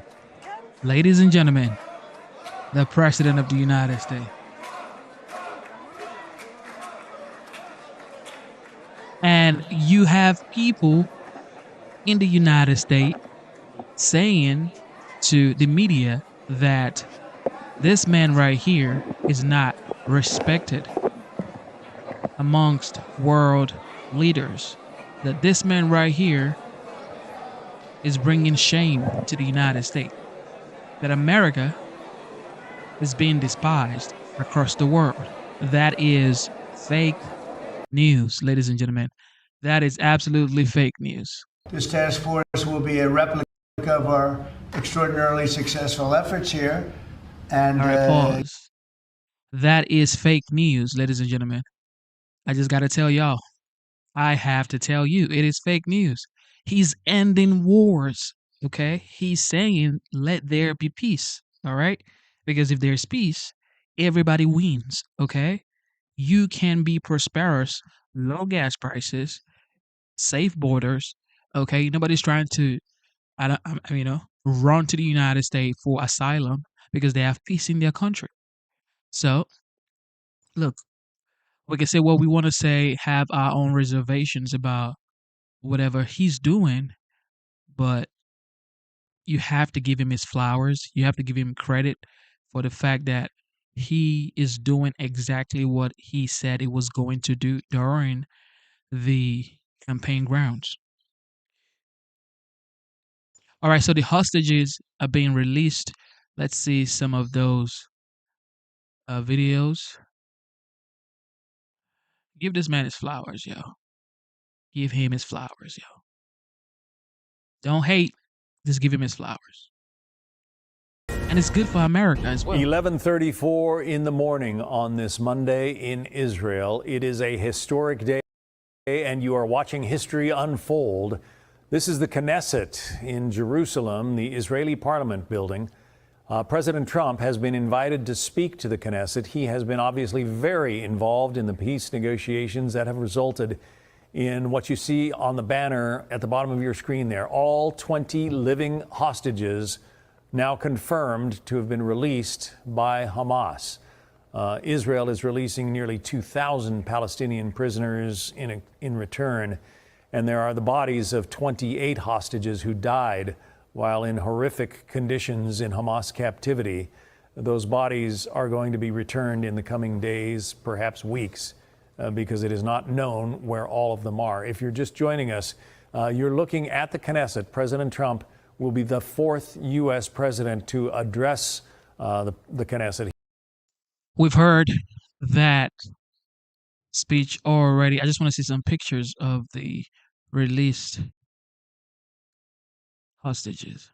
They identified all 13 of the Israeli hostages, and now we can report that that convoy is on its way to meet the IDF as we speak. All 20 will return to Israel shortly. We have seen preparations at the Re'im base outside the military helicopters, which will bring the hostages to the three hospitals here in Tel Aviv that have been making preparations for the hostages, medical doctors, psychologists, care packages for the hostages who've been kept in unbelievable conditions for the last 2 years. remarkably, we've seen photos of at least six photos of the 7 hostages who've been released. And of those hostages, all of them, we're told, are walking on their own. That is a good sign. That shows that they are healthy enough to walk on their own. So what we can say is that some of the scenes have been extremely emotional.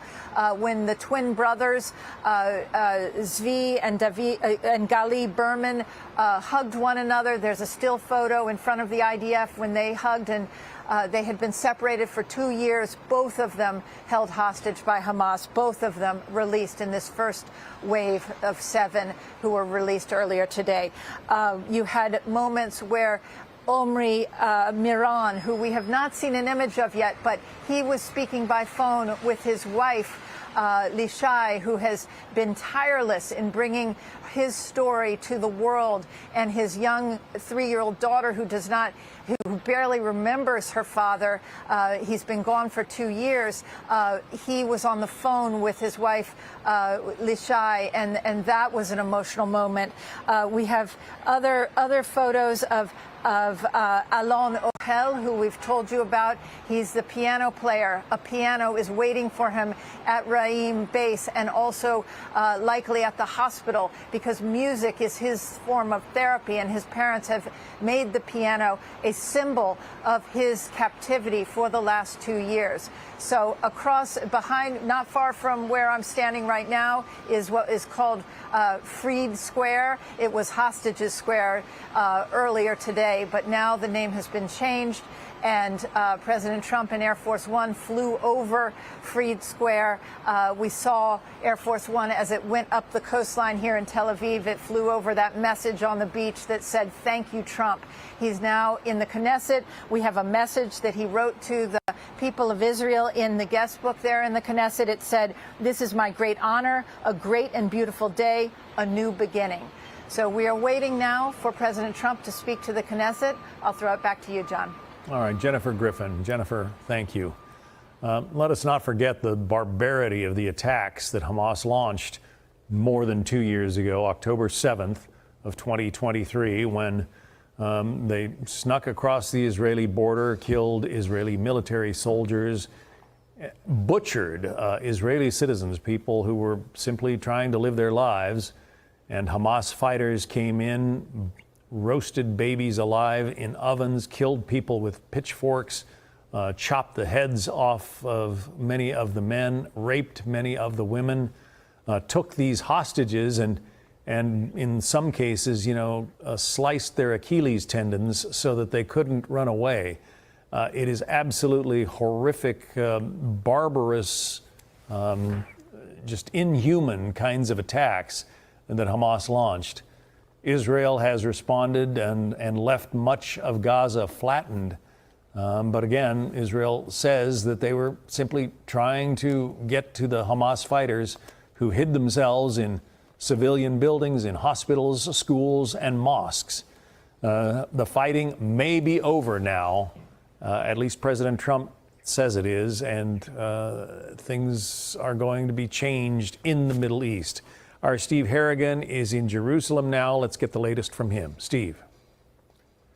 John, President Trump about to address the Knesset here in Jerusalem. We don't know exactly what he's going to say, but he's given a few clues about what his speech might be about. On the way over, he said, "The war is over." And while signing the guest book in the Knesset, he wrote, "This is my great honor, a great and beautiful day, a new beginning." So it's clear for President Trump, this is a lot more than a hostage release. This is about a clean slate, a new start, a real chance at peace. Right now, the first phase of that peace is in effect and does seem to be working. There is a ceasefire that is effective. There are the return of thousands of Palestinians to their homes. Aid is beginning to flow in. We've seen Israeli forces pull back as well. As far as the hostage situation goes, those hostages, some of them still on the move. They go from Hamas to the Red Cross to Israeli forces and then by helicopter to hospitals in Tel Aviv. 7 of them have are already doing that, and we've seen 7 of them appear to be walking under their own power, so certainly a very good sign. The 13 others still to be released are under the control of the Red Cross right now. They're heading towards that Israeli military base, and they'll be taken by helicopter to 3 hospitals here around Tel Aviv that have been prepped for their arrival. John, back to you. All right. It is amazing, Steve. Steve Harrigan reporting from Jerusalem. Thank you. The buses, the vans appear to be arriving there at the Reim base in Israel, where the helicopters are waiting to fly those former hostages to their families and to medical care. Many of them appear to be in better shape than what we saw in January when Hamas released hostages who were gaunt, emaciated, obviously had been mistreated. Certainly these hostages have been mistreated as well, but they appear to be in a bit better shape. Hard to know why that is, but perhaps we will learn that in their stories. According to information provided by the Red Cross, the 13 hostages have been transferred into Red Cross custody. They are on their way to IDF and ISA forces in Gaza. You can see that tent. We saw soldiers carrying that tent a short time ago. They have placed that tent where apparently the vans are going to disgorge their passengers. They will go directly into the tents, so it'll be out of view of the cameras. We might find that unfortunate, but certainly the hostages and their families would like to have as much privacy at this moment as possible. So that's what's going to be taking place there. The hostages will emerge, the former hostages will emerge from the vans, go into those tents, and then be loaded aboard the helicopters that you see waiting there. We are also... Wow. This is incredible. This is absolutely incredible. The fact that this guy got this done after he said he was going to do it, he did it. It takes grit to be able to get this done. And he did it. So thank God, first of all. And now these hostages are being reunited with their family. Thank God for that as well. Here's a little recap from what happened earlier today. With us, let's bring in former Trump Deputy National Security Advisor KT McFarland. KT, great to have you with us this morning. Just step back and give us your overall thoughts right now at this historic moment. This is all because Donald Trump made a decision the first week of his first term to back a younger generation of Arab leaders. We were in the White House Situation Room and faced a choice, the older generation or the younger ones. The younger ones promised peace, prosperity, peace with Israel, and President Trump took a risk and he backed them. And so they trusted him. And now 8 years later, those were the people who then helped President Trump get over the line. It was the Arabs in the Middle East. And then when President Trump unleashed Israel to destroy Iran. And today, Hamas is isolated and alone. No financial backers, no political backers, no diplomatic backers. And even more so, Hamas is now separated from the Palestinian people because what President Trump is likely to talk about in a few minutes is the future. What happens in the future in Gaza? Without Hamas, Gaza will be rebuilt. It's going to be rebuilt and protected and invested in by the countries in the region, but frankly, by the whole world. Hamas is a liability to everybody now. So I think that the prospects of future peace and prosperity in the Middle East are extraordinary. The Middle East could become one of the most important parts of the world as a conduit for trade and peace and prosperity and technology that goes from Europe all the way through to India. You know, KT, this is a foreign policy that has been underestimated. You remember in the first term, you were there, and he created the video for Kim Jong-un. And the video was what your future could be like. Well, he created a similar video for these Arab and Muslim leaders. And they took the economic prosperity. And that was the pretext for this entire deal. He has fundamentally changed foreign policy, right? Yeah, and you know, the problem with the Middle East is that nobody trusts anybody. But President Trump, 8 years ago, won the trust of those young generation of Arab leaders. He won the trust of the Israeli leaders. He's won everybody's trust. And as a result, The truth is, we can go back and forth about how many people have been killed, what happened in the past, what happened 2 weeks ago, blah, blah, blah. But what is happening right now? Forget about the past. Most of us live in the past. Can you come back to the present day? Be present. Be present. This is what is happening right now. There is now peace. The hostages are now being returned. Both ways. You're still talking about, well, what happened a couple of months ago, 2 years ago. Oh, well, he said. It's a new day, ladies and gentlemen. It is a new day. And everybody's happy. Both the Palestinian people and Israelis are happy. Everyone is joyful. Look at this guy. It said, I'm about to put this guy on. Let me pin this message. How do I? Boom. These are the type of, look at this guy. He said, shut up, immigrant. Look at this guy. He says his name is God's son. He named himself God's son. Let me go check his page.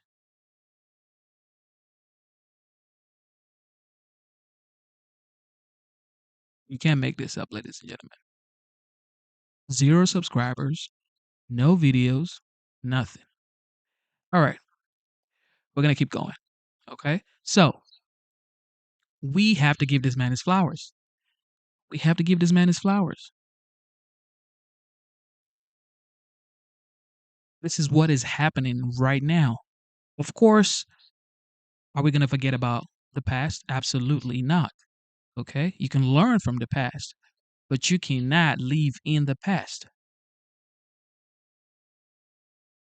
You cannot live in the past. You have to forge ahead. You have to keep on moving forward. If you keep on looking at your rear view mirror, you would never achieve greatness. You would never set out to do what you want to do in the first place. So be grateful that this is happening now. Forget about what you are talking about. Focus on what's happening right now. Kids are being reunited with their families. Okay. The war has ended. Both parties feel like they've won. Okay. Israel feel like they've won. The Palestinian people feel like they've won. Both people are rejoicing in their respective countries. So what else do you want? they were willing to take the risk on peace. And their future now looks very bright. The Abraham Accords finished at the first term, as the first term of President Trump finished. That has brought extraordinary peace and prosperity to Israel and the countries that signed it. So the rest of the countries in the region look at that and say, this is what peace, this is the prospect of peace. We could have peace and prosperity. Saudi Arabia looks at that and says, we could be a technology leader in the world. The other countries in the region say, you know something? What has 70 years of war gotten us? Nothing. Maybe there's a different track to take. And because of Donald Trump's just dogged determination and a series... And this right here, this is the same thing that's going to happen between Ukraine and Russia. Like President Trump says, they're losing about 7,000 young men every single week. I mean, you've been losing how many lives for how many years? Do you want to keep doing this? Or you want to figure out how to end this thing right here? You can argue back and forth and say, well, I'm the big bad guy. But if your people keep dying, for what? All right, for what? That's the question. Sometimes you forget what you're fighting for in the first place. Have you ever had an argument with someone and it's like, wait, what are we arguing about? What are we actually fighting about? You've lost too many people. It's like, okay, let's calm down and let's sign this peace deal. That's what's going to happen between Israel, Ukraine, and Russia by the end of the day.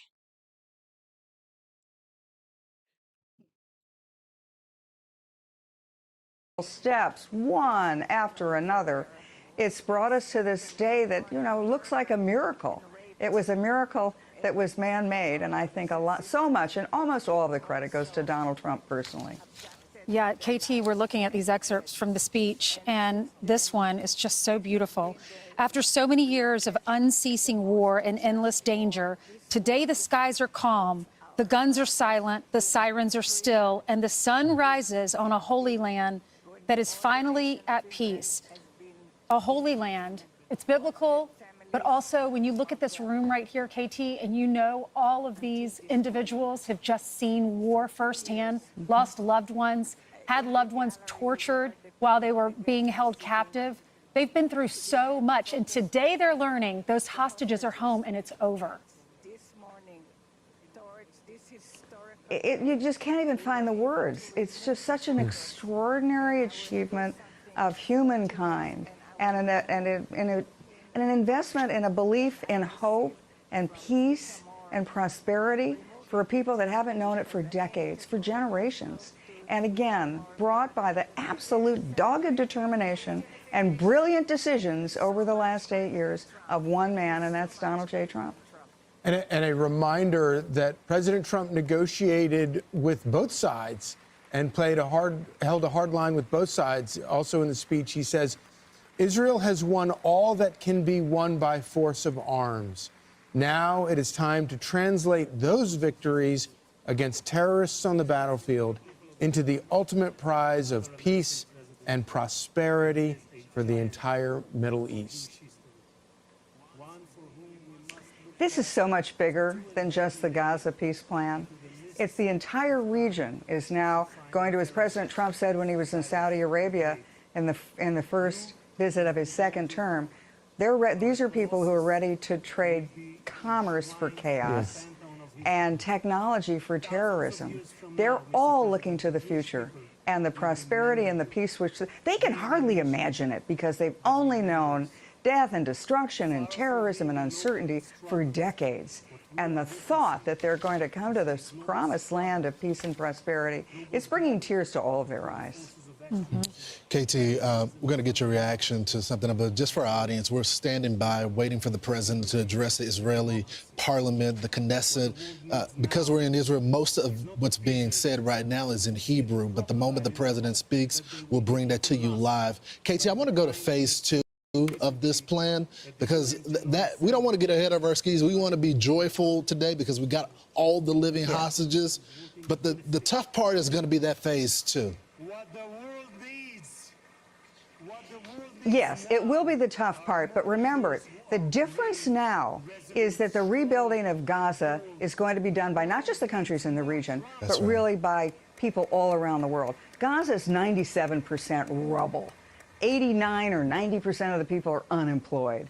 The prospect of rebuilding Gaza into a powerhouse in the Middle East without Hamas, a powerhouse that is at peace with Israel, works with Israel, peace with its neighbors, that's what the next phase is. And so why do I have some confidence? And you're right, we should not get ahead of our skis. There are many problems left to solve. But all of a sudden, there's a great interest in the countries in the region especially, and Qatar primarily, Saudi Arabia primarily, Egypt primarily, to go in the direction of peace. So if Hamas tries to rear its ugly head again, it's going to be cut off by the people who are in that very region. It's people who used to support Hamas, who used to finance Hamas. Those are the people who have now abandoned Hamas, and rightfully so. Yeah, KT, the president is expected to say it is an incredible triumph for Israel and the world to have all these nations working together as partners in peace. Generations from now, this will be remembered as the moment that everything began to change. When you look at the list, KT, of all of the leaders that will be with him in Egypt, I mean, you have the French president, Turkish president, the UK prime minister, Spanish, Italian. You have Arab League Secretary General, King of Jordan, Kuwait, Bahrain, Indonesia, Azerbaijan, the German chancellor, the Greek prime minister, Armenia, Pakistan, Canada, Norway, Iraq. It goes on and on. So you've touched on trusting those younger Arab leaders, or he gained the trust of them. What do you say to, I have some friends that lost their spouses on 9/11, and they can't believe that there is trust in the Saudi Arabia government, that live golfers are going to play, that comedians are going over there. But yet this young Arab sect of leaders, you touched on the relationship that Donald Trump has with them. How do we navigate that? You know, here's the thing. When President Trump made that decision more than 8 years ago at the urging of Jared Kushner, he took the risk. Why? Because those young Arab leaders in their 30s, untested, untried, but they'd been educated in the West. They were comfortable with open societies. They wanted peace and prosperity. They knew they couldn't rely on oil revenues to cast their future. They knew they had to diversify their economies, open their societies, and join the world. And because he took a bet on them, and they did it, they were able to pull it off. They did it. When President Trump went to Saudi Arabia several months ago, who opened the session? A woman who 5 years ago couldn't even drive in Saudi Arabia. And so as a result of all of that trust and confidence that they have in President Trump's leadership, that's why everybody has gotten to this table and taken the bet. And as you've just pointed out, Ainsley, everybody in the world has signed on to peace. Everybody in the world has signed on to the obliteration of Hamas. If you were advising President Trump right now, KT, what would your advice be to him about how to proceed in the short term? You know, as he's always said, and when he said in Saudi Arabia, he said it throughout his time in public life, is that we're not going to dictate to you how to live your lives. We're not going to dictate to you how to run your countries or your economies or your societies. And so the best thing President Trump could do is remain as the kind of CEO of peace in Gaza, but then delegate to all the countries in the region who they're the neighbors. They have the vested interest in keeping the peace. You know, Katie, I do find it fascinating that as the president, after he does this address to the Knesset, he's going to be traveling to finish the other part of the peace. And part of the people that are going to be traveling with him there is the UK Prime Minister, and you got Emmanuel Macron, the president of France. They kind of tried to undercut the president by acknowledging this Palestinian state. Now everybody wants to be on board with the president's proposal. You know something, Lawrence? Do you think they'll all be fighting in the corridors to have a selfie with President Trump? I think so. They're all trying to claim credit. They're all trying to be part of the act. They were actually part of the problem, but now they're rushing to be part of the solution. Well, KT, thank you so much for coming on with us. Shout out to everybody who tuned in. God bless you guys.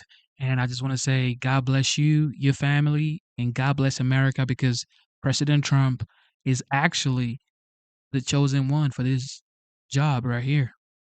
He is exceeded my expectations. And that's just true. He's less than 1 year in office. Okay. And he's been able to do so much in a short period of time. That is remarkable. That is absolutely remarkable. And is going to Egypt. Has done his duties in Israel, made everybody happy. Now he's going to Egypt to do more work. He's probably going to take a nap on the plane, or maybe not. Maybe calling other world leaders into meetings and stuff. He's just, I don't know how he does it, man. I don't know how he does it at 79 years old. I just don't know how. I just don't know how he does it. I don't know. He's going to be 80 years old next year and is so active. There are so many people who are in their 30s, matter of fact, in their 20s, and they don't have the same energy President Trump has. They don't. If I get to 79 years old and I have the energy that he has, oh my goodness, I am blessed. All right. Let's see what this person keeps on putting in the chat. It says, great to be American. It's like being the best fighter on block. Everyone comes to you for help. Okay. And it says, the fact that you got bullied by handicap says a lot. There you go. Retard. Bottle.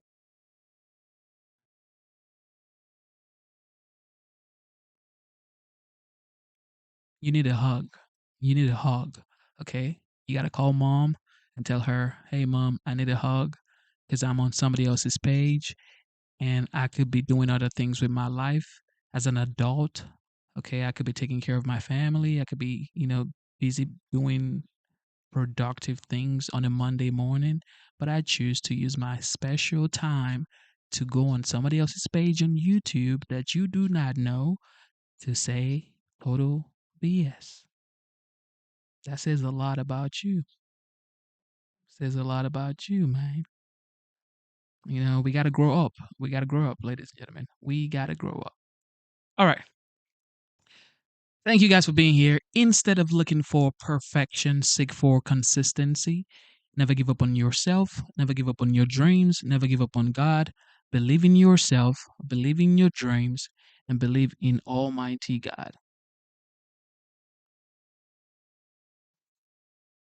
Okay? Believe in your dreams. Believe in Almighty God. All right? I'm putting love in Americans. I'm chilling at my work. Enjoy yourself, buddy. Enjoy yourself. Enjoy your work. I'm glad you're working. Shout out to everybody. Thank you for tuning in. Thank you for being here. We've been streaming for about 5 hours. Woo! And we're going to open up the phone lines probably tonight. We're setting it all up for you guys so we can call, have conversations, tell me why you think he's not doing a great job, why you think he's doing a good job, why you think, oh, maybe it's a mistake to have voted for President Trump, or maybe it's Kamala coming back in 2028, stuff like that. So, yeah, we're going to have a good time. We are going to have a good time. And, yeah. And look, people are going through a lot in this world. Okay. Some people are going through anxiety. All right. Some people are going through grief. All right. Some people are grieving right now. Some people are going through loneliness. All right. A lot of people are going through financial hardship. All right. So be kind to people. All right. A lot of people are also going through mental situations that they may not even know they have mental situations. So you have to be kind to people. All right. You have to be nice to people because some people need help, but they don't know. And some people do know they need help and they're just finding uh, the strength to actually ask for that help. So be nice to people, go outside, shake hands, put a smile on your face. Life can be hard, but God is your strength. Okay. So I got to give a shout out to the fathers. Shout out to the fathers. Shout out to the moms as well. Thank you for all that you do for taking care of the family, for protecting your family, for providing for your family. It's not easy, but you're being a responsible parent in the community. God bless you. I have to give a shout out to our law enforcement officers as well. I have to give a shout out to Ice, Ice, Ice Baby. I got to give a shout out to Immigration and Customs Enforcement. Okay. They work with Homeland Security. Most people don't know that, but they actually work with Homeland Security. I also have to give a shout out to our veterans and the military personnel. You guys protect the homeland. God bless you. Thank you for your service. I have to give a shout out to first responders, essential workers, and everybody who's just doing what they have to do to keep the nation functioning and moving forward. Thank you for everything that you do. I have to be anything, you have to do anything, Yep. All right. Also, I got to give a shout out to our esteemed members, Dr. Luke, the GOAT. God bless you, Dr. Luke, the GOAT. Thank you for the super chat. Thank you for supporting the channel. God bless you, the GOAT. And shout out to Mrs. Goat. All right. Flora Love. Thank you. Thank you for being a member of the channel as well. Shout out to Michelle. Michelle was here earlier on, but I guess she's gone back to sleep. Shout out to Michelle as well. Shout out to Ellie from Chicago. God bless you. Who else? We got Ringmasters. God bless you. We got Terry Vinings, the Bomber Girl. Thank you, the Bomber Girl. God bless you. And who else am I not remembering right now? Yeah, everybody who's a member, God bless you. Thank you for being a member. And I have to give a shout out to the moderators as well. Porter Music happens to be the GOAT as well. Shout out to Porter Music. Shout out to Terry, the Bomber Mama. Shout out to C. Shelley. Good Genes, C. Shelley. I don't know. Where is C. Shelley? I haven't seen C. Shelley in a while. So shout out to C. Shelley. If she watches this, God bless you, C. Shelley. Shout out to Mr. Busky, the Bucket Master. Shout out to Enders. God bless you, Enders. Shout out to Zyro's Garden. I saw Zyro's Garden earlier on. Shout out to you, Zyro's Garden. And Zima. Zima is busy setting up the Discord channels right now. Yeah, let me go ahead and unplug this person. Yeah, the Discord channel right now so we can have call-ins and have a proper, productive conversation back and forth. Yep. All right. Today's Monday. Ladies and gentlemen, have a wonderful, wonderful day. And God is your strength. Go out there, do what you have to do. And just know that there's nobody on planet Earth that is like you. Nobody. Think about that. God created so many human beings. Well, the numbers today are over 8 billion people, and there's nobody like you. What? There's nobody like you. And then you say, well, I don't have high self esteem. Well, I don't know. I don't have confidence to talk. Then who cares? There's nobody like me. That's all I care about. There's no one like me. There's no one like you. So use that as a motivation to finally do the things that you want to do. All right? Go out there, live your life. All right? Don't live in the past. Focus on your future. Live in the present. Don't live in the past. The past is past tense. Okay? It's done. You cannot change it. You can only think about it, and then it draws you back, keeps you stagnant. Keep on moving forward, okay? Okay, this guy got to go too. If you don't believe in God, there's no point watching this channel, okay? If you do not believe in God, there's no point watching this channel because I believe in God, okay? It is what it is, ladies and gentlemen. You don't have to believe in God. I'm not going to force you to believe in God. Believe in whatever you believe in. But I, on this channel, I believe in God and I will talk about God. You don't have to be on this channel. You can watch any other channel you want. Okay? But God is the greatest. Okay? You can hate, but God is the greatest. All right. Be safe out there. God loves you. Be strong and keep on punching. Okay? Never ever give up. All right? Don't give up. Keep going. All right. It is your boy Genesis. It is currently 8:53 a.m. and today's date is the 13th of October 2025. And yes, we are signing out. Here we go.